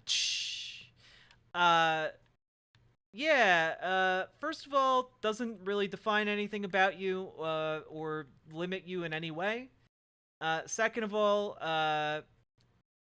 when you talk about it with other people, they're probably gonna say something along the lines of, like, well, you shouldn't say Asperger's because, frankly, that term was coined by Nazis. Let's see, what else? It's okay to learn how to love yourself and, like, not mask. It takes so much energy and effort for me to, like, function. No, don't stop. For me to, like, function in social settings that I just literally the thing I am most autistic about is interacting with other human beings. So just learn, like, what is going to cause you problems, you know? And once you know that, you can function a bit better. And it also, I don't know, for me it wound up being really comforting to know that, like, oh, I'm autistic. That explains so much about what happens in my brain. Are you fucking serious here, bro? Okay. We're gonna heal. No! No! No! Fuck you! Fuck you with 1,000 barbed wires! It's La Noira? Wait, La Noira or Lenora? Gotcha. Hell's Finest Gent on Twitch? Congrats on the website? Well, congrats. Hello. Welcome. I don't know why I congratulated you on me saying your name correctly, but, you know, here we are. Also, Wrestling with the News. Hello. Thank you. By the way, thank you all for coming over to the website. I really appreciate it. And it just provides ammunition. You see, for those of you who are new to the riverboat.gg website, we are engaging in what is currently being called the Great White Hunt, where... damn it. Well, that was 10 out of 10 gameplay. Just so you know, your days as a white name in my chat are numbered. Thanks. I didn't know the Nazi thing, though, but the person who diagnosed me said I was Asperger's.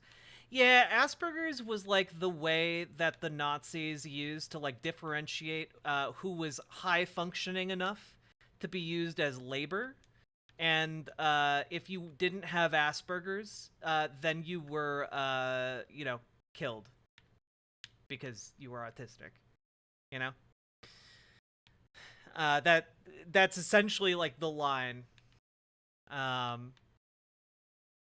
However, don't ever let anyone tell you that Asperger's is not an incredibly funny name for our condition. Okay? Hey, Charachan.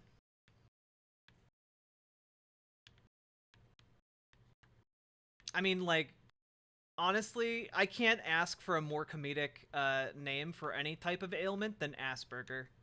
You know? It's just funny. And if you don't think so, you're wrong. White names in the Death Note? It's true.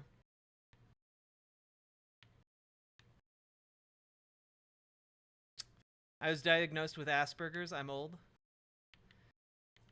Well, I was diagnosed with an ass that loves burgers. Ayo! And Asperger's. There we go. Asperger's. Okay.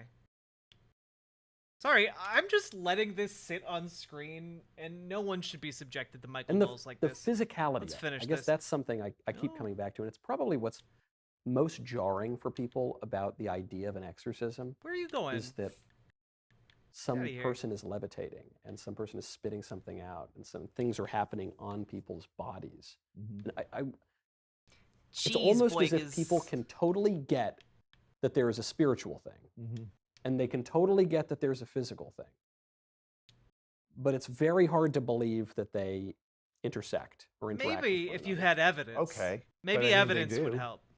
I don't know what to say to that. Facts don't care except, about your feelings, I guess. You know, it's like, again, the non-believer is a whole separate category but if you're a Christian, Yeah. so you're a Baptist, do you believe the Bible?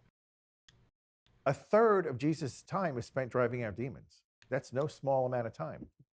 So like, and this is the word of God, so either you believe it or you don't. God you can't damn pick it. and choose, right? So yeah, I believe that. So suddenly the demons all went away when he went to heaven? Have you looked around lately? That Does it is look kind of like what it there's no seems influence of like evil? you're implying. So Antonin Scalia did an interview in New York Magazine probably about 10 years ago, maybe more. God damn it. And he mentioned something about heaven or hell, and the interviewer, a very glib young woman, she said, "Oh, you believe in hell?" He goes, "Yes." Oof. She goes, "Well, it must be awful scary believing in hell." And he leaned in with a theatrical whisper, and he said, "You know, I even believe in the devil." There we And go. she essentially laughs at him for it.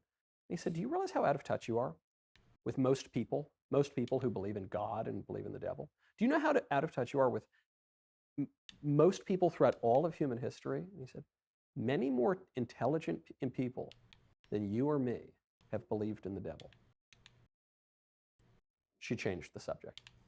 there was a priest who was And very that big impact totally on my happened, life, who was, bro. Trust me. a theologian who was frequently on these big panels. That discussing theologian's name, theology with other Albert theologians. Einstein. And one of the other theologians had mentioned how he doesn't believe in the devil in his talk.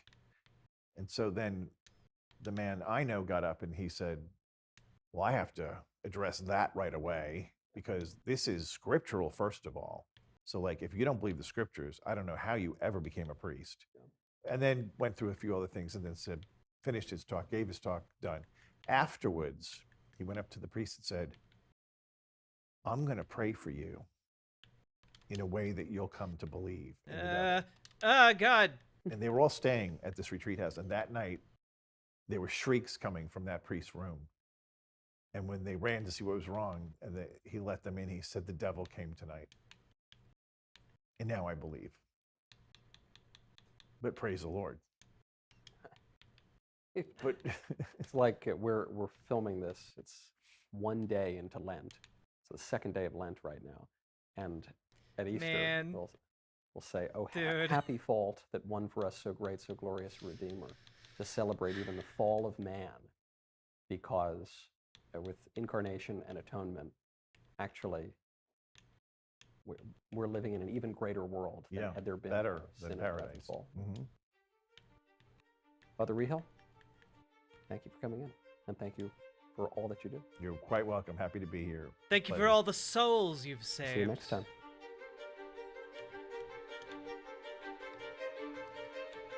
Man, fucking crazy town over there. If you start digging into the occult, you're opening a door. And you might not be strong enough to close it. And then Nope. you have to call me. Someone wrote into my show. said, Autoplay, "Michael, if please you could meet stop." the devil." Met him twice, Okay. personally. There we go. Cool. I like how this guy's, like, devil story was literally just, like, a nice-dressed man tried to get him a drink at a bar. You know, like, just absolute lunacy over here.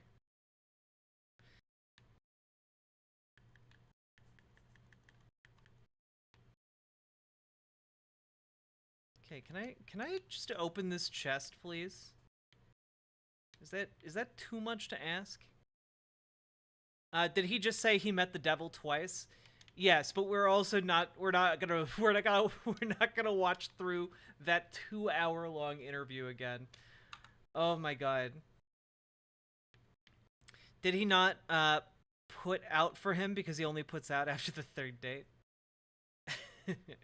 Hey, look, after the third date, he rises again. The copium is real. True, Josephine.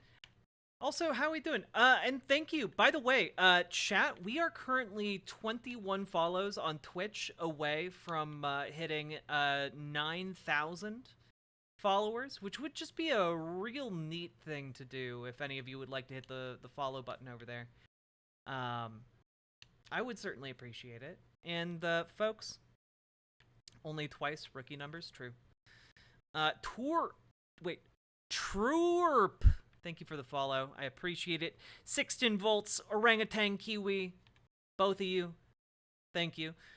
Follow Jack or perish. Whoa, whoa, whoa, whoa. I wouldn't go that far. Like, people can still live if they don't follow me. It's okay. For now. The devil's just trying to fuck and this guy's disparaging him for it. That's whack. True. Hey, Neuron. God. Also, I just really like the username Wrestling with the News. How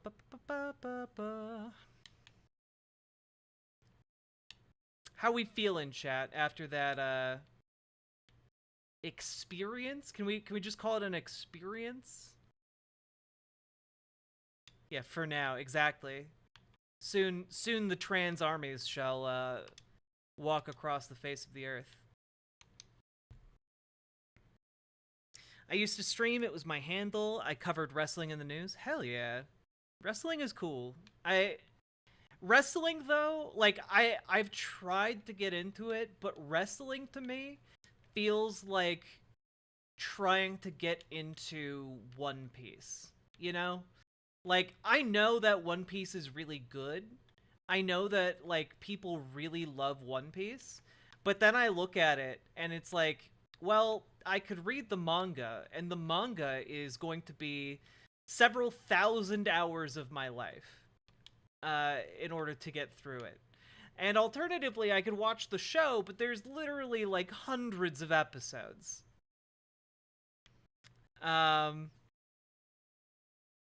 Damn, blood for the blood god? True. But you know what really gives blood for the blood god and skulls for the skull throne? When you hit the subscribe button over on YouTube, or like the stream, because liking the stream makes Tim Pool fans mad, because we made a video, and Tim Pool was mentioned in it, and they are currently review bombing and leaving mean comments about me on the YouTube. So, that just means that the algorithm is working in our favor, and you just need to boost it by hitting the like button and subscribing. Let's go, babies. I think I fried my brain studying. Well, you shouldn't fry the brains you're studying, a lot of apples. That's a rookie mistake. And additionally, it also helps and angers conservatives when you donate monies and subs to pretty leftist streamers who look like you know, some kind of beautiful possum that you found in the garbage. That's me. I did not put any effort into my appearance today, and it shows. Anyway, support your garbage, cute troll streamer, and allow her to live another week. What if she's studying to be a chef? Well, we already got Metal Kitty Mom for that. As you all know, you all need to train in individual skills so that when we form the commune, you can contribute. Today is the end. Yo, a lot of apples. Congrats on making it to summer break. Wrestling is gay. It's true. Have you ever seen, like, women wrestle? It's gay as hell. 16 volts? You're the first person who speaks English that pronounces my name right? That's because... I was just gonna respond, that's because I'm retarded, but, that was both overly mean to me and probably not appropriate to say on stream. There are literally gay wrestlers, so yeah, that works. True. True. I'm pretty gay. Hell yeah. Also, chat, you are tolerating white names amongst you to a degree I did not think possible. This is shocking to me. I have no useful skills for a commune. What are you talking about? You know how to animate you know, the CGI models. Everyone will have a VTube avatar, and you shall create them. Never expected you to say the R word. Look, I say it sometimes. Usually I just say it amongst private company, but that time it was just funny, so I said it. And plus it was in reference to me, which I feel like is a more understandable, feasible, and arguable thing to do, you know?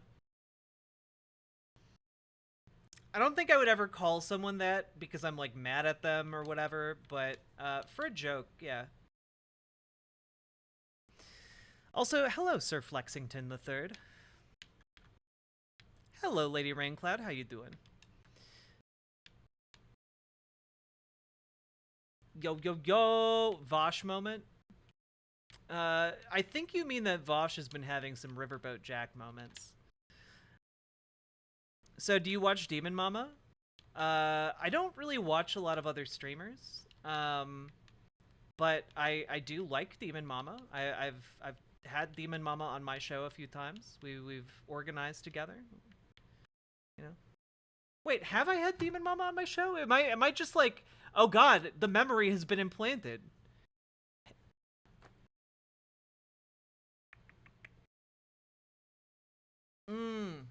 No, I don't think I've had Demon Mama on one of my shows. I think we had Demon Mama on to organize for Wisconsin. And then I've been on panels with Demon Mama in the past. Yeah, I think those are the two circumstances. But that's chat, that's what I've been saying. That's why we need an outreach arc. We need to build the bonds with other creators that we can then use to siphon off their audiences, and then I don't know, do some cool like organizing things in 2024. This needs to be our, like I've been saying, it needs to be our shonen anime training arc. We need to build the connections, build the audiences, build the power that we are going to need going into the 2024 election cycle, because guess what?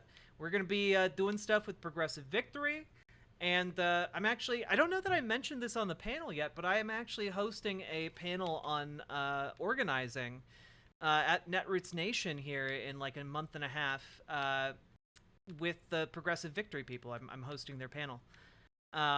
So, yeah. You had Demon Mama on for charity streams? Okay, cool.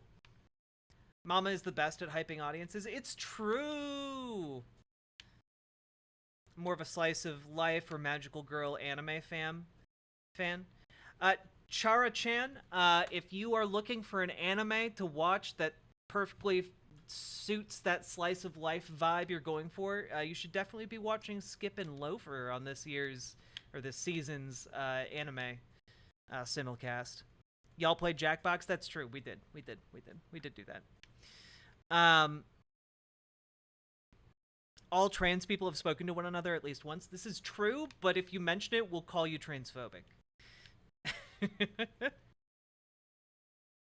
I have Vosh moments all the time.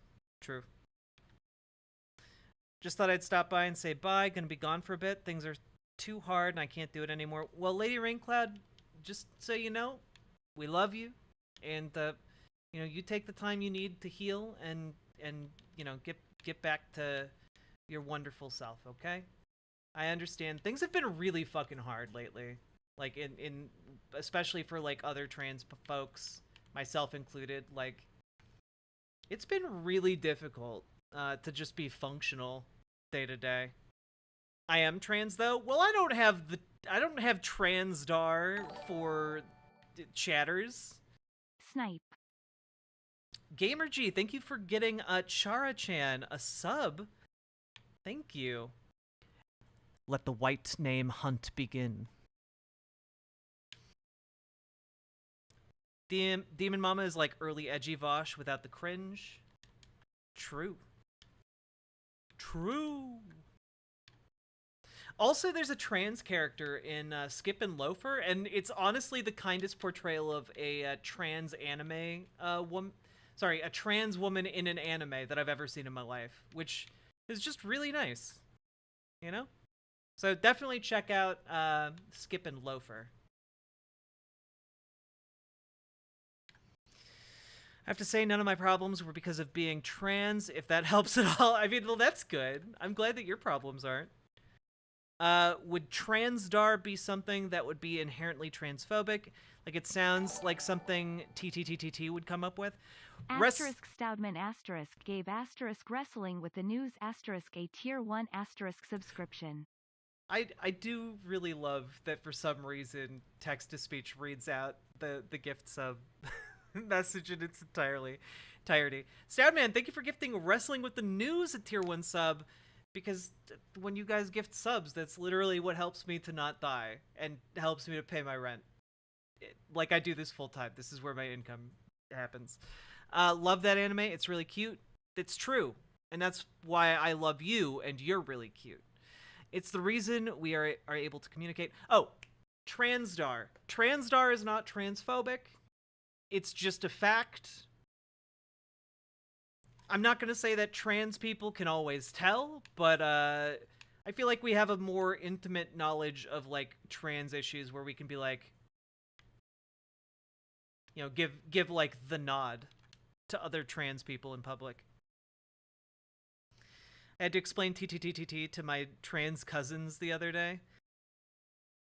That sounds difficult. I hope I never have to explain Reddit to anybody. Trans star? Where have I heard people getting stars? Oh, no, transdar, like radar. No. Fortranners. Oh no, what's TTTTT? I literally just said I hope I never have to explain it. TTTTT is just a Reddit where trans girls shitpost all day. And some trans guys.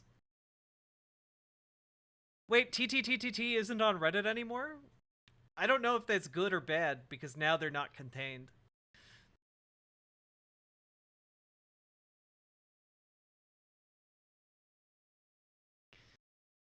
Banned for being unmoderated? Oh no.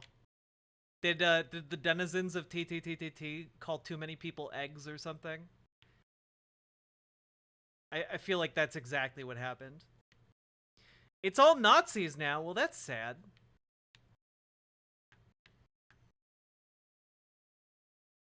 They're all super well, okay. I'm sorry. I thought it was still a fun-loving hive of, like, happiness and non-villainy. It is really sad when, like, trans folks just kind of are dysphoric, and instead of, like, actually, like, working on themselves, they instead turn that against other trans people to rip them down, you know? I've seen that happen. I'll never be a woman / man posting. I mean, you could just say Taftage posting, it's fine. I know exactly what you mean. That's what it was called back in the day. Shiny, happy people holding hands. True. You know, I don't think I've ever fallen into the I'll never be a woman thing. Like, obviously there have been times where I've been like, oh, I feel like that, but for the most part, it just I'm mostly just kind of like, I know what, like, I'm like, you know what? I'll satisfy myself with knowing that I'm hot. You know, if somebody thinks I'm a man, they're gonna want to fuck me. If somebody thinks I'm a woman, they're gonna want to fuck me, and like, that's fine. I know what I am, and that's okay. Well, you passed, to be fair. Yeah, but I didn't always. You know, you all, everyone starts somewhere. I'm starting to realize I think I fell into that real hard and still am stuck there. Well, realizing that is maybe the first step towards being able to pull yourself out, you know? A lot of it is building up a sense of self-worth, and I know how hard that can be because literally that was like the thing that I sucked most at. Still do. Really? You are like a cis? I mean, do you guys... Here, I'll show you guys. Here, I throw this picture up from time to time, but, you know, worth noting where I came from, you know? Do do do do do do do do do.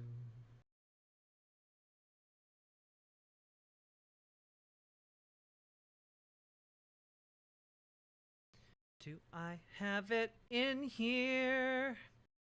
Do do do do do do do. Gotta find this picture that I should just rename so it's easy for me to find. Do do do do do do do do. Looking through all my files. This is taking longer than I'd like. Do do do do do do. Do do do do do do. Okay, those are some pre-transition pics, but they're not the one I'm looking for. Do do do do do. There's my high school graduation picture. Still not the one I'm looking for, but getting closer.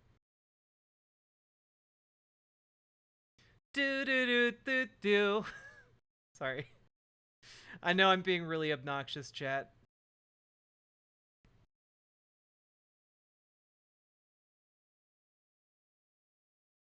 Do do do do do. Okay. Oh yeah, wow. I sorry, I just saw a thumbnail I made ages ago for a like a debate I had with Dr. Heemed Out. That was kind of a clusterfuck of a debate. Wild times. Still not right there. Gotta go fast. This bit is dragging on and getting boring. Do do do do. Bunch of slutty pics. Come on. I know I'm almost there. There you are. You fucking look at that. There we go. Before picture. After picture. There we go. We did it. I got the titties. Hey.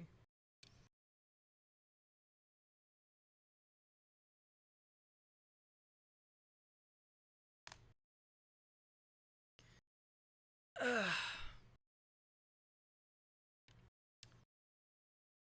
You don't have to show us pre-transition pictures if you don't want to. I don't feel terrible about them. Like, I feel bad when I see pre-transition pics in, like, my parents' home.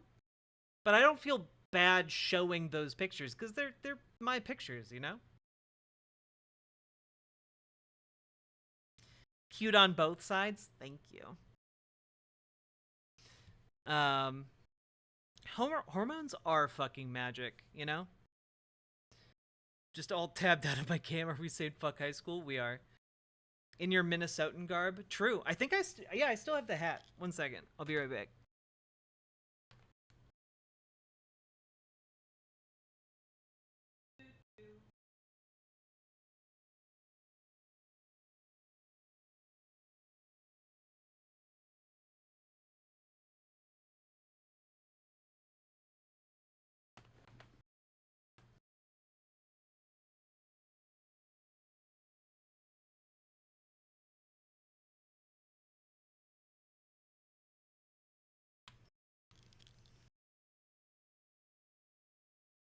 It's true. Tim Pool had a couple good points.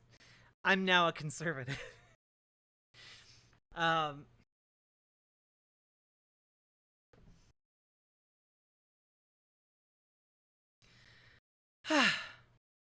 See, chat, now she's an actual lumberjack instead of a wannabe. I've split some wood in my time. I've split some logs, if you know what I'm saying.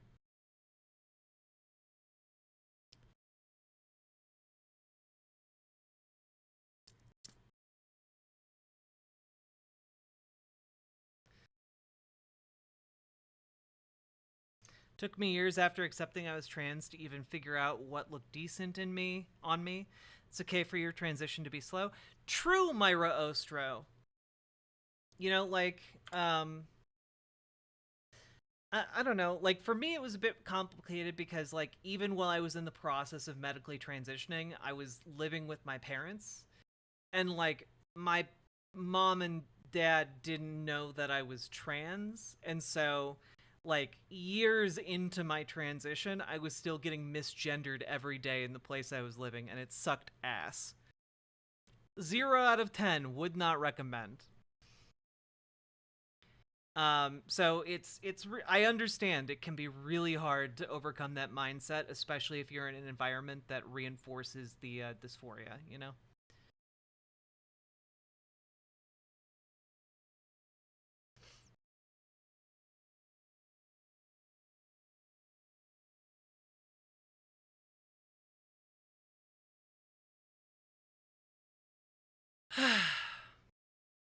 Pretty sure I'm stuck in that I'll never pass mindset. I mean...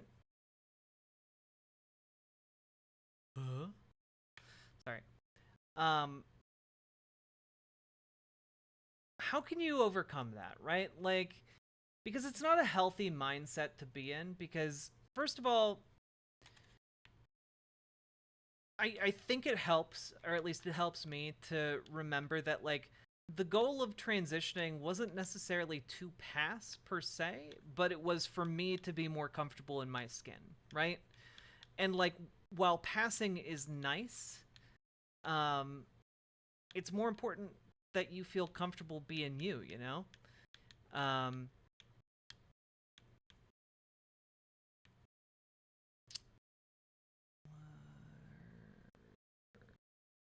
Okay, I think I want to go here. Yeah, passing does not have to be the goal. The goal honestly isn't passing. The goal is just being able to be yourself, you know? And that takes a lot of pressure off, I think. Or at least it did for me. Okay. Because shit. Okay. Well, fine. Just go backtrack up here.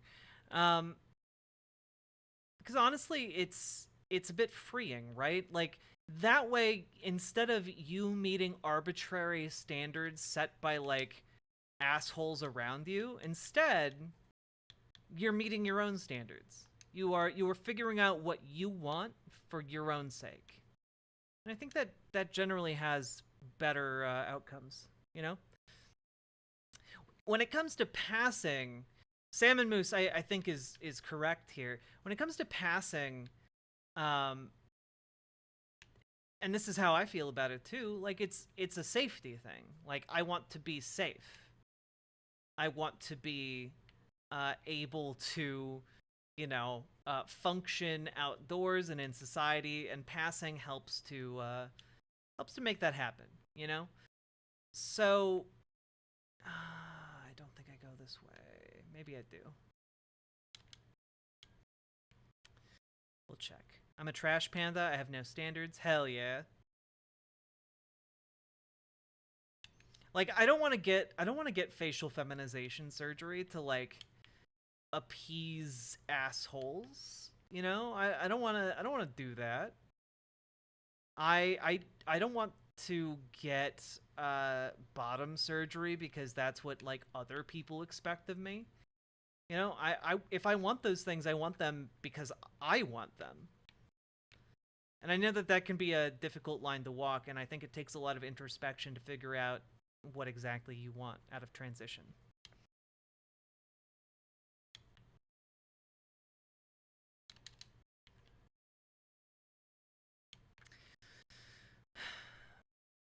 I want it so I can stop taking Spyro. Oh, yeah. You know, there are very few things that hurt my body more than starting Spyro, you know? Having to pee all the time, having to, oh god, damn it. Having to pee all the time, not great. The weight gain, wasn't the huge fan of that. To be honest with you guys. It fucking stinks. Wait, Spyro stinks? I guess I haven't smelled my meds. Maybe it does.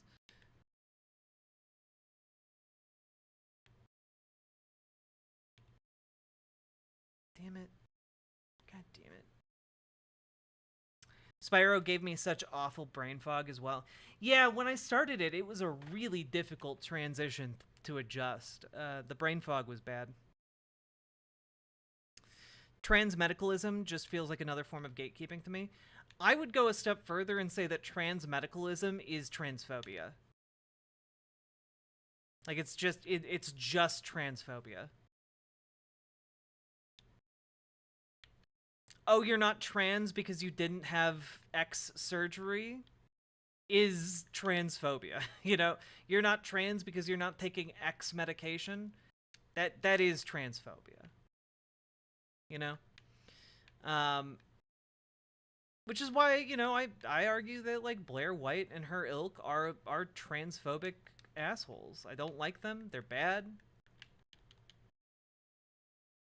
And they should feel bad.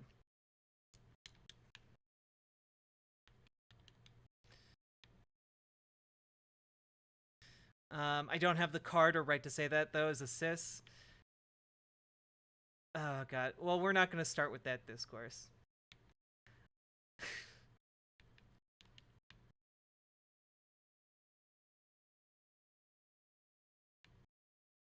We're not going to go down that road. I see what you're doing. We're not doing that. A cis? For now. Here we go.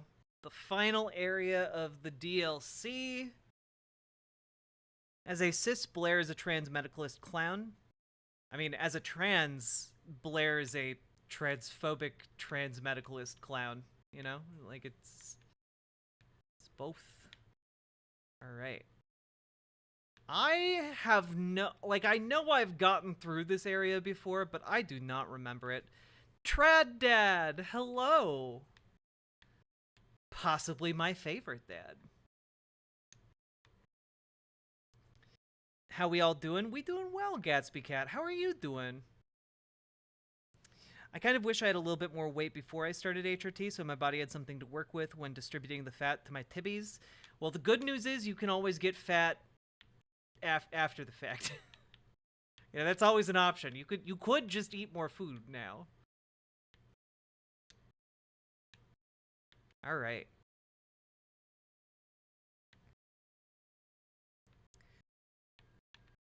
That seems bad. Here, I should probably I'm gonna turn on the volume actually. The old chaos hungers still.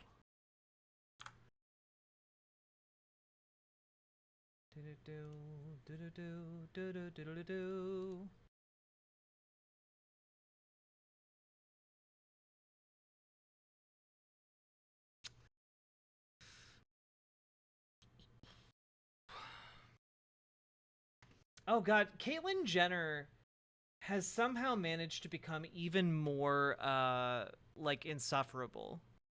The fact that Caitlyn Jenner insists on being in the public spotlight is honestly wild to me.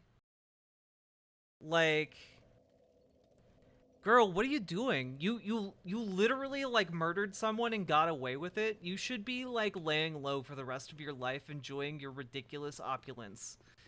You know? Just stop. Just stop and be like not crazy. So really, you've got just as much ability to get booba as you would have if you had fat when starting. True.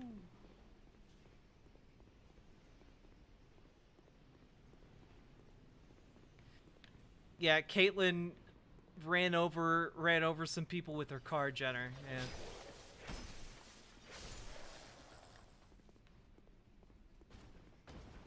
But homeless people are scaring away her rich friends. Man, I do have to say it was a bit cathartic seeing that, what, is her name Kylie? On Twitter, she was gonna go on Tim Pool's show. She's like doing the whole I'm trans, but I've now been conservative for 35 days. You know, it was kind of satisfying to see her like get absolutely dogpiled by transphobes, specifically because like she's been trying to be like I'm one of the good ones because I pass. You know, I don't feel bad for her. It is sad to see, but like, we knew it was coming. Like everyone knew that like conservatives weren't gonna like accept you, girl. Like you just thought that because you're pretty, you were gonna be the chosen one.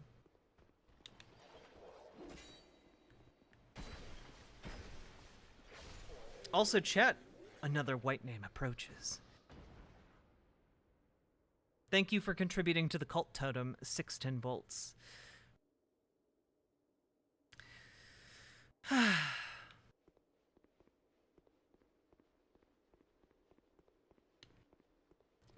Booba is life.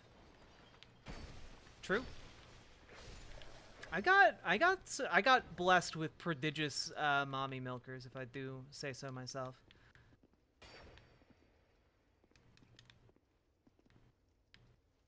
Honestly, I should be wearing an outfit right now that shows them off, but I was too lazy. I'm sorry. Is this a person? What? Hello? Oh.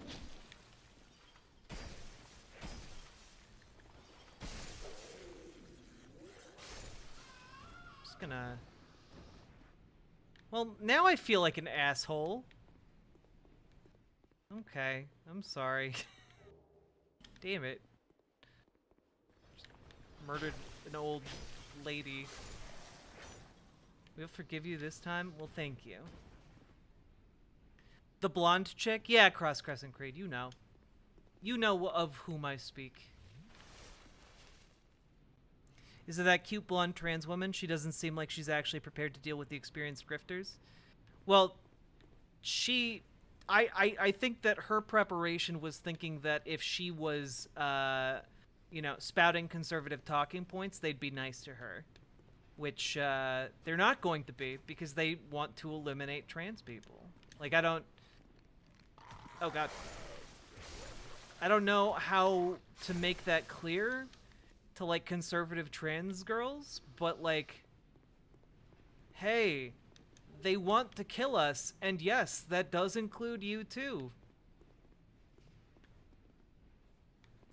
Plaid is sexy as fuck. Yeah, but I could be, like, I don't know, I could do something with this, you know. Yeah, she says her pronouns are pick me.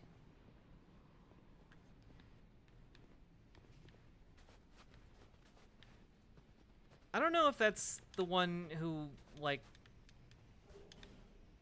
was called a Tim. I didn't pay a ton of attention to that discourse. Hey, Winby. You get good sleep, okay?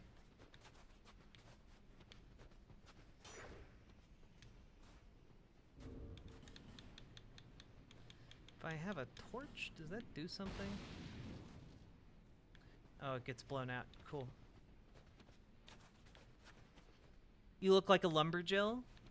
Doing my best. Plaid is the flag of Minnesota. Essentially, yeah.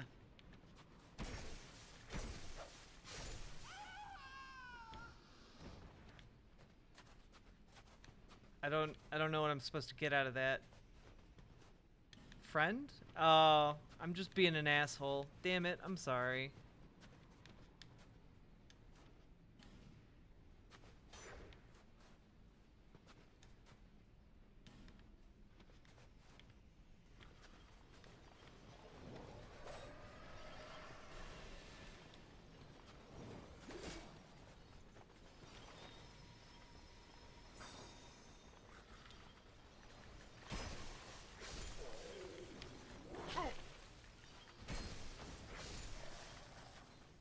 Horny, wholesome. That's my vibe.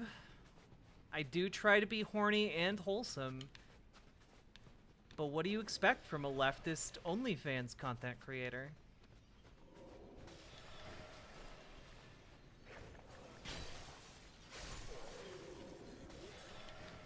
Honestly, though, I had to shut down the OnlyFans. I wasn't making enough content to justify charging people.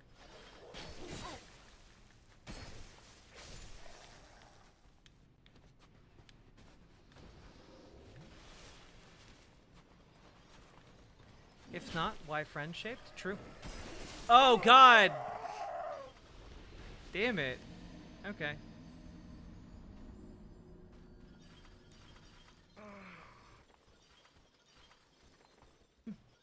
If you all need to run, come to Scotland. We are generally pro-trans. We just have less pro-trans imperial... a less pro-trans imperial overlord. Scotland seems cool as shit. I like Scotland. And would love to be there sometime. Also, chat. Guess what? It's the top of the hour ad break. We've been going for 5 hours, folks.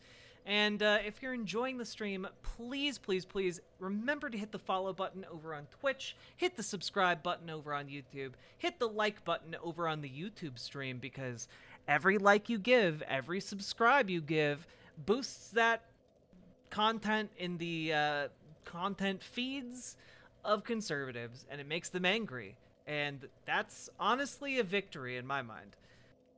Additionally, consider dropping some subs or donos, because I need those to live, and if I don't get them, I do have to, like, figure out a new line of work.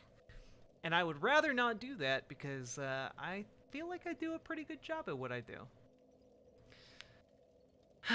Also, yeah, if you wanna break from the ads, if you're over on Twitch, come on over to riverboat.gg. And if you're over on YouTube, come over to riverboat.gg anyway, because then you can be in the fancy on-screen chat with all of these colorful names. And let's see. Did you ever go over that article about the detransitioner who was being paid by conservatives for years? No, I did not see that. Maybe you can send that to me, Cross Crescent.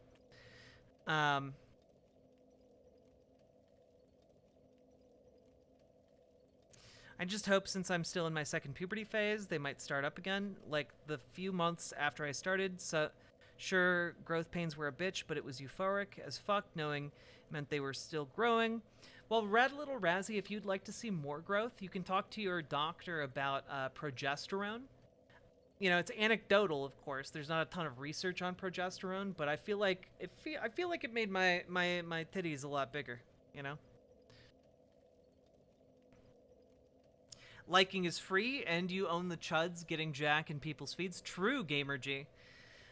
She's baiting you to come in and be a white name so she can white name exterminate you. Run. Melodic codes. This is true. It is a clever ploy on my part to try and trick people into making subs and donos. Because, again, without those I die. Yeah, and Red Little Razzie, like, changes keep happening for, like, the next... For like, 10 years, you know? Like, when you think about, like, when does puberty start, right? Around, let's say, 12, right? The first 4 years, even after you're done with 4 years, that's still around, like, where a 16-year-old would be in their puberty. And, like, you still, 2 years on that, that's 6 years. You're where an 18-year-old would be. And puberty doesn't actually end until people, like, turn, like, around 25. So there's another 7 years of slow changes after that, too. You know, it goes for a long-ass time, you know? Anecdotally, if you cycle your estrogen, you can help with the growth. No. God damn it. True. I have heard that as well. I've also heard that injectables can help, but, but haven't in a while because insurance doesn't pay for the brand. Yeah. Well, anyway, folks, I have to go to bed because I have to be awake in approximately, like 4 hours, in order to do a thing. So I'm extraordinarily tired. I went about 2.5 hours longer than I was intending. And injectables, but like edibles, but in your veins, yes, but with estrogen. So we're going to be rating, and we're gonna head on over to Tofu Ghost. Yeah, Gamer G, there's an event tomorrow. I gotta be up early for it. Alright, I might be back tomorrow night. We'll see. Otherwise, I might be back Monday. But I'm gonna probably try and squeeze in another stream tomorrow because I feel real anxious about making sure that this channel does well and making sure that, like, you know, I can continue to survive and pay my bills. So, let's go. And if you're over on the riverboat.gg site, I'll switch it on over to Tofu Ghost as well because like you guys to have a little talk box while I'm gone. Thank you so much for stream. You're welcome. You know, my pleasure. And do. I'm tired. And I hope you all enjoyed your stay. All right. Bye, everybody.